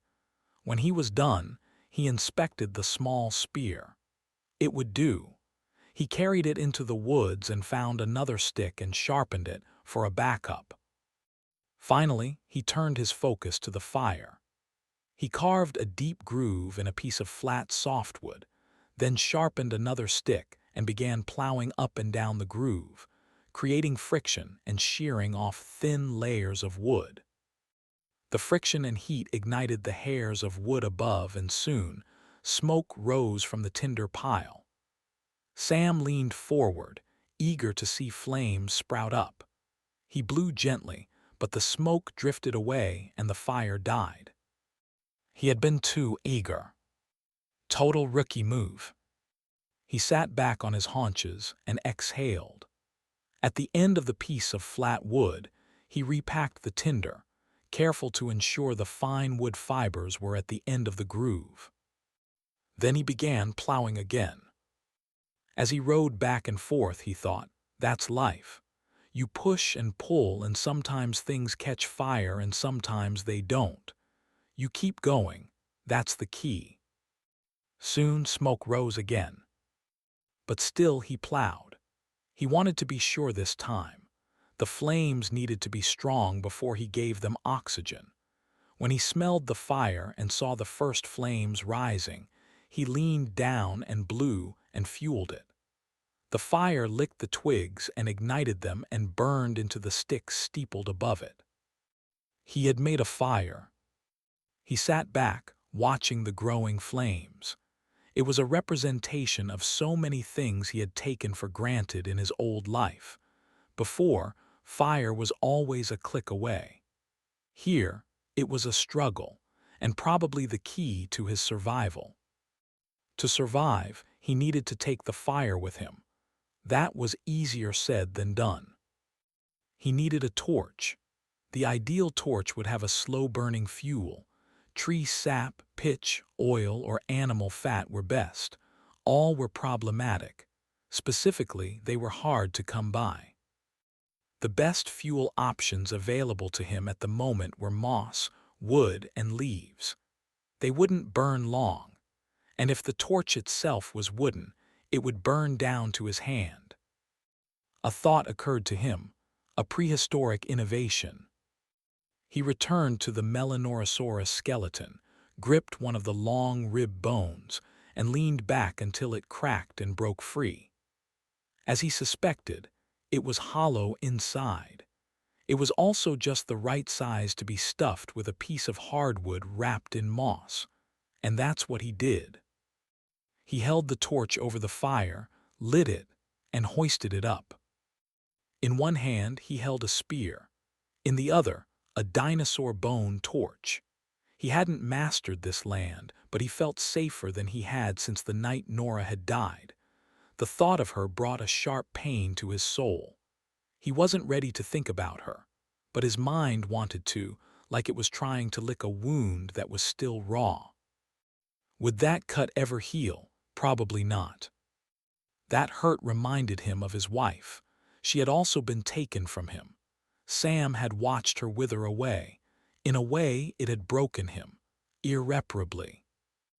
Nora had a similar hurt from the loss of her husband. She and Sam had that in common, wounds that wouldn't heal, and they shared the bond of the secret of Absalom, and as they had discovered an attraction to each other. In a way, she had brought Sam back to life, awakened something inside of him. Just when he thought they were ready to take the next step, she was gone, torn out of his life. If he dwelled on the things that had happened to him, if he kept feeling sorry for himself, he knew it would drown him just as the sea had wanted to. As in the water here on land, he needed to swim to propel himself forward toward the shore, toward the future. The past pulled at him like the depths of the ocean, the abyss, but he resisted. He was going to fight, for Adeline, for Ryan, for his friends, and lastly for himself. With the torch in one hand, he reached into his pockets and emptied them. He threw the sickening green pods across the white rocks and put small pebbles in their place. If he lost the torch and spear, they would be his last line of defense. The small rocks wouldn't hurt the large reptiles here, but as he had learned last night, they would scare them. They had never seen prey or a predator who could hurl rocks at them. Something new represented danger, something to flee. Thanks to evolution, they were programmed to avoid uncertainty. He glanced up at the sun. It was low in the sky. Sam figured it was probably 2 in the afternoon, plenty of day left, and much to do. He knew he needed food, something hardier than Triassic earthworms. He wouldn't find it in the forest behind him unless he was ready to fell a silo. He was. Ahead lay unexplored territory, and within it, the prospect of easier prey. Perhaps a mammal he could eat, or fish in a pond or a stream. He had the fire now, and that gave him the option to cook larger animals. Yet the prospect scared him. Ahead was new, unknown territory. That was the way of the world. Even slowly starving, we cling to the lands we know instead of striking out into the unknown. But he had to now. With his pockets full of stones, a spear in one hand, a torch in the other, Sam marched across the rocky expanse to the far tree line and stepped into the unexplored forest. Under the canopy, the world turned dark. Around him, he heard animals scurrying. This thicket was alive, and the animals here were on the move. Why? Sam realized the answer then. It was the smoke.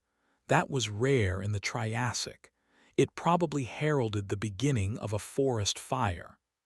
Animals in this time had evolved to recognize the smell, to fear it, to run from it. That was going to be a problem for his hunting expedition, but it was also keeping him safe. The terrain rose for a while, then turned downward before inclining again. Soon, the ground grew rockier, and finally the forest gave way to a ridge, where the trees were gone and stone covered the ground. At the top of a tall rock outcropping, Sam got his first glimpse of the world around him. Ahead lay hills covered in dense forest, like what lay behind him. They cascaded down into a desert that stretched out as far as Sam could see. Turning back, he realized that the forest he had been hiking through was but a small strip between a massive sea of water on one side and a sea of sand on the other. The desert ahead was barren except for narrow shadows that looked like stripes. Sam didn't understand where they came from, but there were hundreds of them. He wasn't about to trek down there to find out what they were. To the right of the desert lay a swamp that flowed to the horizon, probably to the ocean. The low-lying land was likely a mix of salt water from the sea and fresh water from the rain that pooled in the desert and washed away toward the coast. Sam turned and surveyed the ridgeline. Another peak rose to his right. It didn't have a pointed top. It was blunted like a mountain that had been sawed off. In the center, there was an indentation. It was a volcano. Sam eyed the volcano like a dragon he had caught by the tail. A dangerous thing that could go off at any moment and burn him and the entire world to a crisp. But for now, it was asleep. In the volcano's shadow, Sam spotted a small pond, or what looked like a small pond from where he stood. A stream flowed away from it, into the forest. He imagined that it eventually snaked its way to the sea. Another branch from the pond flowed toward the desert. Sam glanced at the sun, mentally estimating the time and distance to the pond. He could make it there and back before nightfall. At least, he thought he could. If he couldn't, the torch would be his salvation in the dark forest. But it was burning down. He needed to resupply it. Using the torch, he lit a small fire on the ground. Carefully, he extinguished the torch, emptied the bone, and packed it again. He lit the reconstituted torch, extinguished the fire on the ground, and set off toward the stream. When he reached it, he built another fire on the bank and waded into the water, holding the spear up. There were indeed fish here. They were long and fast and looked absolutely delicious. Sam stabbed down with the spear. Time after time he missed. They were too fast. He even bent and put his hands in the water and waded and tried to grab one. He was hungry enough to rip its head off. He imaged himself skewering it with a stick, holding it over the fire and ripping strips of meat off and feasting on it. The thought made his mouth water. The sun set on that dream. When it disappeared over the tree line, he stormed out of the creek, picked up the torch, and began hiking back to his camp. When he reached it, he found the fire nearly dead, only a rubble of embers smoldering. He covered the dying fire with twigs and branches from the forest and feasted from the stream that he knew, earthworms from beneath the stones near his camp. He would run out of those at some point, but tomorrow was another day. Today, he had made a lot of progress. He had woken at death's door and would lay his head down with food in his belly and a fire burning before him. That was progress, such as it was in the Triassic. Soon it became clear that the fire wouldn't survive the night. The rain extinguished it, the sheets smothering it like a blanket. That sucked. Sam should have thought of that. But what could he do? The light monsoon was a late afternoon tradition on this part of Pangaea. He made a note to gather some dry wood in the cave to start again tomorrow. That was the key to survival, doing better tomorrow than you did today. Getting up every day and improving. When the smoke of the fire was gone and the moonlight bathed the rock expanse, night was complete, and with it came the thoughts of what he had left behind. The first memory was of hugging Adeline in that incarceration room. He wondered where she was now. Had she given up on him yet? It didn't matter. He would either die here or make it home. Losing his ability to see her and Ryan made him realize how much he missed them. For a moment, he was back in that Absalom chamber, staring through the glass, seeing them peering out at him. In that moment, his world had been ripped apart in more ways than one. But now, here in the past, a different set of eyes stared at Sam. They belonged to an old man. He stood at the tree line in the rain, his long hair stringy and gray, his beard thick and matted. A wide scar ran down the left side of his face. He smiled, revealing crooked, broken teeth. He wore the same tank top as Sam, the kind issued by the Absalom departure facility. The other prisoner had finally found him. Sam's heart beat faster. He gripped the stick. The man stepped forward into the clearing. His ratty tank top was stained with blood. He had killed before. Sam studied the man, the gleam in his eyes, the smile on his lips, and knew with almost certainty that he was here to kill again. 30. Adeline stared into Elliot's eyes as her hand moved down to the small pocket in her dress. Her fingers were wrapping around the mobile phone when Elliot smiled. There's no service down here. He studied her. Which is good. We need to talk, and we don't want anyone who can hack a mobile phone to be listening. He waited.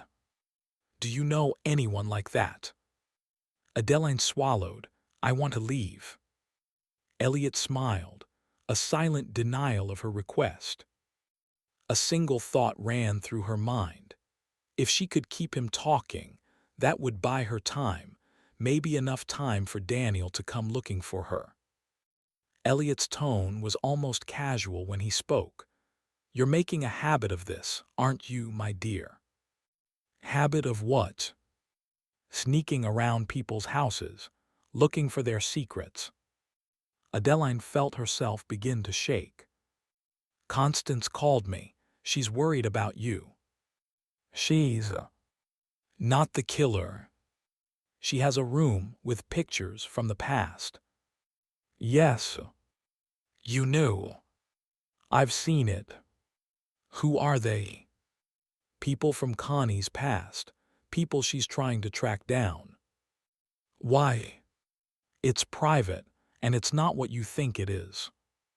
Elliot motioned to the screen, to the video where Daniel was walking down the street.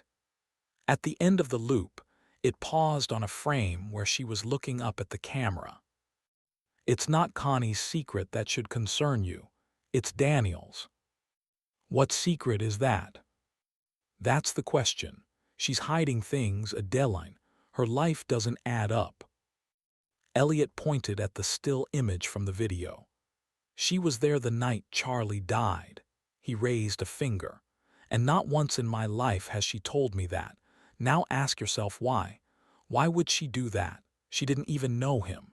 Sure, she knew he was having issues, but in person she had never even met him. Why was she there? Elliot waited. When Adeline said nothing, he stepped toward her. She's using you, Adeline. She's not. She knows Connie's secret. A chill ran through Adeline. She does. Of course, all of us do. Go ahead when you get home, ask her. See if she denies it, see if she tells you she won't, for one reason. Which is the same reason she sent you to Connie's house. Adeline waited, staring at Elliot, knowing what came next. I told you. She's using you, Adeline. She wants you to think it's Connie because if you do, you won't investigate her. But you're the only person who really can. You're living in her house. You have access none of us do. Why do you think that is? Why do you think you're in that house? Elliot paused, a smile forming on his lips. Your father. He chose for you to live with Daniel for a very good reason, and it's not the one you think. Do you know what it is? Let's assume I don't. I think you do. I think you want to find your father's killer, Adeline, more than anything. So do I. Daniel doesn't want that killer to be found, for one reason, and you're smart enough to know what that reason is. In the car on the way home from the service, Adeline sat in the front seat, staring out the passenger window, struggling with whether to believe Elliot. From the back seat, Daniel called to Adeline, "You disappeared for a while." "I needed to be alone." "You went to the basement." "Yes." "See anything interesting?" To Adeline, the question was a fork in the road, one with consequences. Tell the truth and trust Daniel, or lie. Adeline tried to make her voice even. No. Daniel said nothing. When Adeline turned to look back, the older woman was staring at her. "Did you ever meet Elliot's son, Charlie?" Adeline asked. Daniel didn't flinch. No. Adeline learned something then. Daniel was a good liar. That night, Adeline tossed and turned and tried to grab hold of sleep, but it was like a fish in a stream slipping through her fingers. Her mind wandered. She thought about what she had found in the basement of Elliot's house and in the spare bedroom in Constance's home. They had secrets. Daniel did too. Everyone around her seemed to have secrets. Were those secrets the key to saving her father? Or were they simply part of the transition to adulthood, realizing that the world wasn't what it seemed before, that everyone was hiding something, that every adult, on some level, wasn't who they wanted children to think they were? She pulled the blanket aside, got on top of it, and stared at it. Her mother had created this quilt. In fact, it had been one of her last acts before her death. It was a photo mosaic that included pictures of Adeline's mother, father, her, and her brother. Together, the pictures joined to form a family photo taken at the beach years ago, when Ryan was barely walking. Every time Adeline looked at the quilt, it reminded her of what she had lost, and it steeled her to get her father back. It also reminded Adeline of her mother and her strength. It reminded Adeline that even at the end, when she was so sick, she kept working on something to leave behind. That something wasn't a grand monument, but a soft, sentimental gift, a blanket that would comfort her children on a cold night. It was fitting, because that was what her mother had been to Adeline, inspiring, comforting, always there for her, until she wasn't, until she couldn't be. She lived on in that blanket. Her mother was never coming back, but Adeline refused to believe that her father's fate would be the same. She pulled out her phone and opened the Buddy Lock app. Hiro was once again at the home in Las Vegas. On the screen, his red dot glowed on the map, inside the house, not moving. What was he doing there every night? She resolved to find out, and soon. It could be the key to unraveling what was really happening. On Monday morning, Ryan went to school, and Daniel left for work. She had invited Adeline to come to work to start her internship, but Adeline had shrugged and lied, telling her that she wanted to study the investment books. Daniel had smiled at that. "In that case, you have a lot of work to do." Adeline waited until Daniel had been gone 30 minutes. Then she searched the entire house, under every bed, in every drawer, inside every cushion, beneath all the rugs. She examined every corner of the attic and the basement. Nothing. She found nothing. No clue that indicated that Daniel was the killer, and no clue about anything else. As Adeline sat in the living room, drenched in sweat and covered in dust, she had a single thought.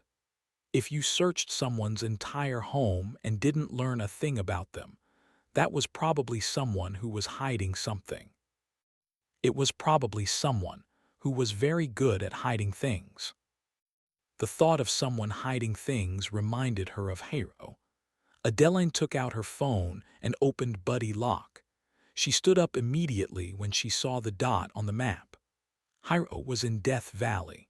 He was stopped somewhere just across the Nevada border. Death Valley. The Absalom scientists had mentioned it in Daniel's basement. They were doing experiments there. Experiments that they thought would get her father back. At the kitchen island, Adeline wrote down the Death Valley GPS coordinates on a slip of paper and tore it off. She set her phone on the counter. She didn't want to be tracked. 31. In the rocky clearing, rain poured down. At the tree line, the Absalom prisoner drew a bone from his pocket. The ivory object practically glowed in the pale moonlight as rainwater coated it, glistening. 2 sharp dinosaur teeth were attached to the end. It was a makeshift knife, a Triassic weapon. At the first sight of the man, Sam had thought he was killer. It was the look in his eyes, the blood on his clothes. The jawbone and attached teeth confirmed it. The old prisoner's grin widened, his eyes bulged, and his tongue snaked out and licked his bottom lip. Sam's breath came fast through his nose, and his mind churned. The old man began to run across the rocky ground, dodging the green ginkgo plants, his double-toothed knife held at the ready, eyes never leaving Sam. "Hey," Sam called out, desperately hoping the sound of a human voice might bring the man back to reason, might snap him out of his murderous attack. The man raised the knife and charged faster. Sam crawled out of the cave. He had no choice. The crazy fool was 20 feet away. "Stop," Sam yelled. The prisoner leaped. Sam shifted as the man reached him, swiping with the knife, ripping a gash in the sweater. "Stop," Sam pleaded, holding his hands up. The man seemed even more incensed at the sound of Sam's voice. He slashed with the knife, mouth open, as if he could taste the coming kill. Sam stumbled backward, and his feet slipped on the wet rock. He landed on his back, near the extinguished fire. The man shifted the bone knife in his hand and leaped again, bringing it down like a stake. Sam rolled, heard the knife hit the rock where he had been, and felt it come across his upper back, cutting into him. He cried out, rolled again, and caught hold of the sharpened stick he had tried to fish with. The man charged again, and Sam reached out and caught his knife hand with his left hand, still holding his spear with his right, and they both went down, Sam on his back, the stick planted in the rocky ground. It caught in an indention in the stone and locked in place there. The spear pierced the man's abdomen just above his belly button and didn't stop until the whittled wooden end emerged from his back. The man's knife hand went slack, and the makeshift blade dropped to the rock below. The man smiled, "Got me." Sam shook his head. "I didn't mean to." The fool threw his head back and laughed. "Quiet," Sam hissed. The man smiled, showing blood-coated teeth. "Killed 2 before you, got sloppy." "Why?" "Watched you, boy. Thought you was soft." The man coughed blood, and Sam spun, throwing him over, trying to dodge the thick paste that he knew would bring predators. Time was slipping away. Sam needed answers from the man.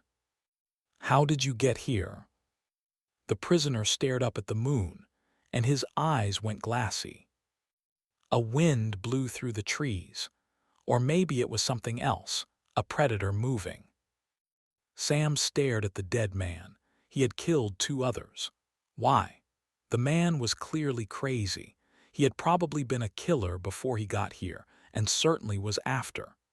Maybe the time alone had driven him insane, or maybe he had been out of his mind before he arrived. If Sam didn't get home, was that his fate? Or worse? He was sure of one thing. The dead body would soon be a homing beacon for hungry animals. He couldn't leave it on his doorstep. He considered removing the man's clothes, but they were soaked in blood, too dangerous to keep. And looting his corpse felt wrong. The man had tried to kill him, but he was still a human being. He should be buried, or at least burned so vultures couldn't pick him clean. But propriety was a luxury. Survival wasn't. Sam gripped the man beneath his armpits and lifted him, the strain bringing pain to the cut on his upper back. The blood oozing there was another problem. It would attract hungry carnivores too, but he couldn't exactly get rid of his own body.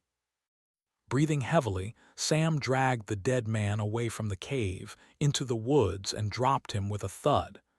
It was indecent, shameful, and necessary. He ran back to the cave, watching for predators, but he didn't see any. In fact, the forest was eerily quiet. Sam knew he should build the fire back, but the wood at the rock outcropping was still wet from the rain. Scavenging for dry wood in the forest felt like a bad idea, especially at night, with a cut on his back and a dead body nearby. He took the sweater from his waist and tied it around the wound, hoping it would help stop the bleeding. At the cave, he stacked the firewood vertically across the mouth, put a pile of sticks inside, and crawled in. Once settled, he erected the remaining logs until the mouth of the cave was completely covered up. He could see through the narrow gaps, but he hoped it would be enough to hide him from predators passing by, assuming they didn't smell his blood. Sam thought sleep would be elusive. But it was. He was dead tired.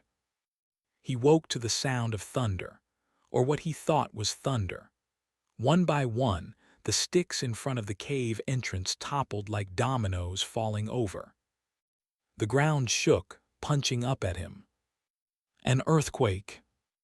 It was an earthquake. Sam scrambled to his feet and cleared the cave just as the rock above him came loose. 32. Adeline didn't take an auto car to Death Valley. She walked the 3 blocks to her home and stood outside for a long time. The last time she had been inside, her father had been alive.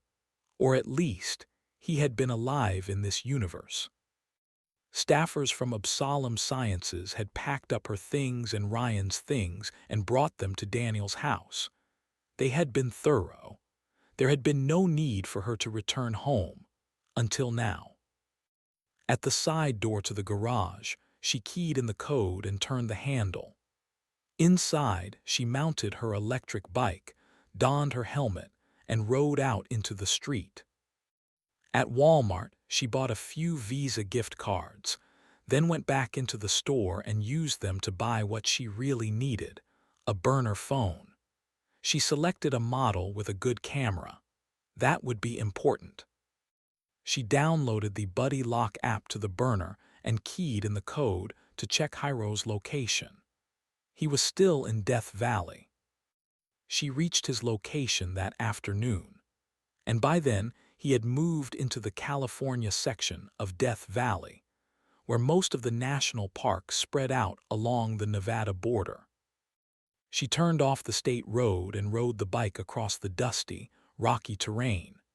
There was no defined trail here, but she could see the wide tire tracks left by a convoy that had come through. Mountains loomed in the distance, the sun shining behind them, casting the peaks in dark shadows like sharp, rotten teeth, the mouth of a world about to take a bite out of the sky. Adeline stopped the bike at the next ridge. She was about to take the phone out to check Hyro's location, but realized she didn't need to. She could see him from where she stood. In the valley below, 2 white tents had been set up. The wind blew across them, whipping sand across the sides as the sun baked their tops. Hyro stood near one of the tents. In his hand was a large remote with a silver antenna extended like a fencing sword. About 100 feet away, a box truck was parked, and beyond it a mini excavator was digging into the rock at the base of a mountain. Hyro seemed to be directing the excavator. A tent flap opened, and a figure marched out carrying a duffel bag. Adeline recognized Daniel at once. Elliot strode out after her. Adeline backed her bike down the ridge, out of sight, and moved behind a rock. Using her phone, she began recording a movie and zoomed in on the scene. Where the excavator had been digging, Daniel took a shovel from the bag, unfolded it, and began moving sand and rock away. Elliot got another shovel out and fell in opposite her, helping to dig. Soon Daniel was on her hands and knees, using a small brush like a painter or archaeologist might use. That thought brought a dark possibility to Adeline's mind. What if they were looking for her father's remains? Were they digging for his bones out here? Was this the part of Pangaea where he had arrived? What would his bones tell them? His exact date of death? No, that couldn't be right. Adeline reminded herself that Absalom had sent him to an alternate universe, not this one. They were digging for something else. But what? She heard Daniel call something out, but she couldn't discern the words. The tent flaps parted again, and another figure waded out into the late afternoon sun, lumbering with effort, head covered in a white scarf. Constance. They were all here, each with their secrets, digging up another secret buried for how long? Adeline was starving by the time she left Death Valley. She ate alone at a small roadside diner. After, she returned to the Walmart. There was one other thing she needed, a laptop. If she assumed Daniel had hacked her phone, her computer was likely also compromised. At her home, she stowed her bike, the burner phone, and the new laptop in the garage. It was dark by the time she walked back to Daniel's house. Inside, she found the first floor empty. Her first instinct was that Daniel and Ryan had gone out. In the kitchen, she picked up her phone and read the missed text messages and social media communications. There were the routine check-ins from a few friends and a question from Daniel wondering if she would be home for dinner, and if so, what she might want. Upstairs, she heard the sound of laughter, Ryan's laughter. Adeline ascended the stairs, following the sound. The 2 sets of glass pocket doors that led to the library were closed. Through the closest one, Adeline saw Daniel and Ryan sitting on a banquette, a wall of books behind them, a color e-ink tablet sitting on the long table. Ryan was writing with a stylus, eyes down, concentrating. Daniel was leaning over, watching. She said something. He smiled. She continued, and he laughed, and she put her arm around him in a quick hug. Adeline's cheeks flushed with rage. Daniel looked up and spotted her through the glass pocket door. Adeline turned and stalked down the hall to her room, where she closed the door with a little too much force and plopped down at her desk. She was still stewing when the door opened. Daniel stood at the threshold, studying her for a moment. "Where were you?" Adeline didn't look up. "I went for a walk." "See anything interesting?" Adeline's heart beat faster, from either the fear or anger rising up inside of her, or maybe both. Her next words came from a place of hurt, and the strength of her voice surprised even her. "You're not his mother." Daniel gently closed the door, but she lingered close by, keeping her distance. "Is that the best you can do?" Daniel's response caught Adeline off guard. "What?" "You lost your mother, then your father. It wasn't fair, neither of those things. In the case of your father, it was a wrong very few ever come close to in a lifetime. You feel betrayed, Adeline. You feel alone. Ryan is all you have left. Now you're scared to death of losing him. You don't know how I feel. You can't even imagine." "I can." "What do you want from me?" "When I was young, someone helped me. In the darkest chapter of my life, she was there for me. I wouldn't have made it without her. I want to be that for you. So give me all the hurt you're bottling up. Blame me. Shout at me. If it helps you, give me the hate you feel for this unfair world. Get out." That night, Adeline lay in bed, checking her messages. She opened the Buddy Lock app and once again found Hyro at the home in Las Vegas. What was he doing there? Through the closed bedroom door, Adeline heard the faint sound of talking. Daniel talking. Adeline checked the time. It was after 10 p.m. At the window, she drew the curtain and scanned the street. There were no cars parked outside. No one had come to visit. Daniel was talking on the phone. Adeline exited her room and padded quietly across the landing to the rail that looked over the staircase. She could hear Daniel clearly now. Her voice was raised. "You'll simply have to be late for dinner, Senator." A pause. Daniel seemed even more frustrated when she resumed speaking. "No, you listen to me. If we can't perform these surgeries on the Absalom convicts, we'll have to pause the program. What do you think will happen then? To crime? To law and order? Who will they blame, Senator? It won't be us.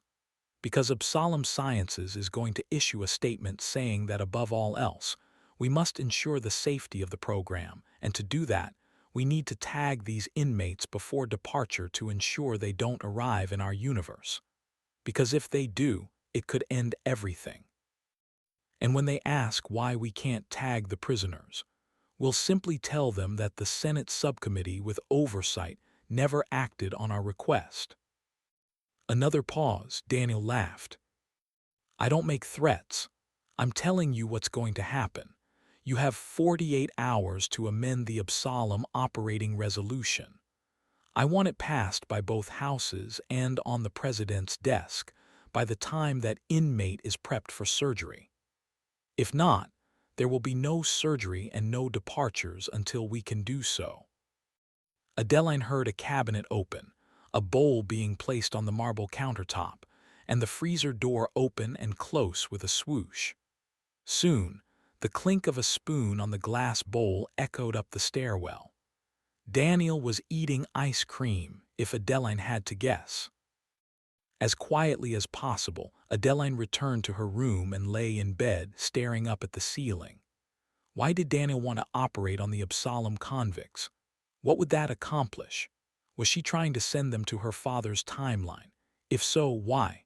The people sentenced to Absalom, besides her father, were dangerous individuals, killers, mass murderers, psychopaths.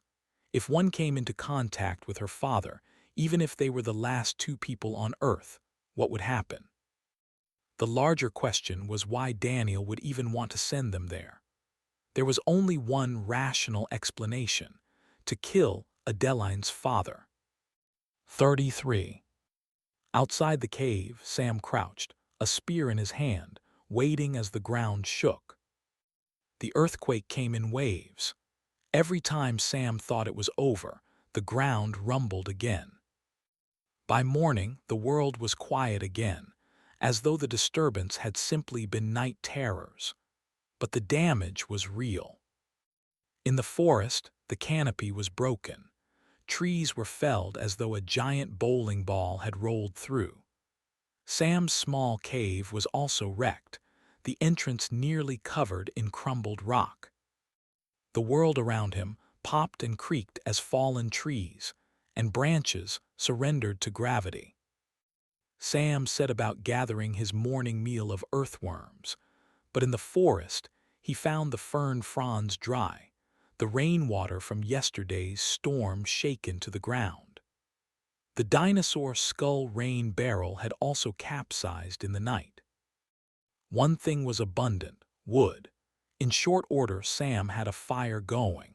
Using a tooth from a skeleton, he sharpened another spear, replacing the one that had impaled the crazy man and was still buried inside him.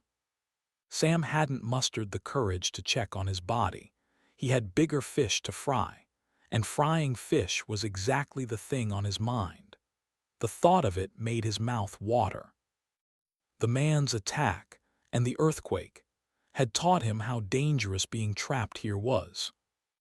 He needed to make a new camp, one by the stream where he had access to fresh water at all times, and food, assuming he could learn to fish. He needed to move. The thought of moving brought back a memory of moving from San Francisco to Absalom City, of taking a risk, of moving on with his life. In the memory, he stood in Nora's office, staring at the posters on the wall. One of Einstein, his hair standing on end, the other with a UFO hanging in the air, and the words "I want to believe" printed in white across the trees under it. "I hate moving," Nora said. "Same," Sam replied. Nora began chewing the end of a pen. "It's Dave's stuff. Even after all these years, I can't bring myself to get rid of it." "I know what you mean. Sarah's things are still in boxes. I tried to give some to her sister, but she didn't want them. Sarah would want me to donate them to Goodwill or a women's shelter, but I can't bring myself to do it." "It feels like you're getting rid of them, the memories too." Sam nodded. "Yes, it feels wrong. I keep telling myself Adeline will want those clothes because her mother made some of them, but deep down, you're hanging on to her." "I am." "Me too. I can't throw Dave's things away or sell them. I donated his guitar and video games, but I regretted it that night. I was sick over it. But I also can't take them to the new house in A-City. It's like bringing his ghost with me or something. And I can't imagine packing his stuff up, going through it again." "Let's make a deal." Nora looked up at him. "I warn you, I'm a weak negotiator." "Luckily, so am I. Tell you what, we'll do it together. I'll come over and help you pack. We'll take everything to A-City, but not to our houses. We'll rent a storage unit, 2 of them, so that they'll be with us there when we're ready to sort it out." "I like that plan." That night, they packed Nora's deceased husband's things into boxes. They made 2 groups, those bound for the storage unit, and those Nora couldn't bear to part with, even if they were locked up a few blocks away. The box that would go to her new home was filled with pictures and notebooks with songs Dave had written, a cheap pair of plastic sunglasses he had once bought on vacation, scanned boarding passes from their honeymoon, and 100 other things that, taken together, wouldn't bring a nickel at a pawn shop. But as she packed the items in the small box, they brought a slow release of tears from her. Sam thought that separating the things that represented Dave from the items he had merely owned was cathartic for Nora. She was getting rid of her husband's things, but she was keeping him in her heart, holding on to things that were so uniquely him. They ordered Chinese and drank wine from a box, and despite working for hours, Sam thought they had probably said only a dozen words that night. It wasn't awkward, though sorting through the boxes was a difficult, emotional task.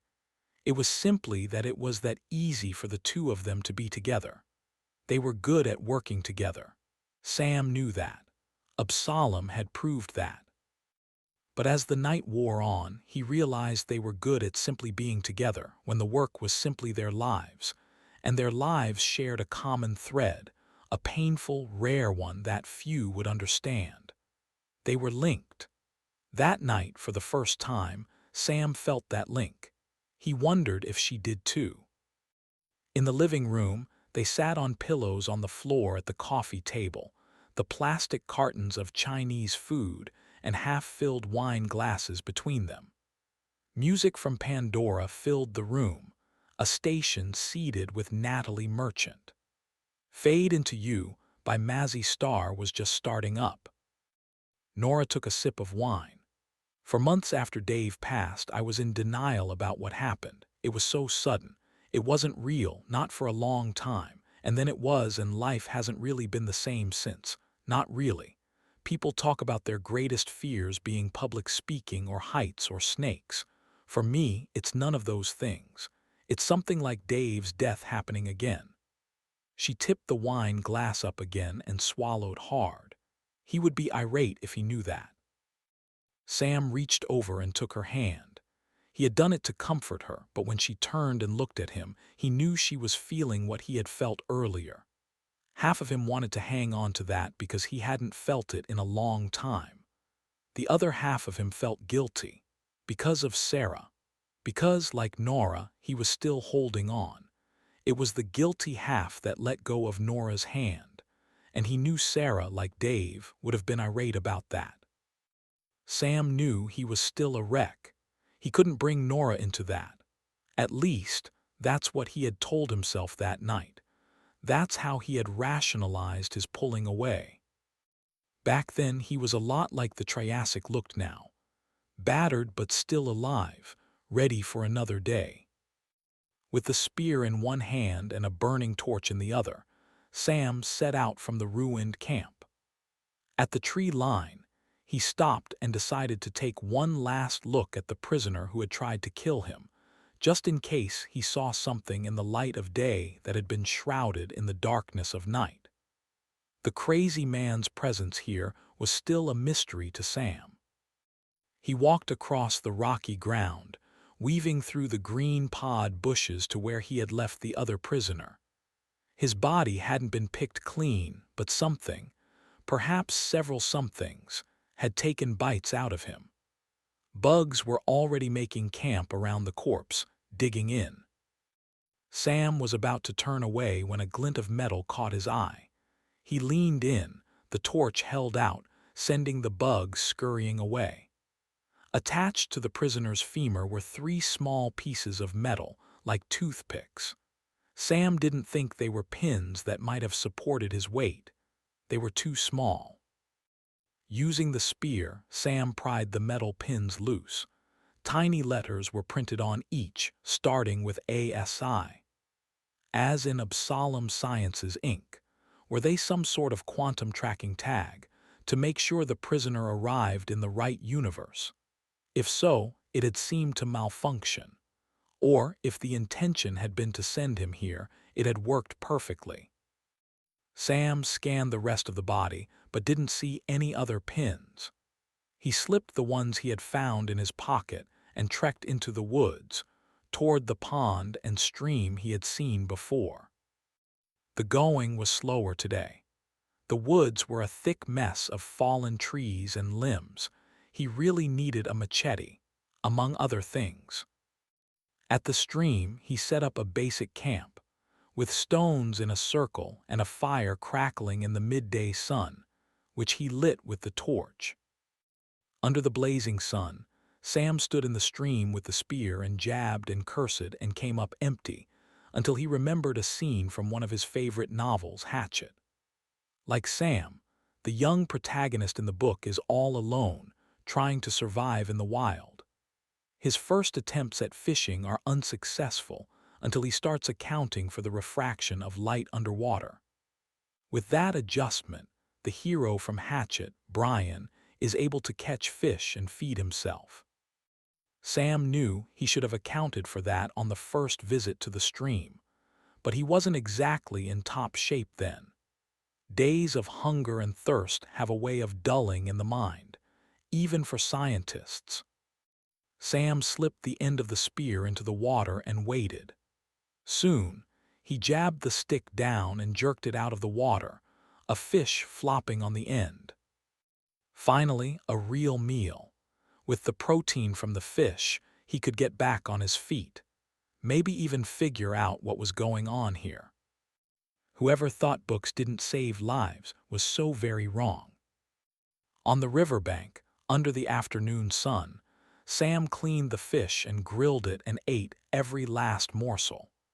It was the best meal he had eaten in ages. The satisfaction brought by the earthworms had been a fullness of necessity, a sort of carnal relief that his life had been extended.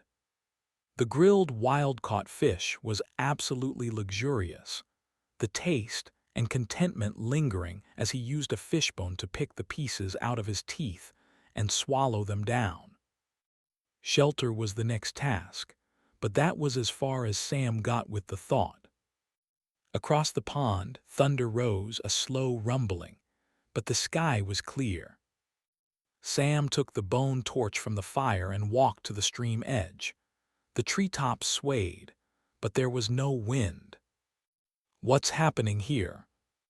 The river filled with fish. They were swimming to the sea. The forest burst then, dinosaurs and large reptiles charging forth, a Triassic stampede barreling toward him. Not toward him, away from something. Whatever it was, Sam couldn't see it, and he didn't want to. If they were running from it, that thing could hurt him too. Sam didn't bother to pick up his spear or extinguish the fire. He turned and ran. 34. For a few weeks, life fell into a routine for Adeline. She rode with Ryan to school until he told her he was fine. Really, I'm fine, seriously. Quit hovering over me like I'm a hurt animal or something.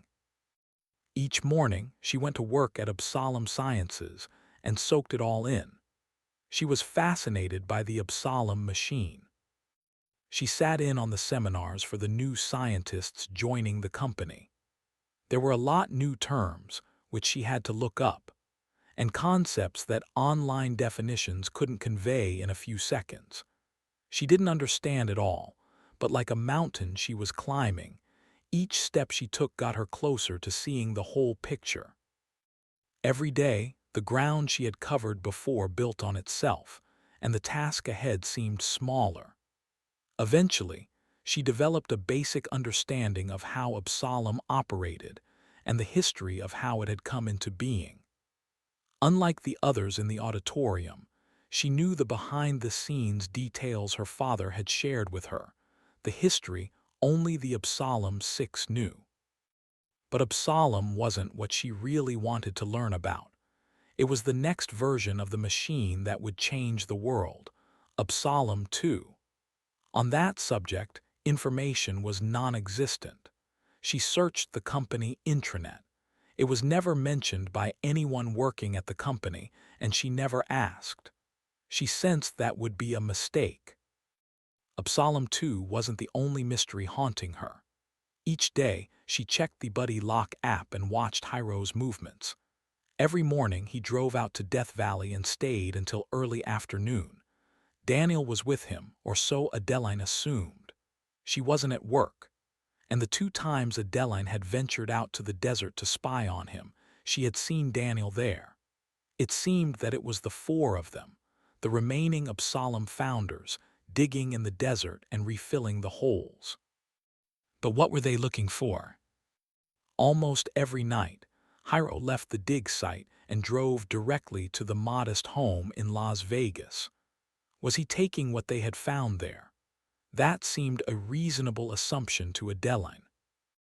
And then there was the room in Constance's home, with the photos from the past, of people and their locations, spread across the wall like a murder board. Elliot's home had a similar room, in the basement, where videos of the night of Charlie's death played on repeat and photos of that evening hung on the wall. Were the 2 connected? What did it all mean? Adeline sensed that there was a piece that would tie it all together. Her gut told her that Absalom too was that piece, and that Daniel was the only person who would give her answers. Getting those answers would be tricky. She was sitting in the library of Daniel's home, contemplating what move to make, when the older woman stuck her head in. "I'm home." Adeline beckoned for her to enter. Daniel eyed the finance books on the table. "You're making progress." "I am." "Riveting, isn't it?" "Mind-numbingly boring." "True, and that's why I appreciate you sticking with it." Adeline eyed the dirt and sand on Daniel's clothes. She sensed this was her opening, the right time to ask the questions burning inside of her. She made a decision then, to lead with the truth. "I saw you in Death Valley, digging. I used the app to find Hero, and I saw him there operating the excavator. I saw all of you there." "I know. At first, I thought you might be looking for Dad's bones. He's not even in our universe." I remembered that shortly after I thought it. "My guess is you're working on Absalom too." Daniel smiled, no comment. "Can I ask you a question?" "You can ask." "Can we use Absalom too and prevent Nora's murder? Can we prevent Dad from ever being sent back?" Daniel reached behind her and slid the pocket door closed. Her voice was hard and serious when she spoke. "No, the past cannot be changed. It must not be changed, for all of our sakes." "Why?" "The past is the causal sequence of events that created our present." "Okay, can you be more vague? What does that actually mean? Why can't we just go back, stop Nora's killer, and be done with it?" "There are several problems with that." "Which are?" "First of all, what you're talking about is not possible with the current technology." "With Absalom 1. "Correct. But it is with Absalom 2. "No comment." "I'll take that as a yes." "Take it however you like. What you should be focused on are the other problems." "What sort of problems?" "The second problem is what I mentioned before. The present moment that you and I are experiencing now is the eventuality of a series of causal events. Those events, those thin slices of time, all stack on top of each other like building blocks with no end and no beginning. And if you modify one of the blocks we're standing on right now, do you know what happens? We all fall down. In a sense, our best guess is that breaking the causality of our reality will make it cease to exist at the moment causality is ruptured. It's like a black hole. We know that once matter crosses the event horizon, it cannot escape the pull of the singularity's gravity. For a long time, scientists have theorized about what happens to that matter, but we don't know exactly. What we do know is that nothing that crosses an event horizon will ever come back." Daniel paused. "What you're talking about modifying the past is like crossing a temporal event horizon. What lies beyond is a temporal black hole from which nothing will return or ever exist. You cannot change the past. Do you understand?" Adeline didn't respond. The words were like a sledgehammer smashing her hopes. "In fact," Daniel said, "it's possible that breaking causality may be the reason we're alone in the universe." "I don't understand." "Think about it. If another sufficiently advanced species had evolved before us, they would have eventually developed an Absalom machine. And eventually, they would have developed a second version and used it on their past, disrupting the causality in their universe, hence ending that universe. Ergo, why it hasn't yet happened in this universe, and why we are alone, and the likely explanation for how our universe will end." Adeline's head was spinning. Was Daniel just trying to overload her with technobabble so she would stop asking questions? It was sort of working. She inhaled, trying to focus. Do the others share this view, that the past can't be changed? It remains a subject of some debate among the four. Who wants to change the past? No comment. Elliot, he wants to save Charlie, doesn't he? You know he does. And Constance, she wants to change the past. What happened to her? It's her secret. It's not what you think it is. What's Hyro's secret? What's in that house in Vegas? Not what you think either. You know what's there. I do. Please, Adeline said, tell me. His secret is not mine to share. Elliot wants Absalom too to save his son. Constance is clearly obsessed with the past and changing it. What's Hyro hiding? What's happening here is complex, Adeline. Leave it to me. You've done enough. And you've endured a tragedy. The loss of a parent is an injury that takes time to heal. You've lost both of yours too soon. The last line set Adeline off. I haven't lost my father, not yet. The fact that you would say that, frankly, infuriates me. It's like you've written him off, like you want him gone for whatever plans you're making. Adeline sucked in a breath and stared at Daniel. The woman was a statue, as if the barrage of insults hadn't even registered. So Adeline doubled down. I thought he left Ryan and me to your custody so we could get him back together. Instead, you've buried me in finance books and cryptic non-answers. Adeline cocked her head. I think that's what you would do if you really wanted him gone. Daniel smiled. That enraged Adeline even more. You want answers? Daniel asked, her voice quiet and firm. I think I deserve answers. Here's one. See if you can figure out what it means. If you can't change the past without destroying the present, what does that tell you? Adeline, almost against her will, instantly saw what it meant. That in order for our present reality to exist, the past must have happened as it did. The edges of Daniel's lips curved up, the hint of a smile forming. That's correct. So Nora has to die, and my dad has to be sentenced to Absalom. Yes. Then it's hopeless. I'll never get Dad back. He's 200 million years in the past, and whatever happened back then has already happened. He was probably eaten by a dinosaur. Don't say that. Why not? Because it's not in your nature. What's not?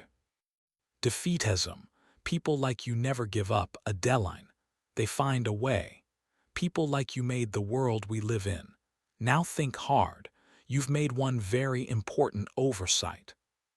Which is? Think. Adeline saw it then. The one fact her rage had blinded her to. Dad isn't in our timeline. Correct. We can change the timeline he's in all we want, and nothing will happen to us. Correct. That's what you were talking about, wasn't it? With Elliot, Constance, and Hyro, sending something back to him. Daniel moved to the pocket door and slid it open. I need to shower. Hey, I'm talking to you. No, you're not. This conversation is over. Remember what I said. Leave this to me, Adeline. It's dangerous and complicated. There are factors here you don't appreciate. That night, Adeline was too tired to sleep. She tossed and turned in bed, and rage burned inside of her. She hated Daniel, and the world, and the Absalom founders for not doing more to save her father. Daniel had been right about one thing. Adeline wasn't about to give up. Not in a million years. She was going to fight. She wanted answers. She was going to get them, even if it killed her. Adeline opened the Buddy Lock app on her phone and searched for Hyro's location, but it didn't show up. He had disappeared. That was a first. What did it mean? Had he discovered the spyware, or was his phone off or simply outside of cell reception? One thing was certain. He wasn't at the home in Las Vegas. That presented an opportunity, one Adeline wasn't going to miss. She threw off the photo mosaic quilt of her family, rose from the bed, and got dressed. In her black V-neck t-shirt and faded blue jeans, she slipped out of her room and down the stairs. In the kitchen, she stood at the touch panel for the home automation system. The security system was armed. She typed the code to disable it and carefully left out the back door. She would be back before dawn and would arm it again, ensuring Daniel was none the wiser. In the darkness of the night, she walked the few blocks to her home and retrieved her bike from the garage. She had left her phone in her bedroom at Daniel's, but she retrieved her backpack with the burner phone and once again checked the Buddy Lock app. Hyro's location still wasn't registering. On the bike, Adeline proceeded at slow speed through the streets of Absalom City, which were mostly deserted.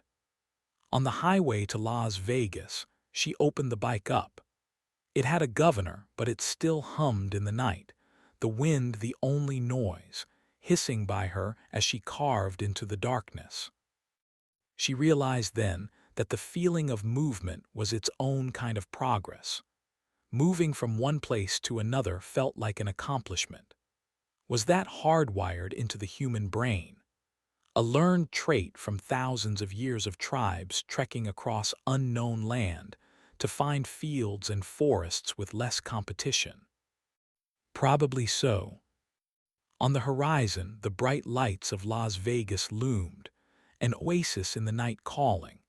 We have answers, come to us, don't let off the accelerator. And she didn't. Not until she reached the quiet neighborhood with the 2- and 3-car garages and stucco exteriors, and red clay-tiled roofs.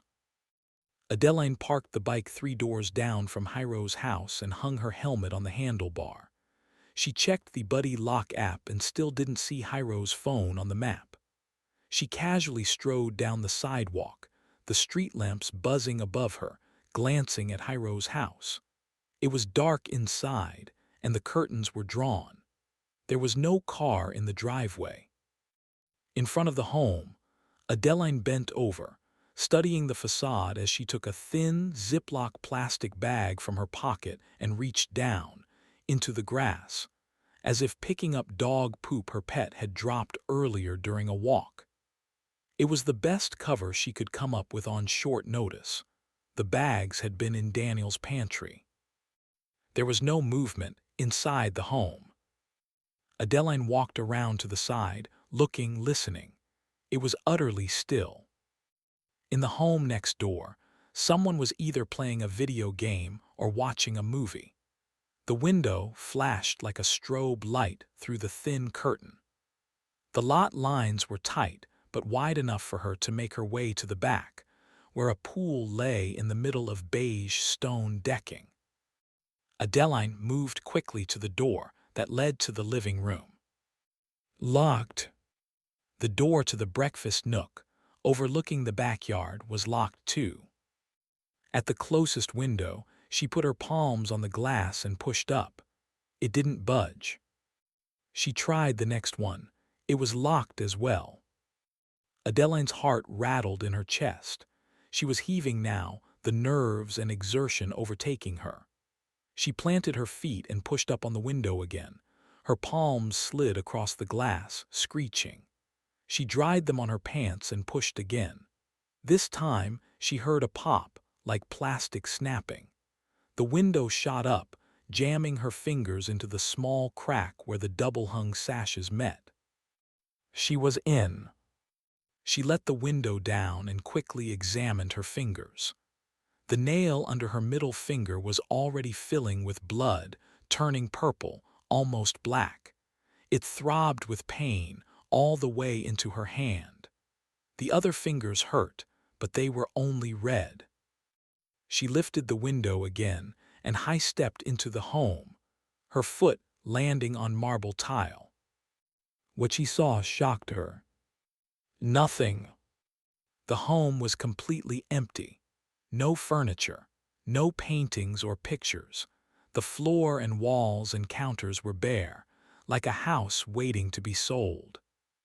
Or a trap. Adeline's every instinct told her to turn and run. But if she did, she would be right back where she began that night, with no answers. She listened a moment. There was no sound anywhere. The kitchen off the breakfast nook opened onto a living room with no fireplace, only two receptacles on the wall, one for data, one for power. Adeline walked down the hall, past an empty bedroom on the right. The front door loomed ahead. To her surprise, she saw a straight-run staircase descending on the left. From the street view, this looked like a typical ranch home, but it had a basement. The open rail staircase down to it was ominous, like the mouth of a monster waiting for her. Another secret room. It was fitting. Each of the remaining Absalom 4 seemed to have one. She had seen Constance's secret room, spied in Daniel's basement, then broken into Elliot's lair where he hid the pictures of his dead son. What was Hiro hiding down there? Adeline considered going right out the front door. That was the smart move, the safe move. Yes, this was stupid, dangerous. She walked toward the front door and gripped the handle, but she didn't turn it. Because Daniel was right about one thing. Adeline wasn't the quitting type. She spun and crept back down the hall and swerved into the stairway and descended the wooden steps, conscious not to make too much noise. The basement was pitch black except for the dim light from above, the glow of the moon, and the streetlights shining into the foyer and stair hall. This space was empty too. The walls and floor were concrete. The floor joists hung above like the ribs of a beast that had swallowed her. With each passing second, Adeline's eyes adjusted. As she adapted to the darkness, she realized there was one source of light down here, a panel on the right-hand wall. Beside it was a locked door, a metal door, the kind you might see in a prison. Adeline moved to the panel. It was similar to the one in Elliot's home, except this one had no place for a key code for the lock, only a fingerprint and retinal scanner. But it was the blinking message that sent a chill through Adeline. Security alert. Perimeter breach nook window 3. Adeline turned to run. The door beside the panel opened. Against her will, she whipped her head around to look. Hiro stepped out, eyes wide, mouth open. Adeline leaped forward, ready to run. Hiro was faster. He lunged and wrapped his arms around her, dragging both of them down to the concrete floor.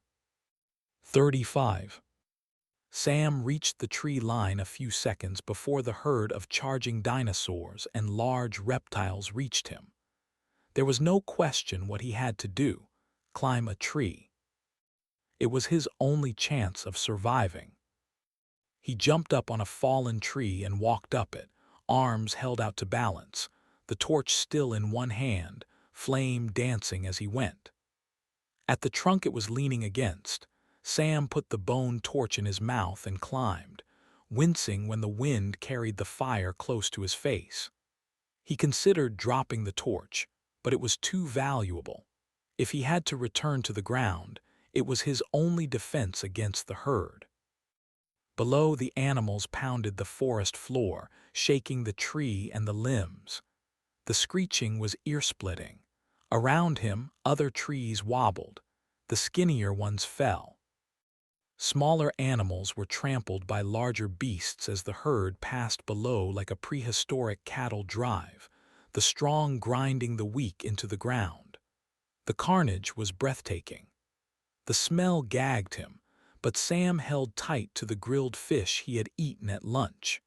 He had worked hard for that meal, and he didn't want to give it up. Based on what he saw, if he lived through this, food wouldn't be a problem for a few days. There would be plenty to scavenge. When the herd had passed, the forest fell silent. Sam was about to climb down when the ground began shaking. At first, he thought it was another herd. But this vibration was different, deeper, the force enough to move the tree trunk up and down. Another earthquake. Is that what the animals were running from?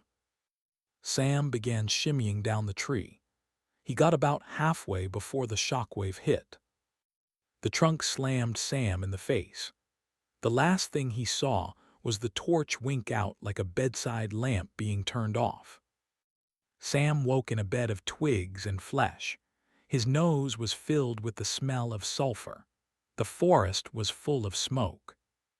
He had no doubt about what had happened, and what he had to do: run. He had to run for his life, as far as he could. There was one problem: his body. It was bruised and sore, and refused to move. He tried to sit up, but his back cried out in pain, pinning him down. It wasn't just the impact. Whatever he had landed on had reopened the cut on his back from the fight with the prisoner. He could feel his blood seeping out through the makeshift bandage. He promised himself he would lie there for 3 breaths, then get up. In, out. In, out. Mentally, he formed an image of himself stepping out of the Absalom machine, holding his arms wide, and Adeline and Ryan rushing to him, hugging him, his daughter whispering, "Welcome home, Dad." The imagined reunion was like a ghost taking root in Sam's body, powering him. He rolled onto his side, face to face with the open eyes of a felled dinosaur, its mouth open, backward curving white teeth just inches from his nose. He pushed up and stumbled away. Nearby, he found his spear and used the blunt end as a walking stick. The forest was easier to move through now. The herds had carved paths through the underbrush like a flood across a mountain range. At the ridge, Sam stopped to catch his breath. What he saw confirmed his theory. A cloud of ash rose from the volcano. Lava seeped over the crater wall in waves. Halfway up the rise, magma was pushing through a secondary vent, dribbling down the side, joining the main lava flow. The scientist in Sam wondered if this was the opening salvo in the Triassic, Jurassic extinction event. The survivor in him said it didn't matter. The eruption was enough to cause his extinction, and that was all that mattered at the moment. At the volcano's base, a fire was consuming the forest, lit either from the lava or the volcanic bombs thrown during the eruption. Below, in the desert, he spotted the herd of dinosaurs and reptiles moving away over a high dune.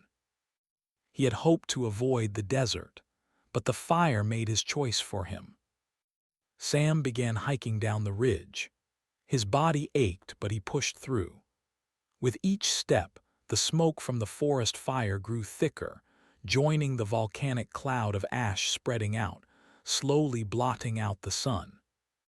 By the time the forest gave way to the desert, the shadow from above was already spreading across the sand. Nearby, Sam spotted a massive bony rib cage sticking up. As he studied the skeleton, a sense of dread settled over him. He recognized the creature. It had been one of the exhibits in Daniel's Triassic creature picture book, one near the end. The remains before him were from the apex predator of the era, the Prestosuchus. It was a large reptile shaped like a crocodile, except it could walk on its hind legs and had small arms similar to a T-Rex. Upon seeing the picture in Daniel's book, that's what Sam had thought. It was like a love child of a T-Rex and a crocodile.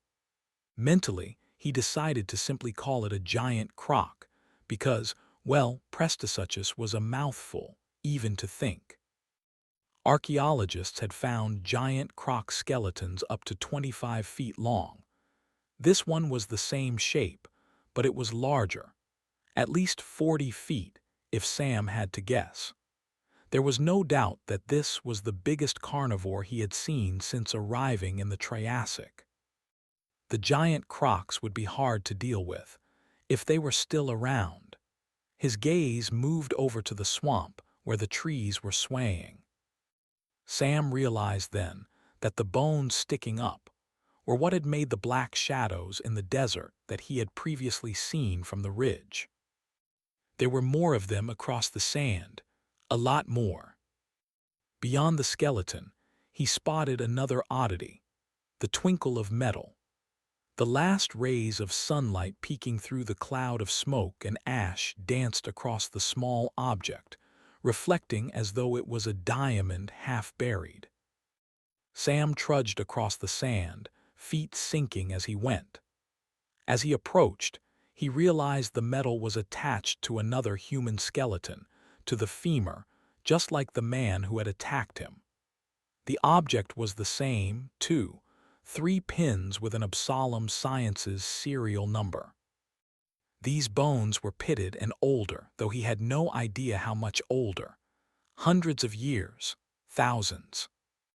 He was so caught up in his thoughts that he barely noticed the dinosaur rushing past him. Another skipped past, throwing sand in its wake. They paid him no mind. Their only thought was getting away from the volcanic catastrophe taking place. Sam collected the 3 pins and shoved them in his pocket. On the ridge, the wildfire was burning fast now, carried by the wind. From the desert, looking up, it was a stunning scene. The forest was alight with flames, belching smoke into the sky where the cloud of ash grew, spreading across the world like a dark, thick blanket. Another dinosaur charged past, propelling itself on its hind legs, forelimbs dancing back and forth. A quadruped barreled by next. At the base of the hill, where the desert began, the forest seemed to expel every animal it had left, the fast-moving fire driving them. They were large and small and flowed like waves from the ocean toward Sam. Behind him, he heard what sounded like gunfire. He turned and immediately realized what it was. Branches and fallen logs breaking under the massive feet of giant crocs emerging from the swamp. They trampled the wide bushes and dug into the sand, rushing forward in leaps and bounds, their long jaws open, teeth gleaming as they barreled toward Sam. 36. In the basement of Hiro's home in Las Vegas, Adeline writhed on the floor, trying to break free of his grasp. "Stop," he shouted, his breath hot on her ear. "Please, I just want to show you." That gave Adeline pause. Hiro relaxed his grip. She took that opening. She planted the base of her hand on the floor, pushed with her feet, and broke free. She scrambled toward the stairwell. Her fingers were almost at the baluster when Hiro caught her again. He wrapped an arm around her waist and dragged her backward. Adeline balled up her fists and pummeled the man. Hiro hung his head, trying to keep the blows from hitting his face, and charged forward. At the metal door in the basement, he drew something from his pocket and tapped on it and said, "She's here. I've got her. Come help." Adeline beat harder on him, but that didn't seem to faze him. He was like a robot on a mission. "Yes, at the house in Vegas. Hurry."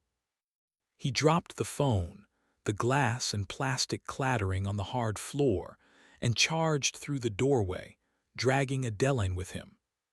He slammed the metal door and held his thumb on the panel on the other side, locking it. He released Adeline then, and she gripped the door handle and tried to turn it, but it wouldn't budge. Hiro put his hands on his knees and gasped for breath. Adeline spun on him and raised her fists. Hiro staggered away from her, down what Adeline now realized was a narrow concrete passage, with beady LED lights hanging above. "Let me out," she yelled. Hiro didn't turn back or answer her. He kept trudging through the tunnel as if he was running from her now. That surprised Adeline. She gave chase, and Hiro began to jog. "Hey, where are you going?" When she caught up to him, she grabbed his shirt and pinned him to the wall. "What're you doing? You want to see it, right?" Adeline squinted. "What?" "My secret." "What secret?" "What I'm hiding here. That's why you came." Slowly, she released her grip on his shirt. "Follow me," Hiro said, turning and marching deeper into the tunnel. They walked in silence.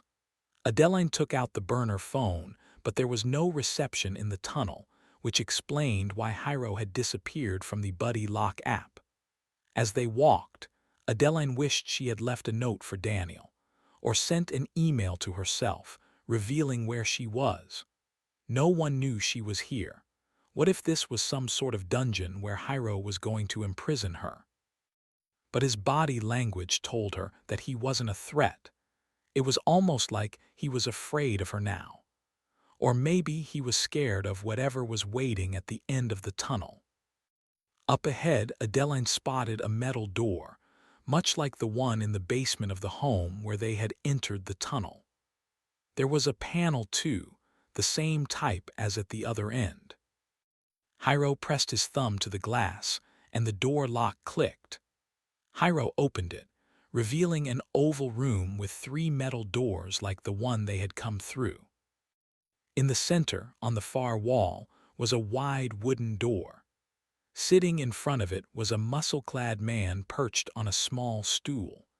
He was looking down at a hardcover novel encased in plastic, the type a library might wrap around a book.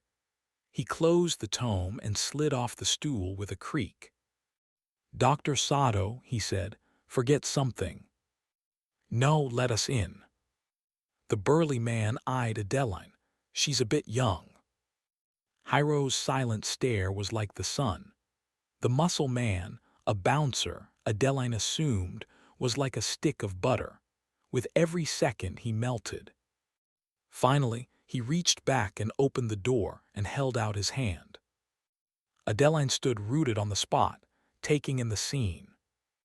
Tables spread out, wall to wall, filled with people sitting at them, studying the cards in their hands, stacks of chips arrayed around them like walls of a fortress, some tall, others crumbling. Dozens of conversations mingled in the air, which was tinged with the clouds from vaping pens. Adeline stepped forward, through the door, and joined Hiro at the edge of the room. An attendant in a white shirt and black vest raised a radio to his mouth and whispered something, then pressed a finger to his earpiece, listening. He turned to Hiro. "We have a spot for you, Dr. Sato." Hiro turned to Adeline, "Seen enough?" "Yes," she said quietly. In the tunnel on the way back, they walked in silence for a while. Finally, Hiro said, "It's a sickness." "Gambling.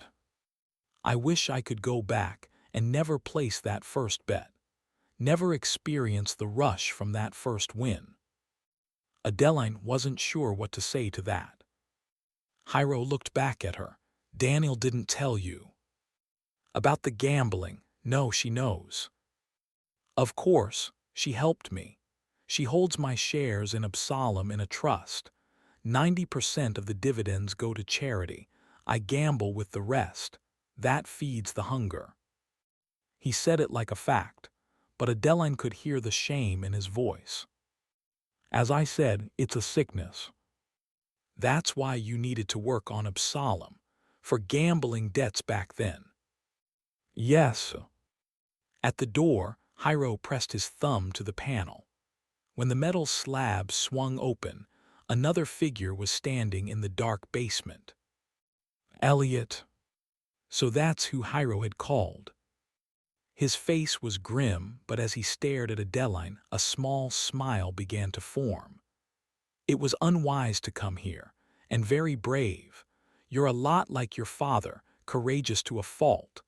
That's one of the reasons I loved him so much. I want answers. You deserve answers. Hiro closed the door, shutting out the light from the tunnel. The three of them stood in near darkness, only the glow from the panel beside the door and the moonlight shining down the stairwell lighting the space. Adeline spoke first. Who killed Nora? Elliot answered, I don't know. Who do you think killed her? Daniel. Why? She's in love with your father. What? It's the only thing that makes sense. She killed Nora because she knew Sam and Nora were in love with each other. But why would she frame my father? To have him all for herself. To control him completely and hide him away from the world. I don't understand. Think about it, Adeline. You know we're trying to get him back, right? Yes. If we're successful, what do you think will happen? We try to prove his innocence. Elliot shook his head. My dear, that ship has sailed.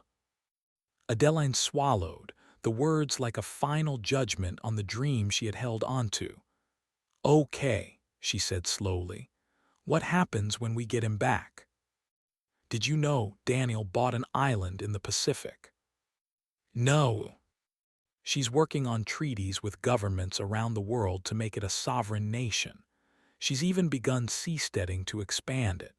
She's richer than any of us, and she has wealth beyond Absalom Sciences, money from before, from the other startups she funded and public market investments. Things don't add up about Daniel. What we know is that she's building something, a sort of paradise hidden away from the world. I don't understand. We think she wants to get Sam back, take him there, and build a new society. Elliot cut his eyes to Hiro. We don't know what her plans are for us, but she needs us for now. Why? Absalom too. After we created the first version, innovation on the technology essentially stopped. But I never did. I kept researching, experimenting. Because you want to save Charlie. That's right. Daniel told me you can't change the past. That's one opinion. What do you think? Adeline laughed. I don't know, I'm not a scientist. As it turns out, Elliot said, we don't think Daniel is either. And that's just one of the things she's lying about. 37. In the desert, there was no tree for Sam to climb to safety. Wave after wave of animals flowed from the forest onto the sand, fleeing the fire. The herd was easy pickings for the giant crocs pouring out of the swamp. The carnage was breathtaking, like seeing an army of Godzillas feasting on baby T-Rexes and assorted reptiles and dinosaurs. Sam knew he couldn't outrun the dinosaurs, or the crocs. He certainly couldn't fight either. Luckily, there was one place to hide.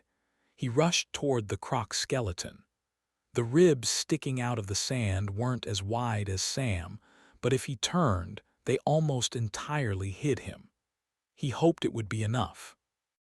As the herd flowed past, he waited, trying to control his breathing. Moving could be deadly. He felt like he was in a human roulette wheel. If a massive animal crashed into the rib he was hiding behind, it would be his end. If not, he would live. Sometimes one's life came down to simple chance. This was one of those times. Several silos bounded in the air, their claws catching the bones, and propelled themselves forward, landing in the sand and sinking as if it was mud, their hind legs disappearing almost to their torsos. A few feet away, a small dinosaur slammed into the croc skeleton. Its head stuck through the ribs, and it screeched before drawing back and charging again, this time breaking through before it scurried out the end. Sam stood as still as he could, his body aching from the first volcano blast. He waited, watching the herd move past. Above, the thick dome of dark clouds kept pushing down. The smell of sulfur filled the air, and the sound of the carnage was its symphony. Soon it was as dark as night, and the heat from the fire warmed the air. Another boom swept across the desert, throwing Sam into the ribs across the way, the spear flying from his grip. The shockwave hit the herd like an invisible hand sweeping across the sand, rolling the animals over. It stirred a dust cloud in its wake, the sand in the air seeming to fight a war with the smoke above. Sam squeezed his eyes shut and crouched down low. All around him, he heard a spitting sound. Curiosity got the better of him, and he cracked his eyes enough to see the desert rippling where super-hot rocks were landing. They were volcano bombs, and where they touched the sand, green rings of glass spread out. They would have been beautiful if they weren't so deadly. If one hit Sam, he was finished. The super-hot rock would go through him like an oversized bullet. He lay still, listening, waiting, feeling like a man in a deadly dunking booth, hoping one of the bombs wouldn't land on his back. Behind him, he heard a screech and something stirred in the sand. He turned. Just beyond the skeleton he was hiding in, a silo was struggling to get to its feet. It had been trampled by the herd, but only maimed. A deep gash ran down its left hind leg. It took a step forward on shaky legs, then another, more steadily. It stopped and shook its head as if trying to clear it. Slowly, it turned until its eyes fixed on Sam. He exhaled as the beast opened its mouth and charged at him. 38. In the basement of Hyro's home in Las Vegas, Adeline said to Elliot, "I want to hear what Daniel is lying about, but first, I want you to tell me what you're doing in Death Valley, what you're digging up out there." For a long moment, both Elliot and Hyro were silent. Finally, Elliot said, "What has Daniel told you about Absalom 2? Vague generalities that only create more questions. I believe you know that routine." "Here's a straight answer, Adeline. Absalom 2 allows us to transport matter back to any timeline we want, including our own. But there's a problem. Which is, we're still not able to send things to exact times or locations. My breakthrough was figuring out how to target Absalom to specific universes, but they have to be universes created from our own. Why? Entanglement. It's the only bridge between the universes, otherwise they're completely separate. We'd have no way to even know they existed. In my experiments, I used entanglement like a tracking beacon, as a string pulled between the separate timelines, a string we could use to guide something else to that universe. All I needed was matter that was already entangled with the target universe to tag the payload. That breakthrough is what I showed the other Absalom scientists the night Nora was killed. Elliot inhaled sharply. Adeline sensed regret on his part. Of course, they instantly knew what it meant, that Absalom was now capable of changing our past. Nora and Sam thought it was the most dangerous thing ever created, that it would be the end of our reality. Nora even thought it was the answer to the Fermi paradox, that Absalom 2 was how all sufficiently developed universes ended, in causality failures. But you wanted to use it, didn't you, Elliot? Of course. For Charlie. Yes, for Charlie, he said, turning away from her. But Daniel was also in favor of using it. Why? Elliot turned back to her. We have a theory now. We believe Daniel knows that Absalom 2 has already been used. How, when? We don't know yet. In fact, you now know as much as we do. No, I don't, Adeline said. Tell me how it works. Absalom too. No, Elliot replied, studying her. You tell me. This is a good exercise for you. Go ahead. You've been working at Absalom Sciences, studying how the machine works. You know we're working on the time and location delivery for Absalom too. You know we're testing it in Death Valley. How do you think we're conducting those tests? Adeline thought for a moment. You take an object, it would have to be a small mass, because the amount of power required to send something via Absalom is exponentially proportional to the mass of the object.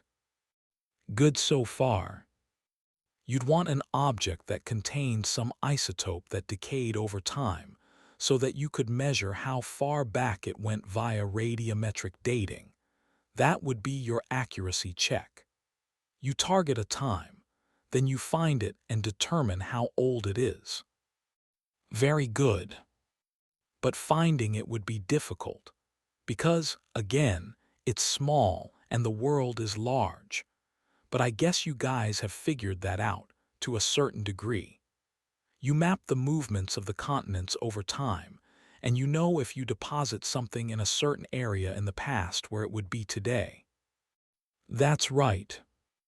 But that could be anywhere in an area of, say, a few 100 miles or even 1,000-mile radius. You'd need a specific way to locate it, like a radioisotope. Something harmless but strong enough for you to detect, even if it was buried below the surface. Elliot smiled and nodded. Very good. So you fashion one of these test strips. We call them tuning bars, Elliot said. Tuning bars, which can be dated, and which give off a locating isotope, and you send it back. And then you go out to Death Valley, and you dig it up and see how close the location and time was to your predicted arrival. Almost right. Adeline cocked her head. Almost right. Almost. No, it is right. What I described is what you're doing. True, but the order is wrong. It can't be. You send it back and then you go look for it. It doesn't work like that. Elliot stepped closer to her. Think about it in terms of causality. Adeline's eyes went wide. No way. Do you see it? Adeline spoke carefully, her mind still trying to grasp what she was saying. First, you make a plan. Elliot nodded. Correct. We discuss the experiment in the lab. We make a pact between ourselves, Daniel, Constance, Hyro, and myself, that we will carry out the experiment no matter what happens. And you acquire the tuning bar, Adeline said. Yes. But you don't send it back. No, we don't. We lock it in a box in the lab, one only the four of us can access. Adeline nodded, still amazed. Then you go out to Death Valley and you try to find it. That's right. And if you do, you send it. Correct, because if we don't find it, then we never sent it. Adeline buried her face in her hands. This is breaking my brain. Elliot's voice was reflective. What Hyro and I showed the group the night Nora died was one of our first successful experiments. We had been working on the updates to Absalom for quite some time, and were finally sure we could target our universe consistently. So we planned the experiment. We went out to Death Valley and found the bar. We put it in a box. Then we procured the bar and put it in the machine and sent it back. I opened the box on the table and showed the group the aged version we had found. Proof positive that it was feasible to target our own universe. That set everything in motion. For that, I feel guilty. Well, there's one way to make it right, Adeline said. We get Dad back. Can we use Absalom too to transport him to our timeline? No, it doesn't work that way. Why? Power and machine mass. We can't effectively transmit what he needs to the past. But you're changing that. No, we can't. That's pretty much unsolvable. I see, but you can send something to Dad. We can, Elliot said slowly. Something smaller, but there are two issues. I don't like the sound of that. The first is power. Adeline shook her head. What are you talking about? You have a virtually limitless power source from the solar field in the sea of glass. Accessing the power isn't the problem. It's using it without anyone knowing. Adeline shrugged. Why? Our agreement with the government is that we can perform experiments on Absalom, but we are strictly prohibited from using it on any objects with a mass over 25 grams. That's not massive enough to really help us. You said there were two issues. The second problem is that your dad was sent to the past with an untuned prototype of Absalom 2. Adeline shook her head. No, he was sent with the main machine. We switched out the control module, Hiro said. Adeline smiled, which enables you to target his timeline. That's right, Elliot said. But the second problem is that the version of Absalom 2 we used isn't completely done. It's not capable of targeting specific times and locations. Are you serious? You don't know exactly what year he's in, or where. Correct. Then he's effectively lost in time, and you're guessing when you send things back to him. Yes, we are. 39. The dinosaur lunged forward, its head easily slipping through the ribs of the skeleton where Sam was hiding. But thankfully its shoulders were too wide. It was stuck. That enraged the creature. It thrashed back and forth, jaws snapping a few feet from Sam's face, its tiny arms clawing at the skeleton's ribs. Sam felt like he was trapped in a bony cage, an angry miniature T-Rex outside desperate to get it. And it probably would, eventually. But the silo wasn't his only problem. The creature's screams were like fireworks in the serene desert. They would draw other predators, maybe bigger ones. Still facing the creature, Sam stepped away until his back hit the rib bone behind him. The cut there pulsed with pain when he made contact. The silo reversed out of the skeleton and swiveled its head left and right, up and down, its tiny Triassic brain trying to devise a way to get to the tasty human snack that was Sam. Like a prowler searching for a break in the fence, the silo shuffled right, eyeing the ribs jutting up from the sand. It was just a matter of time before it found an opening and slipped through. Sam turned and reached back through the rib bones, trying to grab the wooden spear. He didn't like his chances against the silo, but he also didn't like being eaten alive or going down without a fight. His fingers brushed the spear. He risked venturing outside the skeleton, grabbed the piece of sharpened wood, and returned to the safety of the rib cage. He liked his chances inside, against one hungry dinosaur, more than his odds outside, against the stragglers from the herd.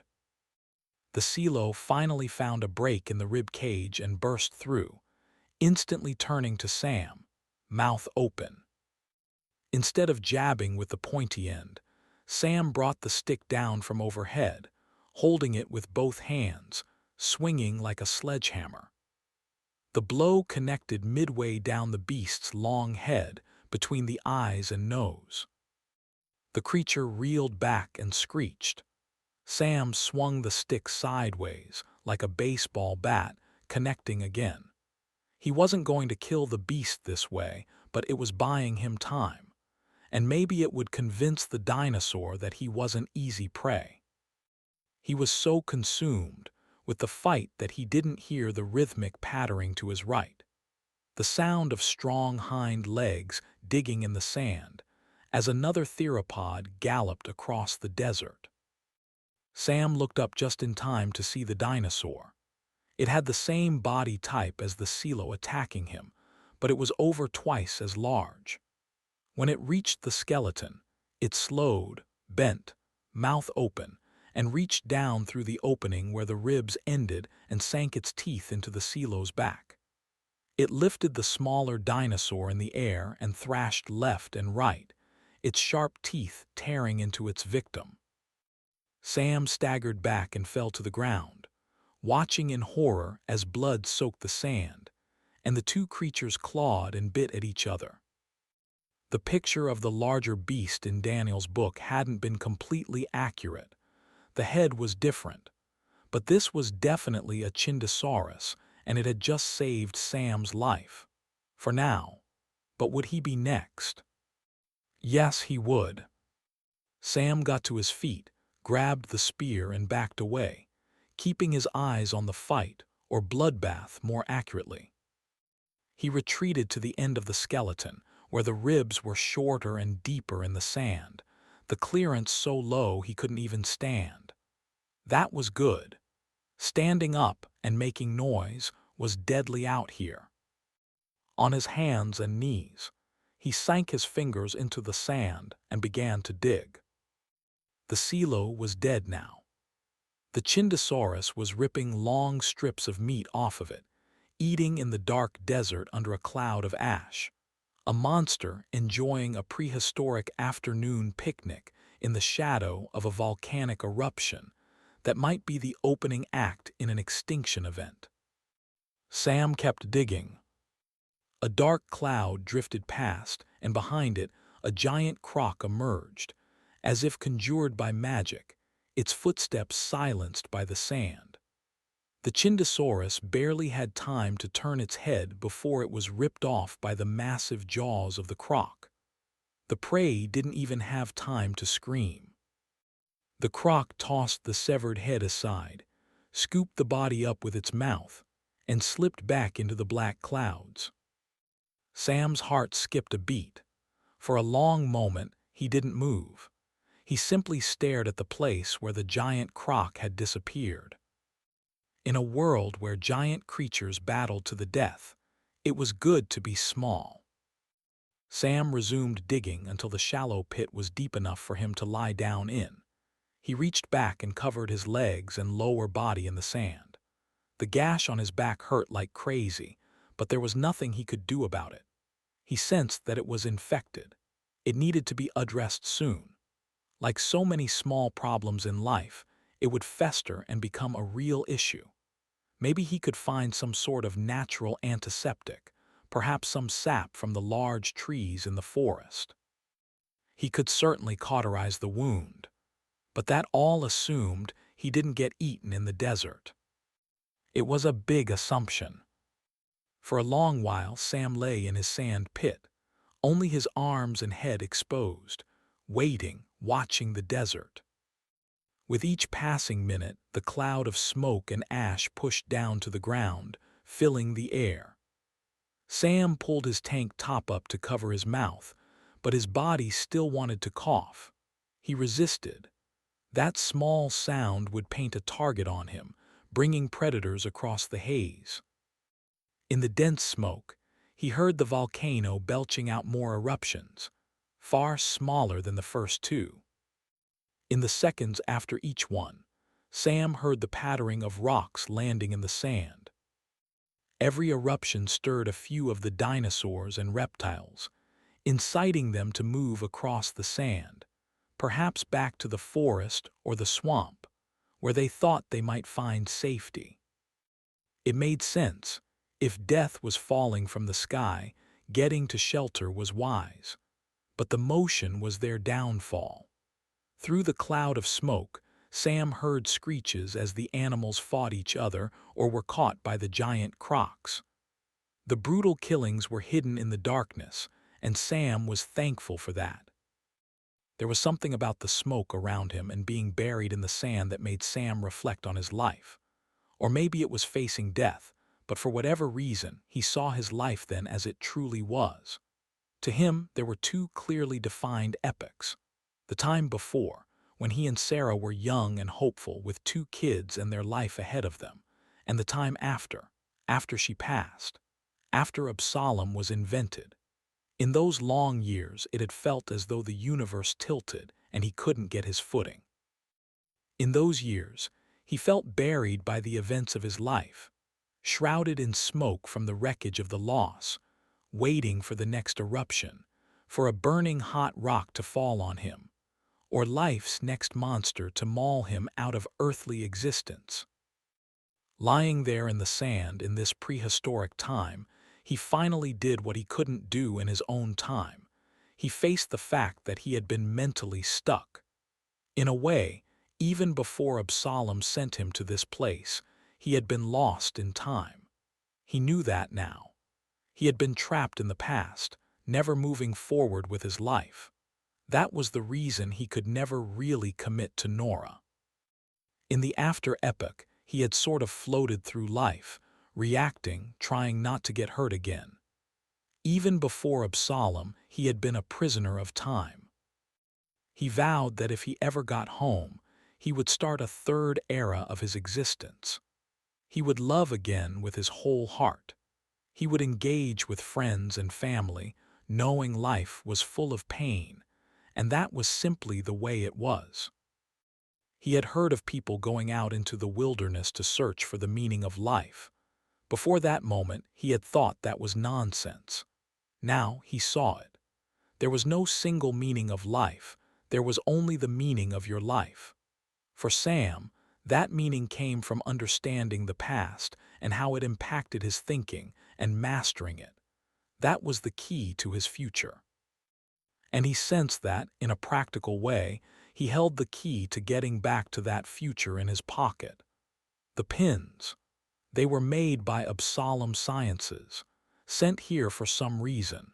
It had to be related to him, to rescuing him. He reached down, through the sand, and took out the 6 metal pins he had collected. In the darkness, he saw something he had missed in the light of day.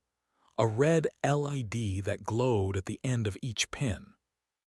He turned the pins and the red light turned to yellow, then green. He spun it again and the color changed.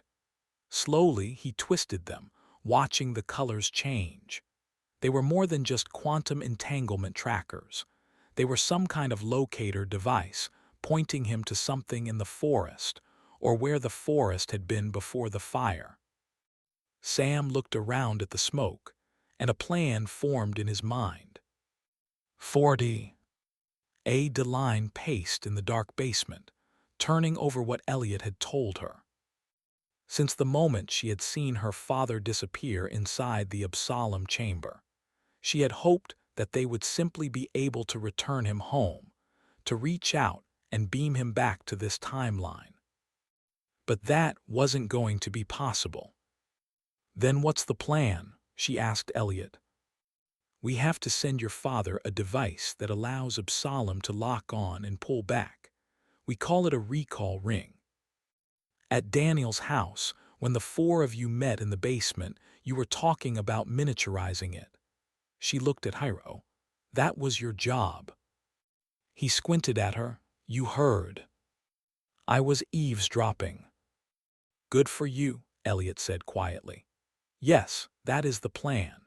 The recall ring essentially uses entanglement to remotely activate Absalom. The machine then uses the entanglement connection to pull the tagged mass across space and time back to Absalom. The problem, as mentioned before, is the mass of the recall ring. Our agreement with the government limits us to using 25 grams for testing purposes. Our second problem is time. We don't know when Sam is, so we can't send the ring directly to him, but we've solved the mass problem." Another piece fell into place for Adeline. "Prisoners. I heard Daniel telling a senator you wanted to operate on them." Elliot nodded, his face pained. "There was no other option. We've been implanting pieces in them and sending them to Sam's timeline." That shocked Adeline. "That's not ideal," Elliot said simply, "but necessary. Our working theory is that they will arrive long before your father. He simply needs to survive long enough to find the pieces and assemble them. So, piece of cake. Prehistoric Absalom Easter egg hunt on Pangea. Elliot eyed her. If you have a better plan to get him back, we're all ears. Adeline exhaled. She was tired and frustrated. She had finally gotten her answers. Some of them, anyway. She had hoped they held the key to her father's safe return. As it turned out, the master plan amounted to a quantum physics Hail Mary. "What can I do?" Adeline asked. Elliot studied her. "I thought you'd never ask." "The problem," Hiro said, "is Daniel." "How so?" "She seems to be working with us to get Sam back, but we're not sure what she'll do when he returns. Our best guess is that she'll kill us, the way she did Nora, or simply send us to another timeline via Absalom. She may have the same in mind for you." "How sure are you that she's the killer?" Adeline asked. Elliot spoke slowly. "If you eliminate all other possibilities, what remains must be the correct answer. We know Constance didn't kill Nora, and neither Hiro nor I killed her. We also know Daniel had a motive, her love for Sam, and finally she had means and opportunity. Ergo, she killed Nora." Adeline shook her head. Her whereabouts were accounted for that night. Elliot and Hiro were silent. Both avoided eye contact. Adeline pressed her point. "That seems like a pretty big hole in your theory." "We can explain that," Elliot said, not looking at Adeline. "How?" Elliot shook his head. "Tell her," Hiro said. "She can handle it." Elliot eyed the other man, then let his gaze drift to the ceiling, the floor joists hanging down. "Our working theory is that Daniel hasn't killed Nora yet, but she will." Adeline's mouth ran dry. "With Absalom, too," Elliot said. "That's the other reason she wanted to build it, and the reason she knew it would be used. Because she wanted Nora dead, and that night she saw the experiment. She thought about doing it. Just like we think about sending those tuning bars back to the past and then go find them." Elliot put his hands on Adeline's shoulders. "As I told you before, I think there's a very good reason why your father wanted you to live with Daniel. You may be the only one who can stop her from using Absalom to kill Nora." 41. Sam felt as though he was being slowly suffocated. The smoke from the fire and volcano grew thicker by the second. He couldn't breathe in now without feeling the acrid, sulfuric air burn his nose and mouth. Lying half buried in the sand, he suppressed his coughs, terrified that they might draw the dinosaurs and crocs stalking across the dark desert. He had to get out. He glanced again at the metal pins he'd collected from the two dead humans. He turned them, watching the lights change from red to green. What was waiting for him out there? It was time to find out, and it was probably now or never. As quietly as possible, he moved the sand off his lower body and stood. With the spear in his hand, he ventured to the end of the skeleton, to the opening where a living croc had ripped through the remains of a dead one. Sam took out the metal pins, oriented himself toward his unknown prize, and trekked out into the desert. He navigated by sound, keeping clear of any shifting sand or screeches or feet pounding the ground. A gentle wind stirred the smoke, reminding Sam of the fog clouds in London, of walking across Tower Bridge one night, Nora beside him. "I'm worried about Elliot," she had said. "Me too. He's working too much." "It's not just that. He's obsessing." "Over Absalom." "Absalom is what he's working on, but it's Charlie he's obsessed with. Do you know what he's doing in the lab?" "Something with entanglement. I think working helps him. It's a distraction." "It's a sand trap. It's sucking him in. In the hotel room after dinner, Nora sat on a couch, looking out at the River Thames. You ever think about confessing? Confessing. Telling the world that we never thought Absalom would be a reality, that we were faking it in the beginning. No, of the things I think about, that's not one. I do. Why? Guilt, the way people look at me like I'm some kind of god. Nora raised her eyebrows as if pained. I just want to scream. It was all a fluke, a happy accident. We never even thought it would work. I'm a fraud, a big worthless fraud. Sam laughed. It's natural. What is? Feeling that way. I imagine all celebrities feel like some of the adoration they receive is undeserved. Sam shrugged. Well, the ones who aren't egomaniacs. Nora stared at a boat on the river, its lights carving into the night as it motored along. We were at the right place at the right time. We were, Sam agreed, and we had the right skills. Look at what it cost us. Sam squinted at her. What do you mean? We did it for all the wrong reasons. For money. We did it for family. Nora rose from the couch and sat on the coffee table in front of Sam's chair. Yes, and look at what happened. You lost Sarah, I lost my parents, Elliot lost Charlie, Constance is still sick, and Hiro still gambles. Nora closed her eyes as if trying to conjure the right words. It's like we made a deal with the devil. We told a lie and got what we wanted, but we lost the things we loved, what we truly cared about in the world. In that deep hole, we got wealth and fame and adoration that we don't deserve. Sam reached out and took her hands. Hey, where's this coming from? I don't know, Sam. I just feel like the world doesn't make any sense. Because you've lost someone. It's not just Dave or my parents. It's like things don't add up. Life is surreal, like a dream I can't wake up from. I feel like it has to have some meaning that I can't see. What we're doing has to be part of something bigger. Like what? I don't know, some grand plan. I don't know about any grand plan, but I do know Absalom brought us together. Sam reached up and ran his thumb across her cheek. Nora froze, as if the touch had paralyzed her. Sam thought she was going to reel back, but slowly she turned her face into his hand. Her voice was soft and heavy with emotion when she spoke. Sam, we shouldn't. Why not? I'm not a whole person, Sam. Neither am I. Maybe our halves make a whole. Maybe that's the grand plan you can't see. She smiled. You have a career writing Valentine's Day cards if Absalom ever goes under. Is that a yes? It's still a bad idea. Look how our last bad idea turned out. Crime almost eliminated. Billions in the bank. Across the sand, a pattering started, pitting the brown expanse all around Sam's feet. Rain.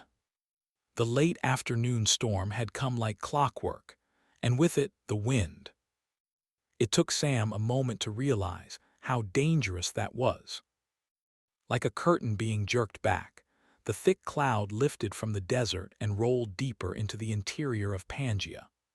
Within a few minutes, the smoke screen was gone, and Sam was standing in the open, as if he had been swimming naked and the tide had gone out. He hadn't been the only one swimming across the sea of sand to the shore of the forest. Dozens of bipedal dinosaurs and reptiles were scattered across the desert, looking around, waiting for someone to make the first move. There were even more small quadrupeds, clumped together like schools of fish. Sam took off, running for the trees as a Chindosaurus lunged for a nearby silo, jaws open, tearing into it. The carnage had started again. 42. Adeline rode the bike through the night, across the Nevada desert, back toward Daniel's house. She had a decision to make: trust Elliot and Hyro, or Daniel. She sensed that her father's life hung in the balance, maybe much more, maybe the fate of the past and the future. Soon Absalom City rose on the horizon. The solar panels of the sea of glass glittered in the moonlight like the event horizon of a black hole about to swallow her up. By the time she reached her home and stowed the bike, Adeline had made her decision. She didn't know if it was the right one, but she sensed there would be no turning back. She walked the streets to Daniel's home, slipped inside, and re-enabled the security system. Adeline half expected Daniel to be sitting by the kitchen bar, a cup of coffee in her hands, a stern expression on her face as she whispered, "I know where you've been." But the home was quiet. In her bedroom, Adeline took out the burner phone and sent a text to Elliot. "It's Adeline, count me in." A text from Elliot was waiting for her that morning. "Good, your dad would be proud." Adeline typed a response. "What should I do?" Elliot replied a few seconds later. "Install this app." Adeline clicked the link and installed an app called Voice Activate. On the home screen, a collaboration request popped up from Elliot's number. Adeline approved it, and another message from Elliot appeared. "Leave the app running. Hide the phone in Danny's study. Make sure you plug it into the wall. Then get another phone and come to my office at work. We can talk here." In the kitchen, Ryan was eating cereal. Daniel was sipping coffee as she read an e-ink paper. She didn't look up. "You were out late. Seeing some friends." Daniel smiled. "My parents always said, we don't mind you being out at night, as long as you're keeping the right company." The words stopped Adeline cold. Daniel knew. She had to. "Well," Daniel said, setting the e-ink sheet down, "I told myself I wouldn't lecture you, so I'll stop. You're an adult now, capable of making your own decisions, and mistakes. Sometimes our mistakes are the best teachers." Ryan looked up from the bowl, his spoon hanging in the air. The awkwardness was evident even to him. Daniel breezed past Adeline without making eye contact and made her way upstairs to shower, Adeline assumed. For a long moment, she stood there debating whether to follow through with the plan. Hiding the burner phone in the study would be proof positive that she had betrayed Daniel, a landmine buried, waiting to go off. She felt as though she was standing on the precipice now, unsure whether to take the next step or retreat. Ryan was staring at her as he chewed his cereal. "You all right?" "I'm fine. You guys are acting weird." "It's a weird time." Ryan muttered something, but Adeline didn't hear it. She was already walking down the hall off the precipice, toward the study, where she stowed the phone under a fabric-covered club chair. The bottom was open enough for sound to reach the device, but the phone was deep enough under there to avoid being seen, even if someone was looking. Reaching into the darkness was the only way to find it, and Adeline felt like that's what she was doing now, reaching into the darkness. She connected the power cord to the wall socket behind the flowing curtain and exited the room, hoping she had made the right decision. An hour later, she was walking the halls of Absalom Sciences, main research building, the intern badge hanging around her neck, the new burner phone in her pocket. In the reception area of Elliot's office suite, his longtime assistant rose to greet Adeline. "Hello, dear." "Hi, Gloria. I'm here to meet with Elliot." She glanced at the computer screen. "Well, I'm sorry, but you're not on the schedule, and this is a very busy." The office door opened and Elliot leaned out. "It's okay, Gloria. Adeline is always on the schedule. Inside the office, Hiro was sitting in a chair by the window. He rose and nodded to Adeline. His eyes were more kind than she was used to, as if they had a bond now. Adeline had wondered how him divulging his secret to her would change things between them. Would he feel shame at seeing her? It seemed the opposite was the case. The man before Adeline was more at ease, as though revealing his secret had lifted a burden, removed a barrier that had been between them. Elliot took a chair opposite Hiro and motioned Adeline to another. His phone lay on the coffee table, the voice-activate app opened. Daniel was speaking, but Adeline missed what she had said. To her surprise, Constance spoke next. Hiro turned to the window as if looking for a way to escape what was being said. "This is private. We shouldn't be listening." "It might be important," Elliot said, holding out a hand to silence everyone.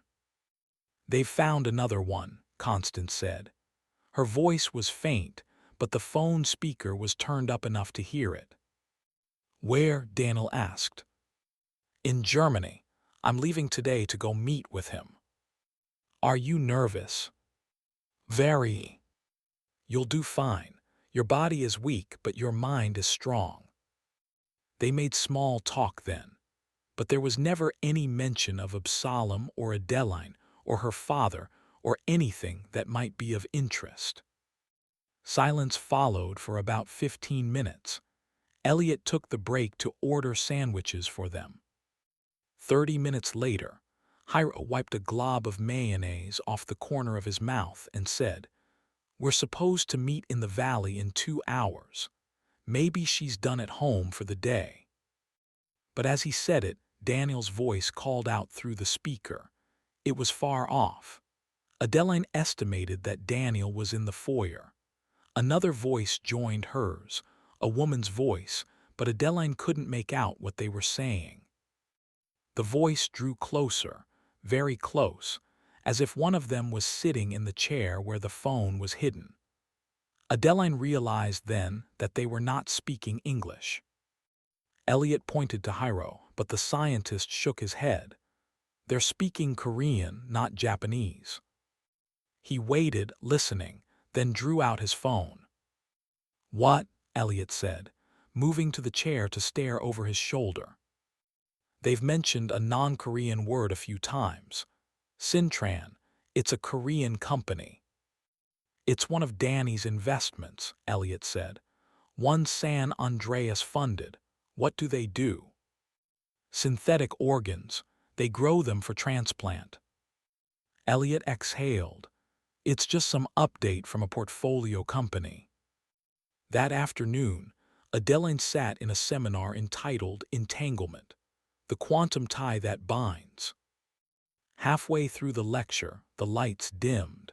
The presenter smiled. "Don't be alarmed. That's just the machine transmitting. There are typically a few departures each week. That power fluctuation is the sign of a very bad person leaving this earth." Not always, Adeline thought. When she got home, Adeline found Daniel sitting on the back patio, an empty wine glass on the table, staring at the sun hovering over the mountains beyond the sea of glass. "Tough day?" Adeline asked, motioning to the wine glass. "No, I'm celebrating." "Celebrating what?" "A discovery, one that could change everything, a very unexpected discovery." "In the desert?" "No, I knew what we would find in the desert. This I didn't see coming." Adeline asked a few probing questions, but it was clear Daniel was keeping whatever this discovery was to herself. That night, Adeline texted Elliot. Daniel was celebrating some discovery tonight. "What?" "Don't know." "Interesting." What was said in her second meeting with the Korean speaker? "Unknown. We need a translator. Don't want to ask anyone around here. Hiro thinks he can find a dealer in Vegas who speaks Korean, someone who can keep quiet, Should have it translated in a few days. What about A2? Adeline wasn't sure if Elliot would catch on to her shorthand for Absalom too, but he seemed to understand. Almost done. Maybe days away. The tuning bars are pretty close to the predicted time and location now. Hiro and I are hiding some of the progress from Danny, changing the data we show her. Good. For the next few days, Adeline's life settled into a pattern. She went to work at Absalom Sciences, learned what she could, and waited for Elliot to text. But he didn't. He and Hiro and Daniel spent nearly all their time in the lab or in the desert. Finally, before bed one night, she sat at her desk and sent Elliot a text. "What's happening? Did you find a translator?" "Yes." And the visitor was the CEO of Syntran. She was just giving a business update and talking about some new product offering. But something else happened. "Are you alone?" "Yes."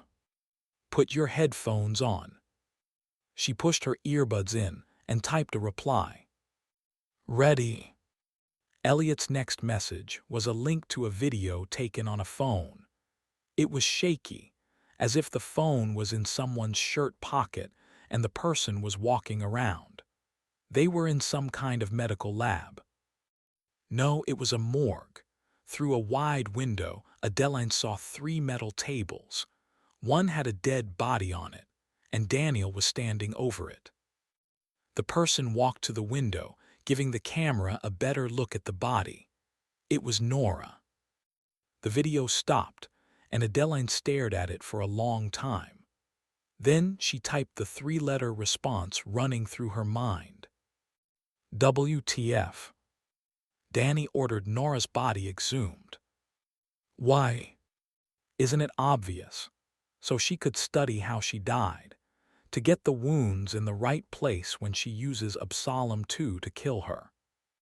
The next morning, Adeline could barely look Daniel in the eye. "Everything all right?" she asked, setting her coffee mug on the counter. Adeline shrugged. "That's a bit like asking me how the weather is during a hurricane. My mom is dead. My dad is in the Triassic. It's not going great, Daniel." "It will get better." "How, when, what's your plan?" "I told you before.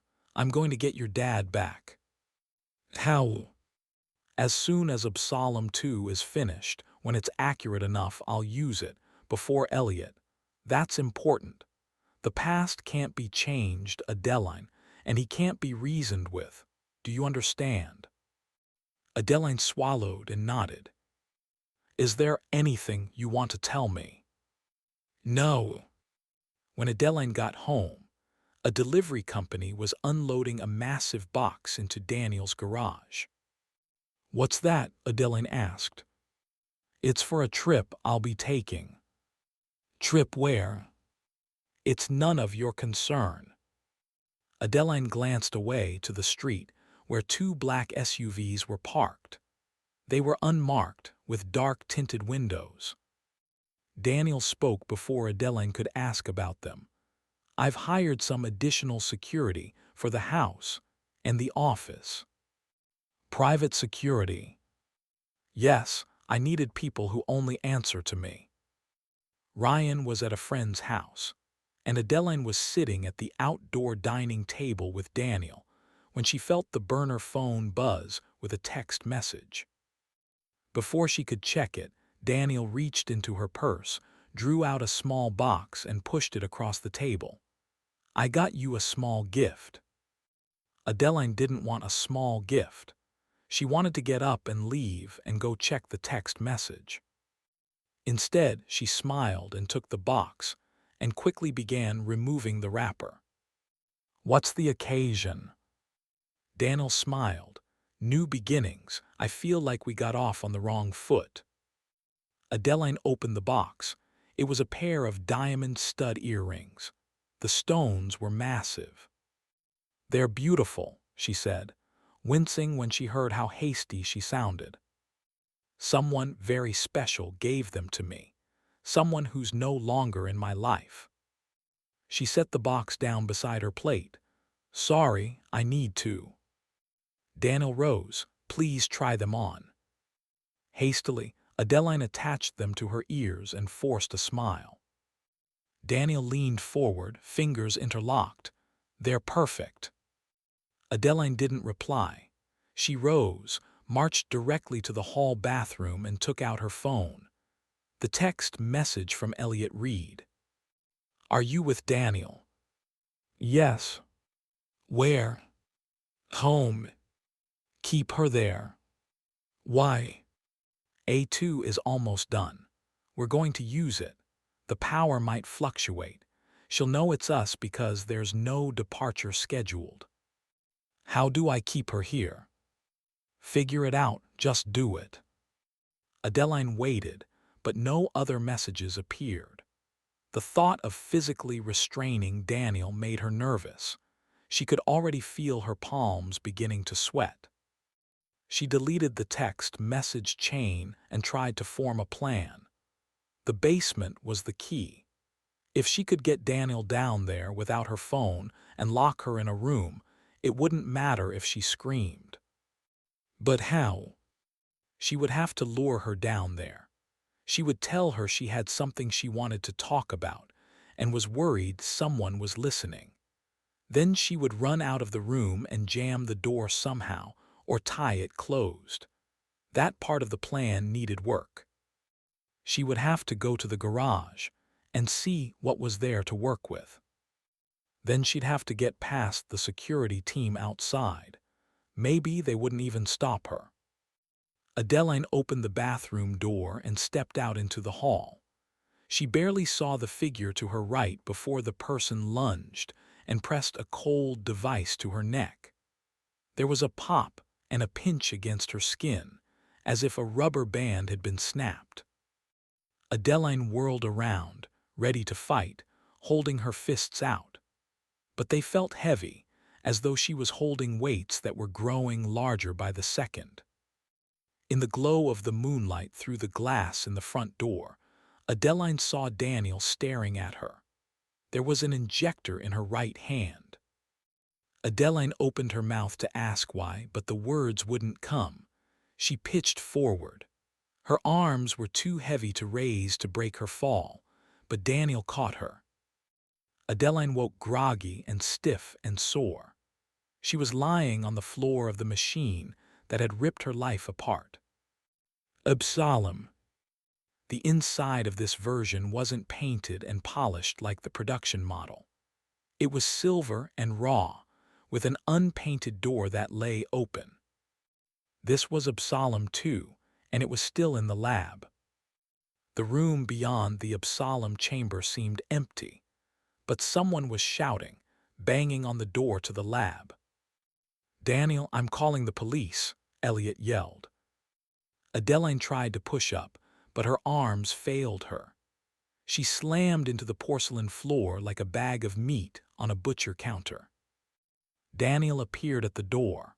Her face was stricken, as if struggling with an emotion she couldn't voice.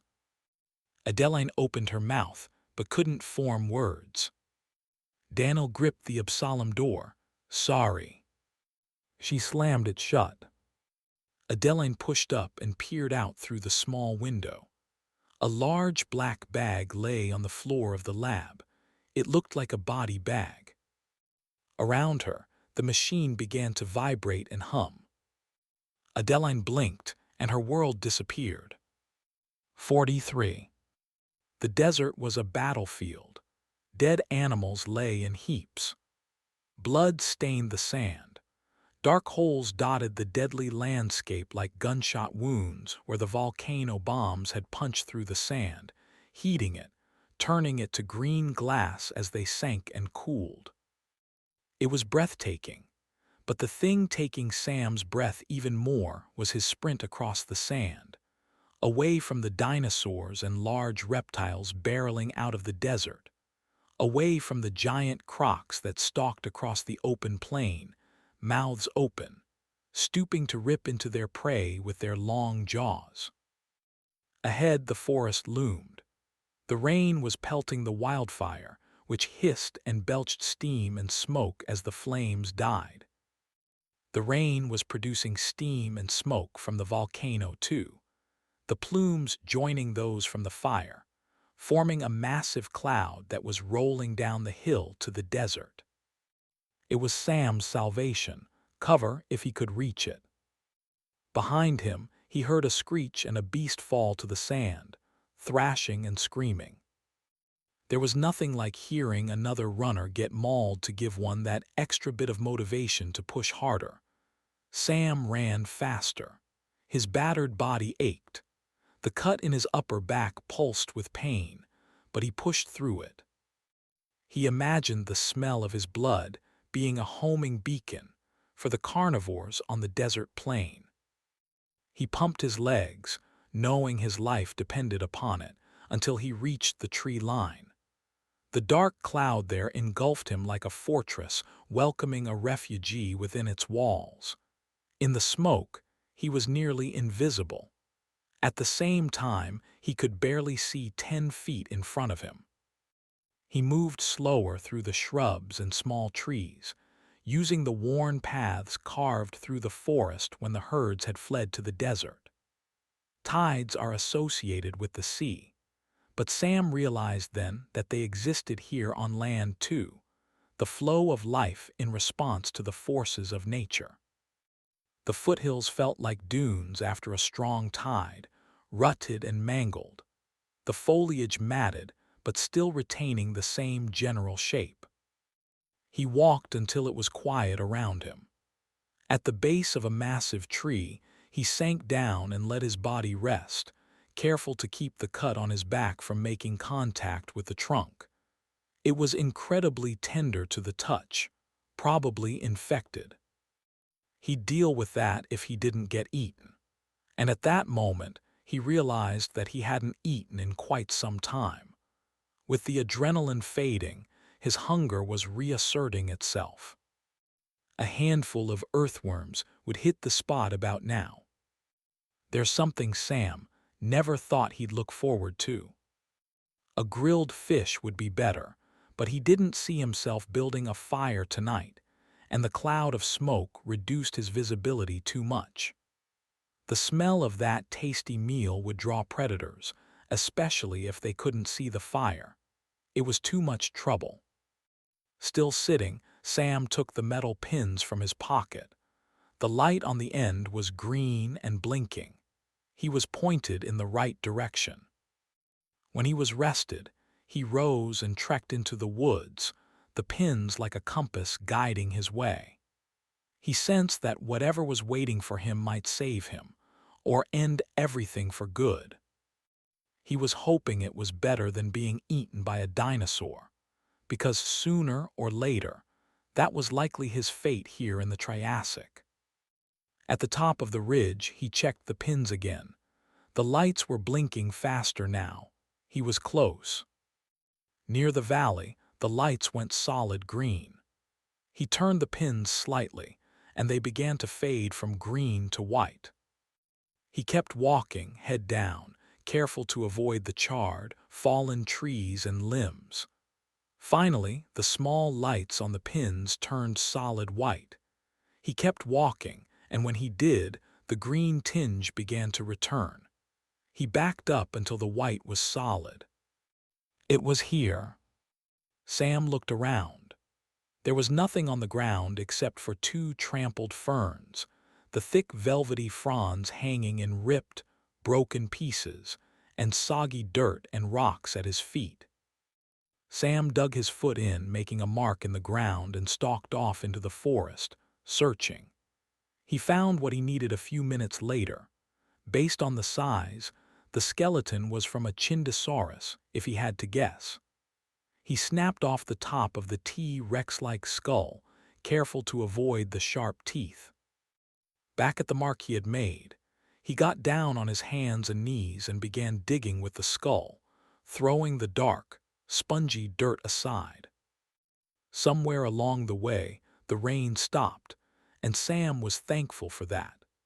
Having dry hands made holding his dinosaur hand shovel easier.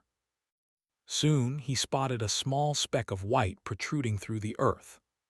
Sam sank the Chindosaurus skull into the dirt, and this time it hit a rib bone, snapping off the end. Sam dug with his hands then, uncovering the rib cage, a human rib cage. These bones were old, fragile and brittle and worn away. Sam sat back on his haunches to catch his breath and consult the metal pins. The white light had turned to blue. With the dark clouds flowing around him and the forest creaking with the aftermath of the volcano, fire, and storm, Sam moved the dirt away until he uncovered the femur and the large piece of metal waiting there. With the Chindosaurus skull, he broke the metal device free. It seemed to be made from the same metal as the pins, but this piece was different.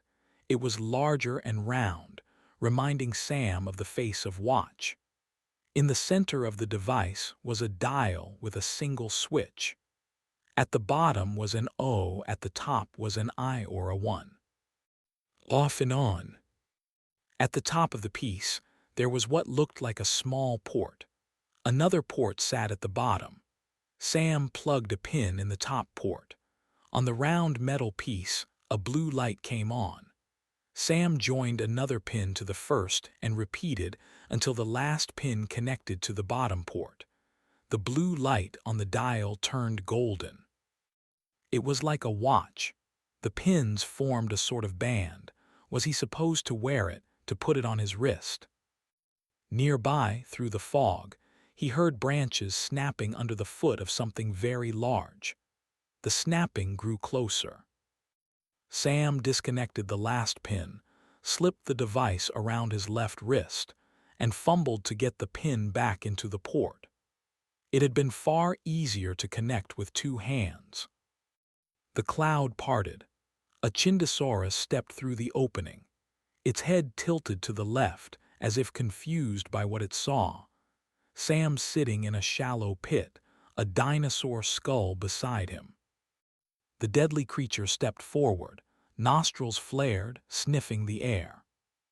Sam set his wrist on his knee, held the dial with his thumb, and shoved the pin home. The light on the dial turned golden again. The Chindosaurus opened its mouth and screamed. Sam turned the dial from off to on, and the Triassic disappeared. Part III. All our forgotten tomorrows. 44. Adeline didn't know what she would see on the other side of Absalom, but she expected to feel her feet on the ground. They weren't. She emerged in the air, the earth rushing up toward her. She slammed into the green grass face first. Her head swam, vision blurred. She heard voices but couldn't make out what was being said. A set of hands gripped her shoulders and began turning her, but a woman's voice called out, "Don't move her. She might have a concussion." A man said, "Did she wreck her bike?" The woman again, "I don't know, I didn't see it." The hands released her and Adeline rolled onto her back. The sun was unimaginably bright. She squinted, letting her eyes adjust. "I'm okay," she muttered. She didn't feel okay, but she also didn't want to draw attention to herself. She didn't know where or when she was. If they took her to a hospital, it would likely cause issues for her. Uncomfortable questions such as, "Hey, you seem to be from the future," or the past. Her first order of business was figuring out exactly when she was. When her vision came into focus, Adeline saw a woman leaning over her. She looked to be in her early 40s. Her hair was in a ponytail, and she wore a t-shirt with Barack Obama's face on it and the word "Hope" written below. Adeline turned, taking in the scene. Pedestrians were everywhere, so were bikes. Most of the crowd was about her age, late teens, early 20s. She recognized this place. In fact, she knew it well. It was the campus of Stanford University. Specifically, she was in one of the grass sections of Lameda Mall. The Stanford machine shop was to her left, the mathematics building on her right. A young man Adeline's age offered her a hand. Behind him, another man was pacing, holding a Palm Trio smartphone, tapping it with the silver stylus, the call on speakerphone. "I'm telling you, the J.P. Morgan offer is a lowball. It's highway robbery. Bear Stearns is worth at least $10 a share, probably far more. I'm buying it hand over fist, Greg." Adeline got to her feet, chest heaving. "You sure you're all right?" the woman asked. Over her shoulder, someone was talking on the phone. "Look, they're basically tied and Hillary has control of the party machinery. She's gonna win. Plus, the Jeremiah Wright stuff will sink him." "I'm fine," Adeline mumbled. She wandered out of the small crowd, ignoring the whispers behind her. Up ahead was a wide pedestrian and bicycle mall that ran across the front of the Stanford campus. Adeline stared at the street sign for a long moment. It read Sarah Mall. In her time, it had been renamed Jane Stanford Way, after a review of campus historical names. Adeline walked down the mall and turned and stared at Building 420, which housed the university's psychology department. In the middle of the tan stone facade were green letters that read Jordan Hall. Beside the sign was a white marble statue of Louis Agassiz, Jordan's mentor. He was perched on the second floor, looking down. In Adeline's time, both the statue and the name on the building had been removed because of complaints about the two men's connection to the eugenics movement. But this clearly was Adeline's time. She marched into the building, almost holding her breath as she wandered the corridors. Finally, she found the lecture hall for Psych 20N, How Beliefs Create Reality. The door was open, and the rows were filling with undergraduate students. Adeline stepped inside and stared, eyes wide. At the front of the room, the instructor was stacking papers, which she handed to someone sitting in the front row. "Could you please pass those around?" When the woman looked up at her, Adeline blinked rapidly, a deer in the headlights. She thought the professor was going to say something, but she merely nodded as she smiled.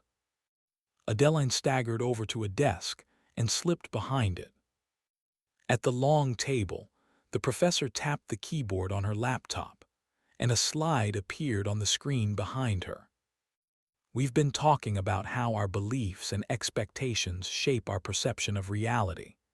For the next few lectures, we're going to explore an equally powerful force, our stress levels and physical and mental health. As you'll see, how we feel has a huge impact on how we perceive the world around us." For the next 45 minutes, Adeline felt as though she was caught in a riptide. The professor's lecture was a rabbit hole of fascinating ideas, but it was her passion for the subject that drew the students in. And like the students around her, it was the instructor who had drawn Adeline into the lecture hall. For the first time in years, Adeline saw her mother again, and she saw the woman she barely remembered, a person vibrant and full of life. Adeline caught herself glancing at the clock, willing the class not to end. She wanted to savor every second with her mother. Life, in 2 cruel lessons, had taught her that time with family isn't an unlimited thing. She knew precisely how much time Sarah Anderson had. But in a strange twist of fate, Adeline now had more time with her mother, in a period when she was whole and young. All the things Adeline wanted her to be. She was so lost in her thoughts that she didn't realize the class had ended. Most of the students had already left. At the long table at the front, her mother was leaning over to put her laptop in a messenger bag. The baby bump was already showing, the daughter growing inside of her that would be born in 6 months, a daughter they would name Adeline Grace.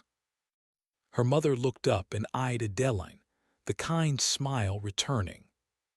She slung the messenger bag over her shoulder and began climbing the steps of the rows of desks, making a beeline for Adeline, who found that she couldn't move. "Hi," her mother said, breathing a little heavy from the climb. Adeline swallowed. "Hi," she said the word carefully. This was dangerous, causality and all that, but she stayed, because this was also the one thing Adeline had wanted for so many years, another chance to talk to her mother.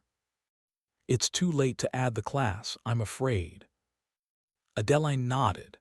Of course her mother wouldn't recognize her. She didn't know what the daughter she was carrying inside of her would look like 19 years from now. The Adeline sitting before her simply looked like a Stanford undergrad, because Adeline was one, or would be. "It's okay," Adeline said. "I don't mind if you audit." Her mother shrugged. "I'm not supposed to, but I'll even grade your test, just can't give you credit." "I understand." "Okay then." Her mother moved to leave. Adeline stood. "Hey, I could help." Her mother cocked her head. "Help with what?" "Anything. You don't have a TA, right?" She laughed.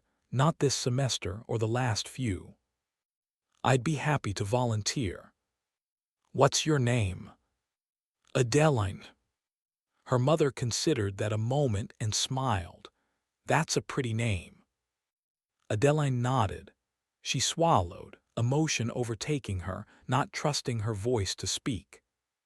"You don't hear it much." "No," Adeline managed. "You don't."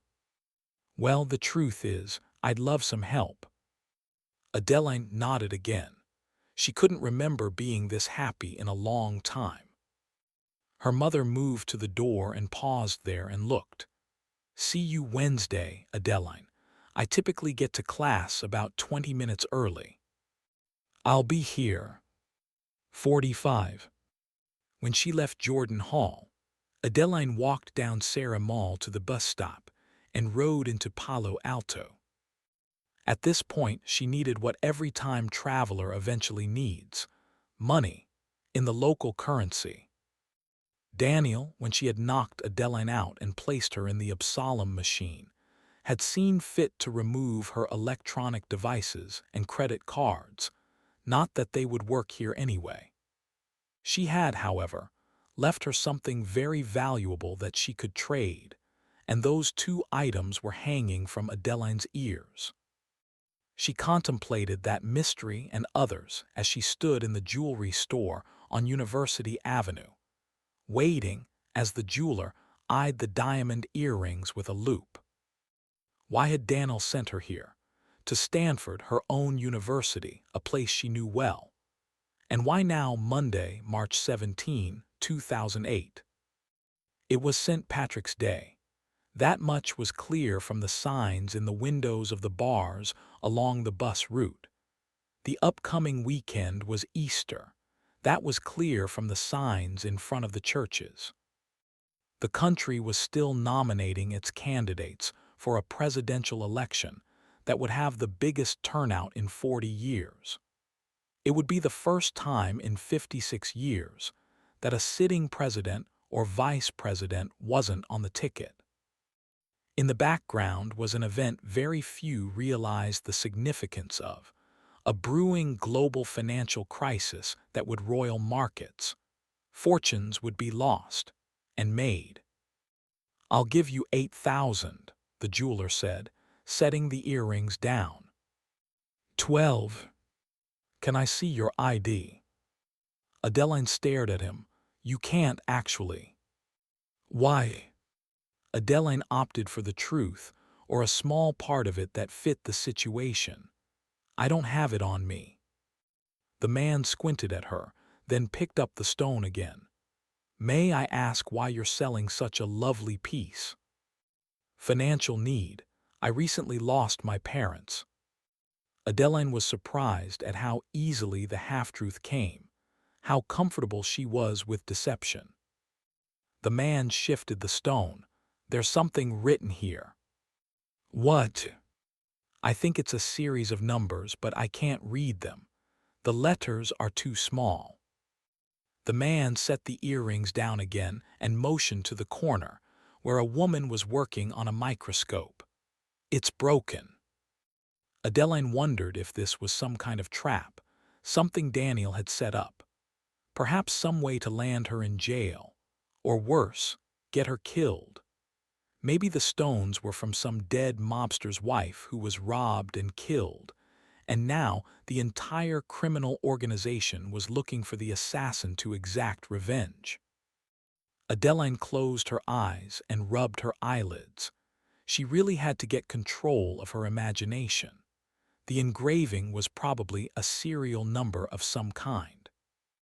"I'll give you 10, the man said, "but only with ID."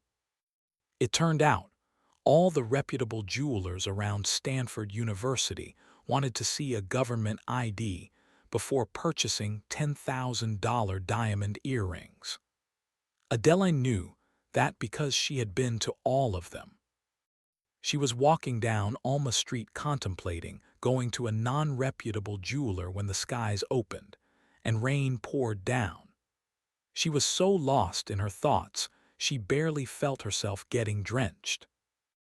Would the pawn shop or shady jeweler simply rob her?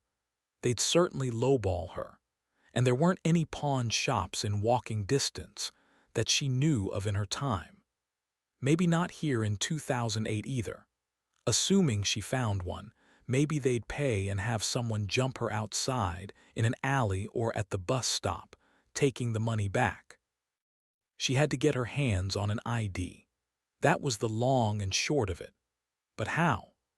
In her mind's eye, she saw herself walking by the windows of bars, peering in until she found someone who looked like her.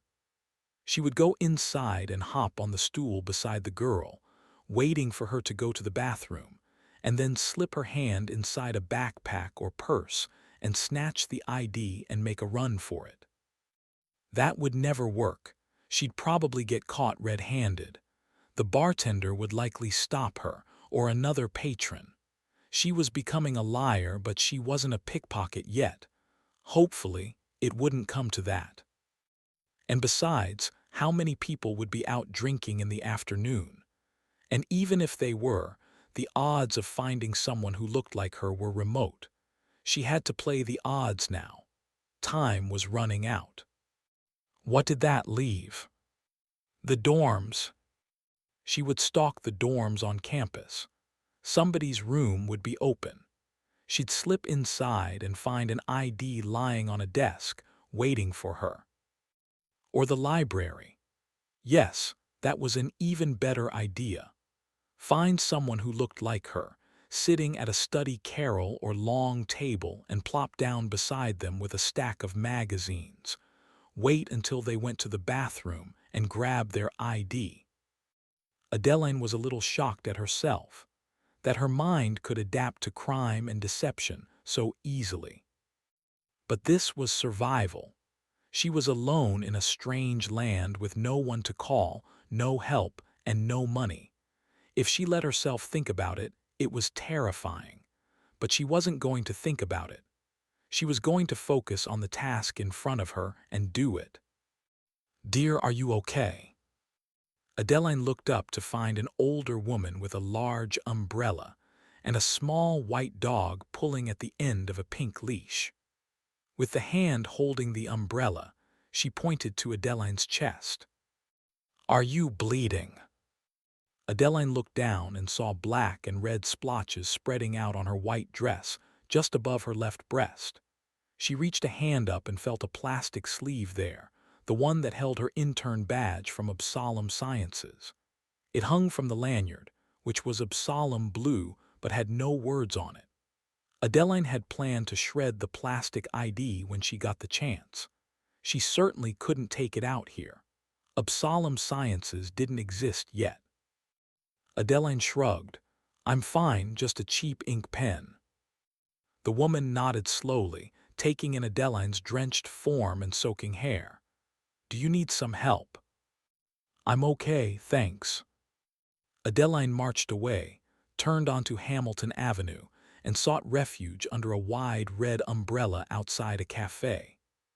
When she was sure no one was watching, she reached inside her dress, pulled out the plastic card holder, and removed the Absalom ID. For a moment, she wasn't sure what she was seeing. The letters were washing away, but Adeline's picture remained. Where the card had said Absalom Sciences at the top, it now read California driver license. At the bottom of the license, the sex, hair, eyes, height, and weight were an exact match for her. But under the expiration date, her name was wrong. She expected to see Anderson, Adeline G. Instead, she saw the same letters that were in her name, but they were arranged in a different order. When she read them, she began to shake. Daneros, Daniel P. 46. Adeline stared at the driver's license. Her license. Daniel's license. Her license. It was the link between the two halves of her life, the half she'd already lived and the half she had yet to live. Both periods took place over the same stretch of 19 years. Because she was Daniel, it was enough to break her mind. Her stomach broke first. She scrambled to the flower bed by the cafe's door, bent over, and emptied the meal Daniel had served her at home. The last meal she had served herself. The night she had given her the earrings, knowing she would need them. The night she had put her in Absalom and sent her back to do the things she knew had already happened. Daniel's words echoed through her mind like a bowling ball through a china shop, shattering her. The past cannot be changed. It must occur as it did. If that was true, was she destined to kill Nora? Adeline decided then and there that she wouldn't do it. No matter what secrets were lurking here in the past, she wouldn't let it change her. She wouldn't become a killer, not even if causality required it. The thin stacks of reality and events that needed to occur could break for all she cared. She wasn't going to become a monster for the sake of the universe. It could all end because becoming a murderer would end her. If that was being selfish, then she was selfish. The thought of killing Nora made her retch again. The cafe door opened, and a man in his mid-20s leaned out, a disappointed look on his face. Adeline probably looked like a day-drinking college student, maybe one who had bombed a big test, or just been dumped, or just couldn't handle her liquor. She wiped her mouth and shrugged. He simply shook his head and slipped back inside. Adeline ventured back out into the rain, making her way to one of the jewelry shops. If she hadn't been there before, they probably wouldn't have allowed her soaking wet form inside, but they knew what she had to sell. "I found my ID," she said as she slipped the earrings across the counter, "and I want to know what number is on the stones." 3 hours later, Adeline was dry and sitting in the small living area of her extended stay hotel room. On the coffee table was approximately $7,000 in cash, the balance that remained after buying what she needed: clothes from Goodwill, a Metro PCS prepaid cell phone, and a compact Presario laptop at Circuit City, and 2 nights' stay at the hotel. There was also a small slip of paper on the table, with 10 numbers written on it, the numbers that had been engraved on the earrings. Adeline sensed that it was the other thing she needed. She punched the numbers into the phone, and a man answered on the second ring. His accent was Asian, and he spoke so fast Adeline could barely understand him. "Shenfodo." "Hello, do you have something waiting for me?" "Name." Adeline swallowed. "Daneros, Daniel." Spell it. As she spelled it, she heard him typing on the keyboard. No. When she hung up, Adeline looked up the store online. There was no website and scarcely any information about it, only an address in East Palo Alto. She turned on the TV and switched to CNBC. Financials were hit again today, despite the Fed's move on Friday to inject $200 billion of liquidity into markets to help stem the credit collapse. Shares of MF Global plunged 60% on the day, and Lehman Brothers stock dropped 20% on fears that either or both could be the next Bear Stearns.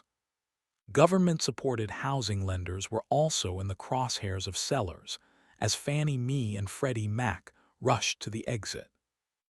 Even financial execution stocks were punished, with Trade, TradeStation, and Interactive Brokers all dropping. Adeline smiled and shook her head, remembering those lines Daniel had said in the library. Right now, you don't care about money because you have it. You've never had to wonder how you'll afford your next meal. Adeline looked at the stack of cash on the table. It was all the money to her name. Daniel's words echoed again. You're assuming your circumstances will never change. They could. They do for a lot of people in the blink of an eye. One minute your family is rich.